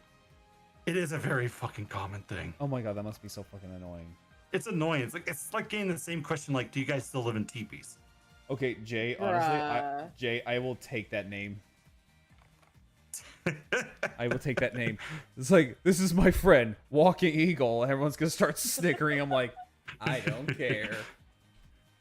The bad thing about it, they like out of the Native American like populace, no one would understand what that actually means. Oh, okay. Still, I'm just gonna carry that with like a badge of honor. Like, yeah, that means I'm full of shit. All right, so here's a little fun story. Back in college, when we were like, hanging out, I would hang out with a lot of people. We have people we know people who knew we were Native American, so they would ask us questions out of the blue because apparently Native Americans are an oddity in reality, like in the real world. Okay. So one of the questions people would ask us, and I know this is not like racially charged, is if we still lived in teepees. At first, we would always make the same joke, like the same thing, responding, being like, "No, we live in like normal houses, like anyone else." It got to the point where people started asking this so much that we started making a joke out of it, like because there was like a Native American group on campus because. I would have been like, yeah, we live in a teepee. Your mom likes to visit there all the time. So we started making this joke where we start saying yeah, we live in teepees. It has 5G internet with wireless internet. It has plasma screen TVs. It has running water, and they'll just give me the most dumbfounded look and be like, "Really?" And I would look them straight in the eye and be like, "Yes, it's called a house." Okay, that one's good. I like that remark. They just look at me like, "Oh, sure. You could have just said no." Yeah, but I keep getting asked that same damn question, so we just thought it'd be funny to make it into a joke. I like that. Yeah. It's better to be like, make them actually learn the hard way, because if you just say out straight out, say no, then it's like, oh, they don't learn anything. Well, yeah, of course. But if you actually make fun of them for it, that scars them for life, because then they realize that what they said was stupid. Yeah. So I got tons of stories from back in like living as a Native American on campus. Fuck, I'd love to hear them. I think one of my favorites is my brother, but that's more for like off stream talk. Oh, gotcha. Because it has to deal with people like. June? Yes. Sorry. I was gonna completely ignore it. No, like I heard this small little yelp. I was like, "The fuck was that?" I just get random hiccups. Don't mind me. Is it when you like eat something or drink something? They just happen. Oh, you might need to don't get have that checked. That might be a diaphragm problem. I mean, I can pop my sternum and my collarbone. Well, that's not really a diaphragm problem. That's just a bone issue. But that's kind of cool. Just have to return. You just be like, "Excuse me, I believe my fox is defective. Can I get a new one?" She's just randomly like popping her stuff out, and she keeps hiccuping. I think she might be possessed. It's okay. This is fine.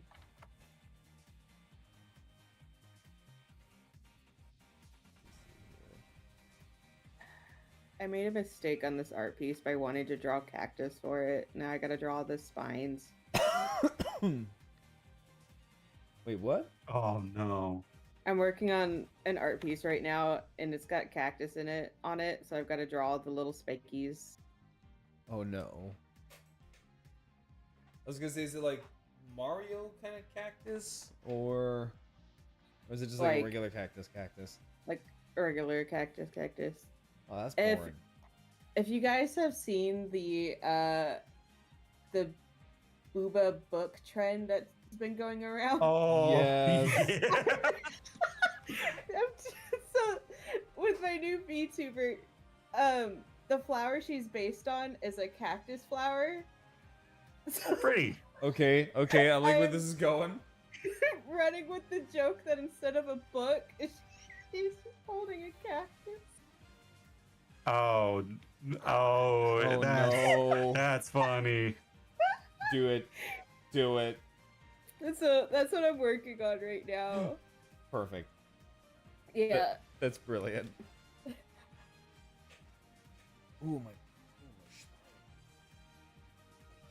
And my girlfriend did actually make my VTuber her own girlfriend recently, so now we both have like this is like her wife, basically. So I'm gonna draw like a tiny little shit of it after of them just helping pull the cacti out, the needles out. Hey honey, can you pull Oh, can you pull God. the needles out of my tits? It's just like I didn't think this through, kind of thing. It's like I calculated all the risks, but my god, am I bad at math. It was at this moment that she knew. She fucked up. Fucked up. It's like, so what did we learn? Not a damn thing. Pretty much. And I'll do it again. There we go. All right, there we go. Now we got the base of the legs. People are just hearing our random little stories in the middle of the night. Yeah. Like I'm almost done, I swear. Wasn't there like a VTuber that used to do like a cafe late at night? I'm not sure. I think he was a voice of a character in one of the abridged Takahata? Dragon Ball Z. That's it. Yeah. Yeah. I almost said Sakura. but- Taka? Yeah, Takahata. Yeah, he still does it. I never see content from him anymore. So I thought I was like maybe seeing things. Yeah, no, like he still does it. Oh, cool. Yeah, found. Thing. There you go. This one? There are still a lot of people on my Twitch stuff that are still streaming. Oh yeah, Takahata 101. Yeah. I'm not gonna lie, that's kind of like my dream, is to pop on the Weary 101. I have no goals as of right now other than I made waifu Doc J and now I have to wait for another 100 to get to make the model for her. It's like I now have tits. So many people are loving the design. I'm so It's a good surprised. design. It is a good design. I'm happy for it. I need to, one of these days I need to get Gender Ben Grarl an actual model. No, like, Hi. Hello. okay, I'll- well, like you just said, going like, excuse me, Yeah. Hello. what do I look Gender like? Chop? It's like, what do I look like? Chopped liver? I'll even give you digigrade. Okay, hang on, let me send you the reference sheets.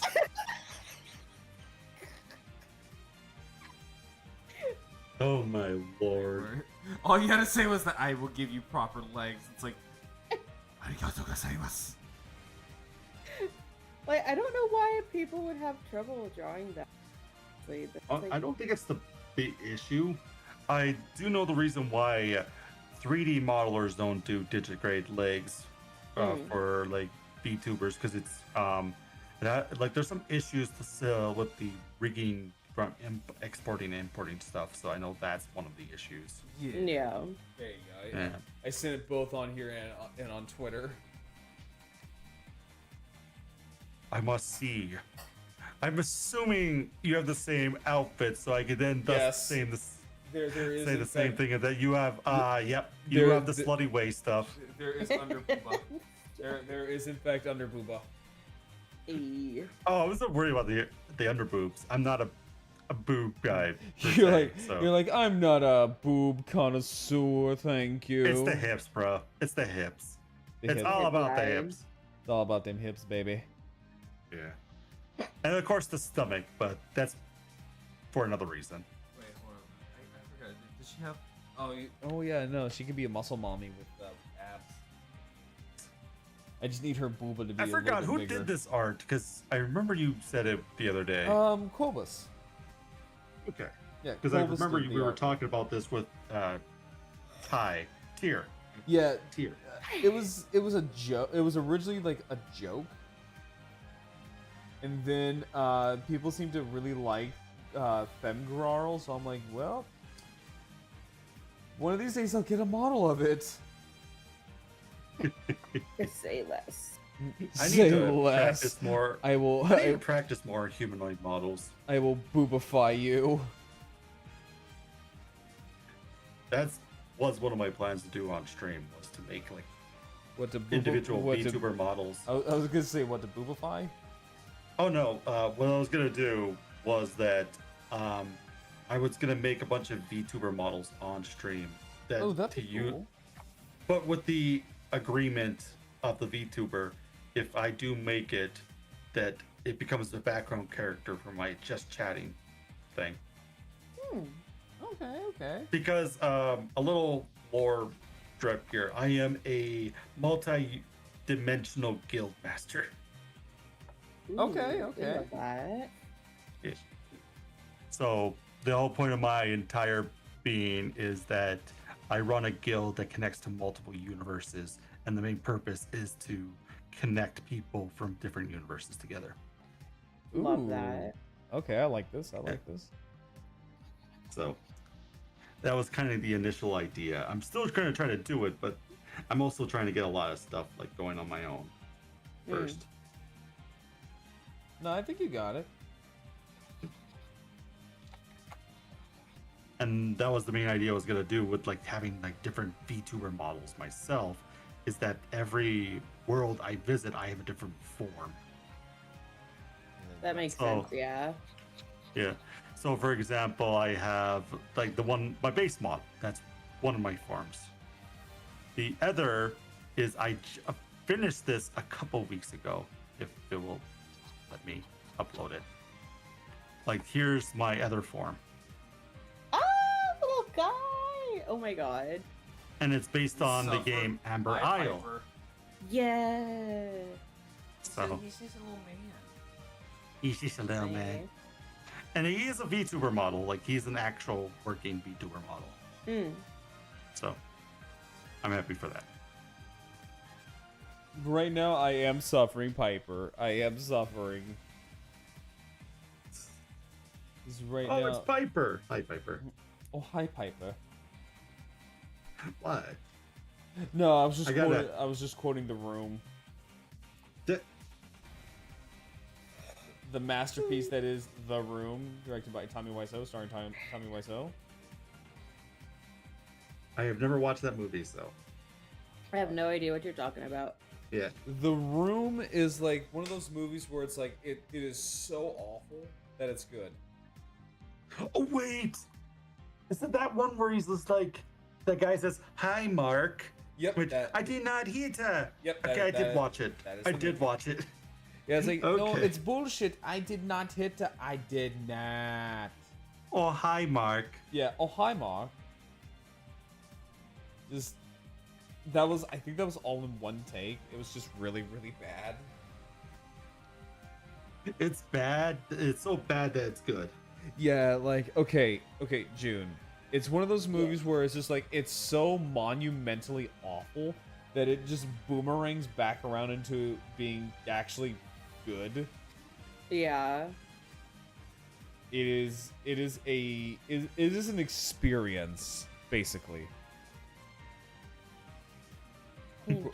If you love movies, it is like your rite of passage to just be like, I witnessed The Room, Yeah. and I need therapy. I don't watch movies as much as I used to. I think the last one I saw was the Deadpool Wolverine one. Oh, that's a good movie. I haven't Yeah. seen it. I liked good. it. I hear it's good. I'm usually not like a superhero, anything like that kind of person, but See, I enjoyed neither the am I. movie. So a little premise about Deadpool versus and Wolverine movie is it's basically like a hey Fox, we're now leaving the company of you. You no longer own us type of thing. Oh, Yeah. is that really what it was? Yeah, because it brings back a lot of the old Fox IPs. Like for example, Chris Evans is acting as the Human Torch in this one. Okay. Yeah, because he was So he if was you're- like that in the original Fantastic Four movies. Yep, and there's a joke in the movie that essentially brings that up. It's like Deadpool thought he was actually one. I am not gonna ruin it. You gotta watch it yourself. Okay. But it brings like a lot of these IPs that like Fox just forgot about, or not forgot about, never used again. I mean, that sounds about right, honestly, with how Fox is. Yeah, like for example, Blade, Elektra, all that. Which I And it's hear, I hear they're gonna make a new Blade movie. Oh, they are, because now Disney actually owns the right to Blade. And it's actually going to be part of the like Marvel Cinematic Universe, Yep. MCU. So that's what Deadpool and Wolverine's supposed to be, is that all now Marvel is moving to Disney, and Disney owns the IP for it. All those all those IPs now belong to Disney, and the whole point of Deadpool and Wolverine was basically saying, "Hey, you are now part of the MCU," Interesting. and that's what they're currently trying to do. Because they bring, I don't know if you watched Loki yet, Carl. I have not. No, I don't. So the last thing of anything Marvel related I sat down and watched was Guardians of the Galaxy 3. Okay, so this is before Guardians of the Galaxy 3. Okay. Yeah, because I'm not like the biggest Marvel guy. Really? Yeah, I am not. Understandable. I love Marvel. Because I grew up with Power Rangers and anime. Basically, I grew up like a weeb. Same. Yeah. But I also grew up with like Marvel comics. My favorite superhero, sadly, has not been shown in the Marvel universe at all for a long time, is Red Wolf. Okay. And you want to know why? Hmm. Because he's a Native American superhero. Oh, yeah. I think they made like a Disney Plus show with a Native American superhero. They did. They introduced all. Well, they brought forth a new superhero from Native American, from a comic book. I think it was from the Moon Knight comics, the new ones. The Moon Knight. The moon. Yep. So See, they whenever I made think a of new like Moon Knight, I think of Moon, the husky meme. I It's can only hear the moon. the moon The haunts moon you. calls for you. Conchu calls. That's way too much. They say you've been not paying your credit card payments. Oh no, my credit. No, not. But yeah. credit. So the new hero that they did for the Disney Plus, which is What Okay. If, which is a series where they basically say, what if this happened in the Marvel universe? Yeah. And they brought in a character that was from the Moon, like the new released Moon Knight comics, which is a new character, a new Native American character with the powers to essentially have Asgardian powers. Ooh. That's the kind of drive of it, is that it's a from what I know about the character itself, she is not as guardian, but is powered by the Mind Stone, essentially. Like her powers come from the Mind Stone. Okay. I can Because get behind this. so the whole premise of her was that her people stumbled upon like some ancient ancient power that was given to him by the Mind Stone, which was the Tesseract fell down to Earth, created a portal to another plane of existence, and her people moved there. Okay. And in doing so, they essentially became immortal. Okay, this And this actually sounds pretty cool. And then I think in the Moon Knight comics is that when she actually goes back to the like real world, a lot has changed since she has actually entered this other world. In doing so, she interacts with Moon Knight, who is already an emotionally unstable character, like mentally unstable character. Right. Yeah, and the moon haunts him. The moon haunts him. To her, this whole new world is from the idea that her land has been conquered by people, and she is essentially one of the last remaining of her tribe. That's actually pretty sad. It is. She's a cool character. She has a lot of cool powers because her powers are essentially comes from the Mind Stone itself. Ooh, okay. She's basically another version of like a Captain Marvel, but different because she doesn't have the same powers as Captain Marvel. I was gonna say, so it's Captain Marvel, but better. Well, I would say better because her powers are essentially she can like use, I think, spiritual energy and turn it into like various objects and such, and she can lift things with her mind. Okay, that's pretty She also has the ability like to make like I like to say light. I want to call them light, but she refers to them as spirit daggers. Oh, okay. Yeah, basically she has light powers like the Marvels, essentially. Well, the Marvels associated to like the Captain Marvel, Miss Marvel, and another character. Right. Yeah. Granted, though, Miss Marvel in the cinematic universe is kind of weird because she's a mutant in the comics. Oh my God, I'm almost done. I could see that. It looks fabulous, man. Thank you. And I have to wake up at 5 o'clock in the morning tomorrow. 5 o'clock. Jesus. I've done worse. I have done worse in the military, so this ain't nothing. Why did I choose this cactus? What kind of cactus is it? Let me show you the picture that I'm using right now.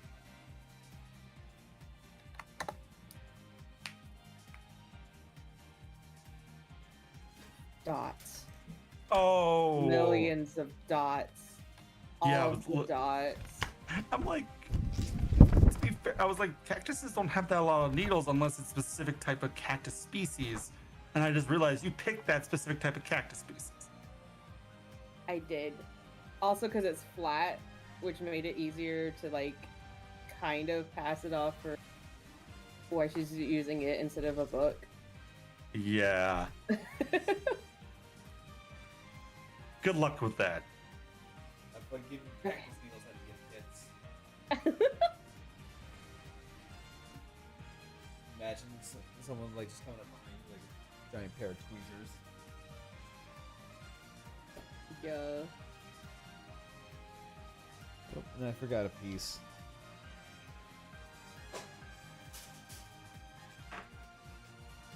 I'm trying to finish all this before my cutoff. You got this. I believe in you. Thank you. Yeah, so normally when it comes to like me just being online, like on weeknights, my cutoff is like midnight. Yeah. Just so that way I have some form of decent sleep. Makes sense, yeah. Understandable. Because otherwise it's like, fuck, it's just pull an all-nighter at this point. That's understandable. I had that same feeling especially when I'm traveling. If it's like my flight is really late at night, I try not to sleep because I know I'm going to be feeling groggy by the time we get to the airport and everything. Ah, shit. Disassemble it.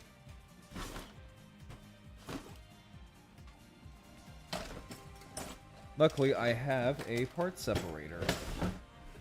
Yippee. Hang on, I gotta take this off screen. I can't do that.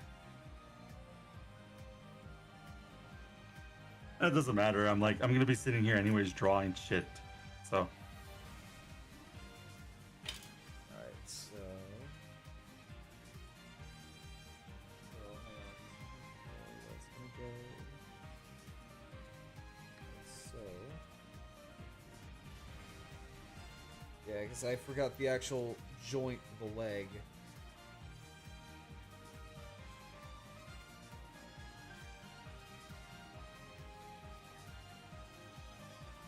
Oh wait, hang on.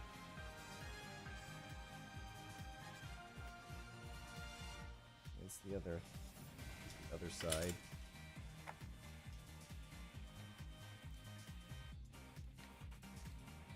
I think it's on the other side.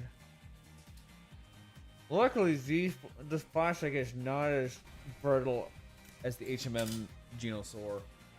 So. Oh, that's even better. To think. Yeah, it's not as brittle, so I can just sit here and just kind of rip shit off. Wouldn't recommend it though. Understandable. Oh, that's why. Yeah, I was gonna say, wouldn't recommend just start willy-nilly ripping shit.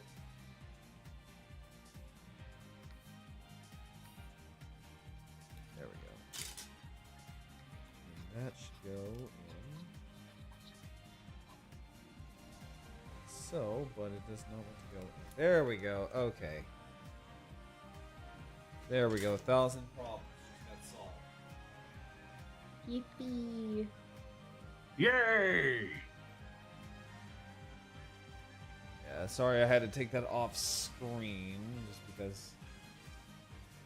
Luckily, this is an easy fix, so I don't have to disassemble everything, which is really good because if I'm not gonna lie, if I had to do that with like say the HMM Genosauruer, I would have been like, "Yep, we're canceling. We're gonna end the stream tonight." Because there's no way in hell I'm going to disassemble an entire HMM Genosauruer. Yeah, that would have been annoying. Oh, it would. I would have been like, "No, I'm just gonna end the stream, and I'm gonna finish this off stream." That's gonna be the case. So sorry if it's a little bit hyper-focused mode time. It's okay. I will entertain chat. Got this. Or try to, at least. You're doing it. Maybe. I'm actually lost for thought. You had one job. I know. I'm sorry. I'm sorry, Uwu. I'm sorry, Uwu. No. That's funny. That's funny. Father, I am sorry. Father, sorry, Uwu. I say happy empathy. Mother, I am sorry. What have I gotten myself into? You said Father, yes. You sorry. you said yes to coming on here, so Yes. enjoy the pain. To be fair, when she first joined, we were kind of like not too insane. But it's also called sleep deprivation. Oh, not sleep deprived. I just like being silly. I just like being a little silly willy, a little silly little guy. Okay, maybe we won't go that far. Here's all I can say. No, I'm like that. Understandable. Have a nice day. So long, and thanks for all the fish. Someone actually asked me, why do I say that every when I don't want when people talk about a topic they don't want to talk about? I'll be like, oh, because I understand you, and I understand that's actually a nice way of saying, hey, I understand you don't want to talk about this. Let's move on to another topic. What? So long, thanks for all the fish. Oh no, like so long, but understand. Have a nice day. See, I was quoting Hitchhiker's Guide to the Galaxy. Oh, that was a good movie. I have never seen the full movie. Really? Yeah, I have never seen the full movie. Damn, you gotta watch it. I do. Never seen it at all. It is a Man. classic. It is a classic. There's a lot of stuff I haven't seen. I mean, I'm honestly more of an animated movie kind of person. Same. I can see that, yeah. Honestly, same. It depends. I like monster flicks, like creature films and all like that. I also like animated films, but at the same time, I will watch anything I feel like it's a good watch. Mm. So this is also me saying I've watched the entirety of the Supernatural series. I have not done that. I am. It is a long ass series, 15 seasons. Yeah, it's too much for me. Understandable. So close. I guess, like, a bit of context, I guess, on, like, the kind of not animated movies. I like the grown-up movies and, like, Adam Sandler stuff. So, that's my vein of, not animated movies. Oh, What about Eight Crazy no Nights? judgment here. What is it? What about Eight Crazy Nights? I don't know that one. It is. What? You never heard of Eight Crazy Nights? I don't think so. It's like It's an I was gonna say it's like Oh. literally the only Hanukkah movie. Is that animated one that everybody was, like, referencing for a bit with the bum bitty bitty? Yeah. That is the one. Okay, I've never seen it outside of that clip. It's not good. It's a Yeah. Hanukkah Christmas movie about Adam Sandler, like style Adam Sandler, like he's a character that's distraughted or something, Yeah. and he has to deal with something. But it's all animated and really well animated too. Yeah. It's just the overall movie's just kind of horseshit. It's an Adam Sandler movie.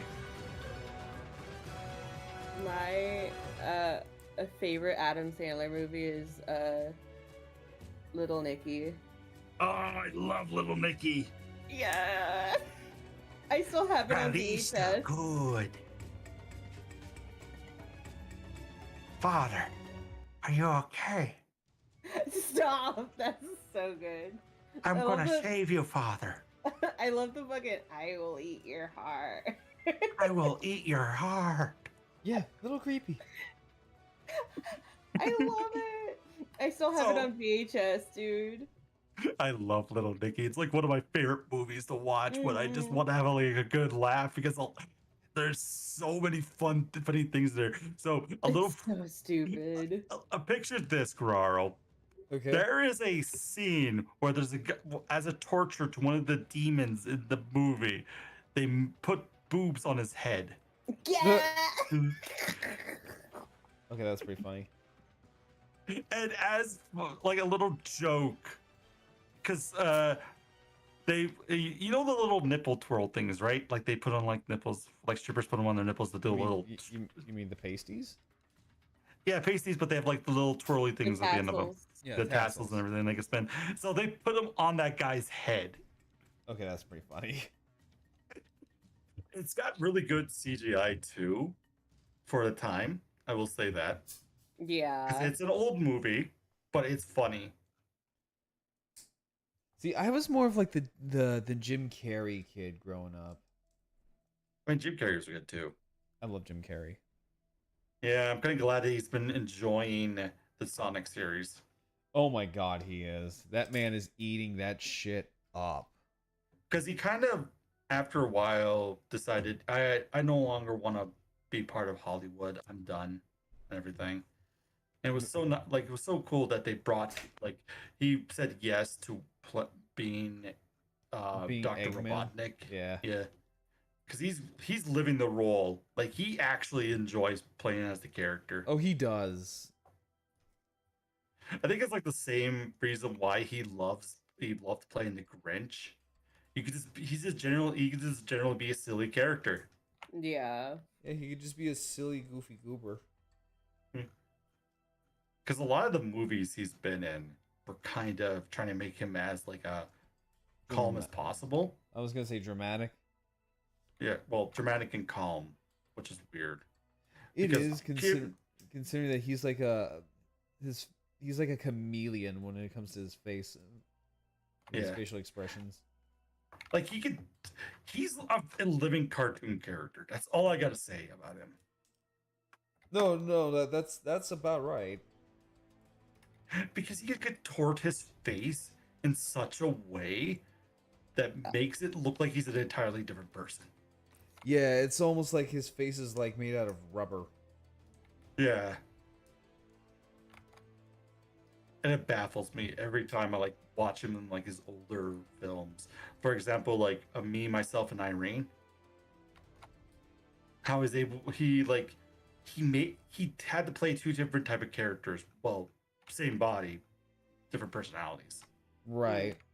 And the way he changed his character so often in that movie, and the way his facial expressions changed between the different personalities, made it even more lively. See, that's so cool. Yeah. There was one joke in like Sonic 3 that Jim Carrey said that made me just laugh so hard.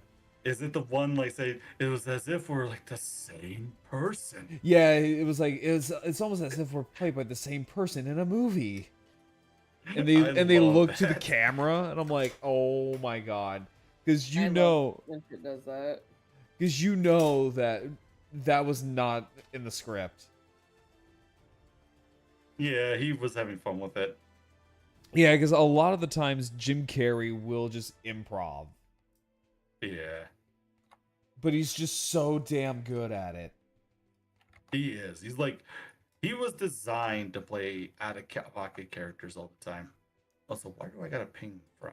Oh, I got a ping in Lunar's Discord. Wait, what? Oh, sorry. I was like wondering where I got a ping in. And Discord has like this weird update kind of made like pings weird. I don't know why. There we go.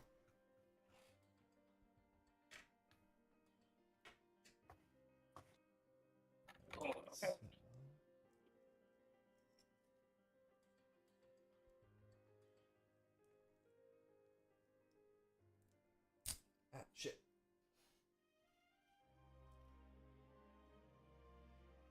I'm just like, I'm almost done. I'm almost done.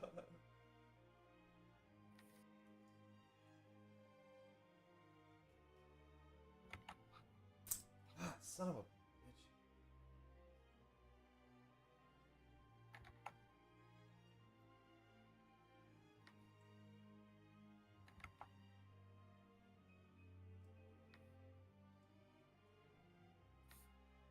I got this. I got this.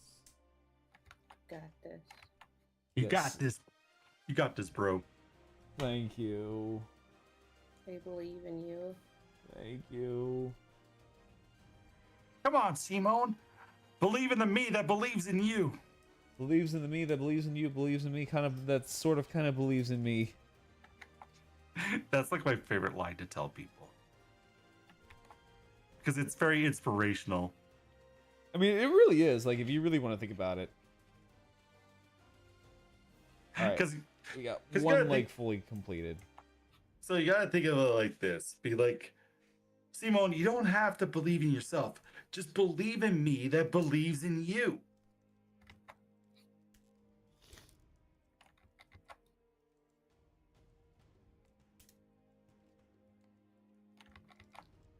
I'm just gonna print that on something. It's, one of it's these like, days. but what if I want to believe in the other guy? Then you're dead to me. You're dead to me.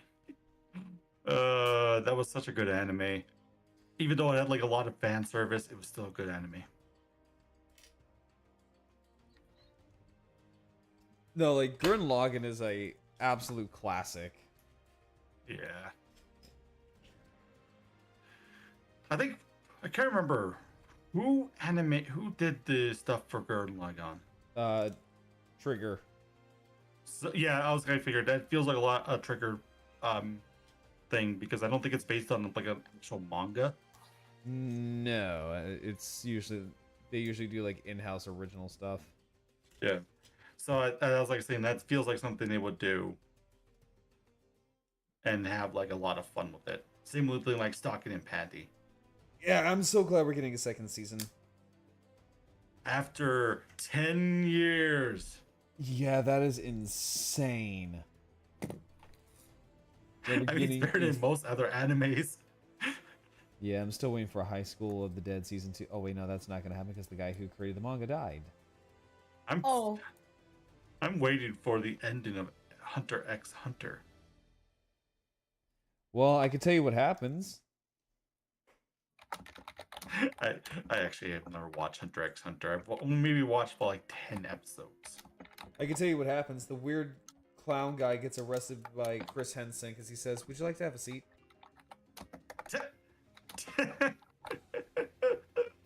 Okay, that's funny. That's funny. I don't like that clown. I'm not gonna lie. I don't like that clown. I don't like how he looks at the kids. I know, right? He looks at them longingly in their eyes. And he's like, he's like, "Would you want to see my balloon collection?" Hello, Georgie. Would you like to see my balloon collection? We all float down here too. Yes. He's like, "No, seriously, we all float down here. Like, we got that wind tunnel thing going on. It's really cool, actually." I've got to question it. How do people not float? Our bodies are comprised of 75% water. We all float down here. It's like he's a lifeguard. He's like, "We all float down here." And the blows whistle. No, right on the side of the pool. Gets really angry, starts doing a jig. Turns into the actual eldritch monster he really is. Like, what? I told you no running around the pool. Oh my god. Every time I think of Pennywise, I think of epic epic beatbox battle. Okay, that guy who ran Epic Beatbox, I feel bad for him because he poured in, I think, like literally his entire life savings for like a fanfic music video. Well, not Yeah. a fanfic. It is a fanfic, but it's also not a music video. No, it was something. It was off-brand stuff. What's the state? Was. Alright. And we are finished. Oh, yippee! I was about to say, I was like, I need to go to bed. Yeah, thank you for joining us, Jude. Yeah, thanks for inviting me. Yeah, we need to hang out more. Absolutely. There we go. I like focus better when I'm yapping. So Yeah, like literally, like whenever I'm streaming, just come on in. We'll yap. hell yeah. But yeah, we are finished with the Genosauruer. Yippee! Wahoo! Yay! That looks really good, and no broken parts this time. Yeah, I know. Hell yeah. It actually feels a lot better than the Blade Liger. All right, so I am going to quickly find someone for us to raid because I am tired as all hell. Thank you so much for joining me, guys.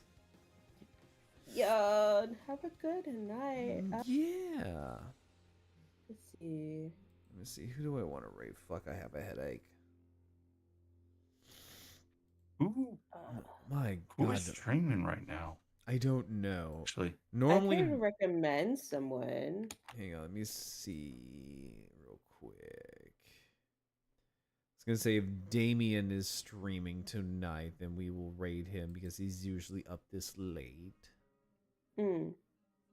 The day that I want to raid him because he's up so late, he's not here. You had one job, Dad. You had one job. you had one rude. job, and you have failed me. You have failed me for the last time. You have failed me, Father, and for that you must die. Maybe you. Honestly, Carl, I don't honestly know who's really up at this point. I've got I mean, Gina is streaming right now. Well, I was also gonna raid Goblin Fia.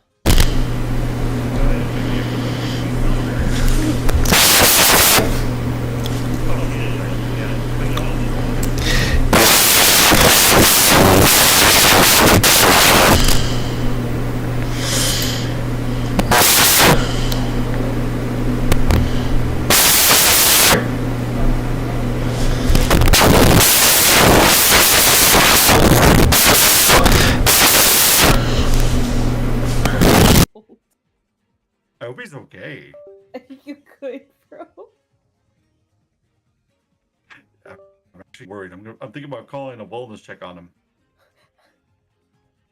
Hello? Oh no. Issues. You're good. Okay, you scared the living No. hell out of me, man. No, I'm like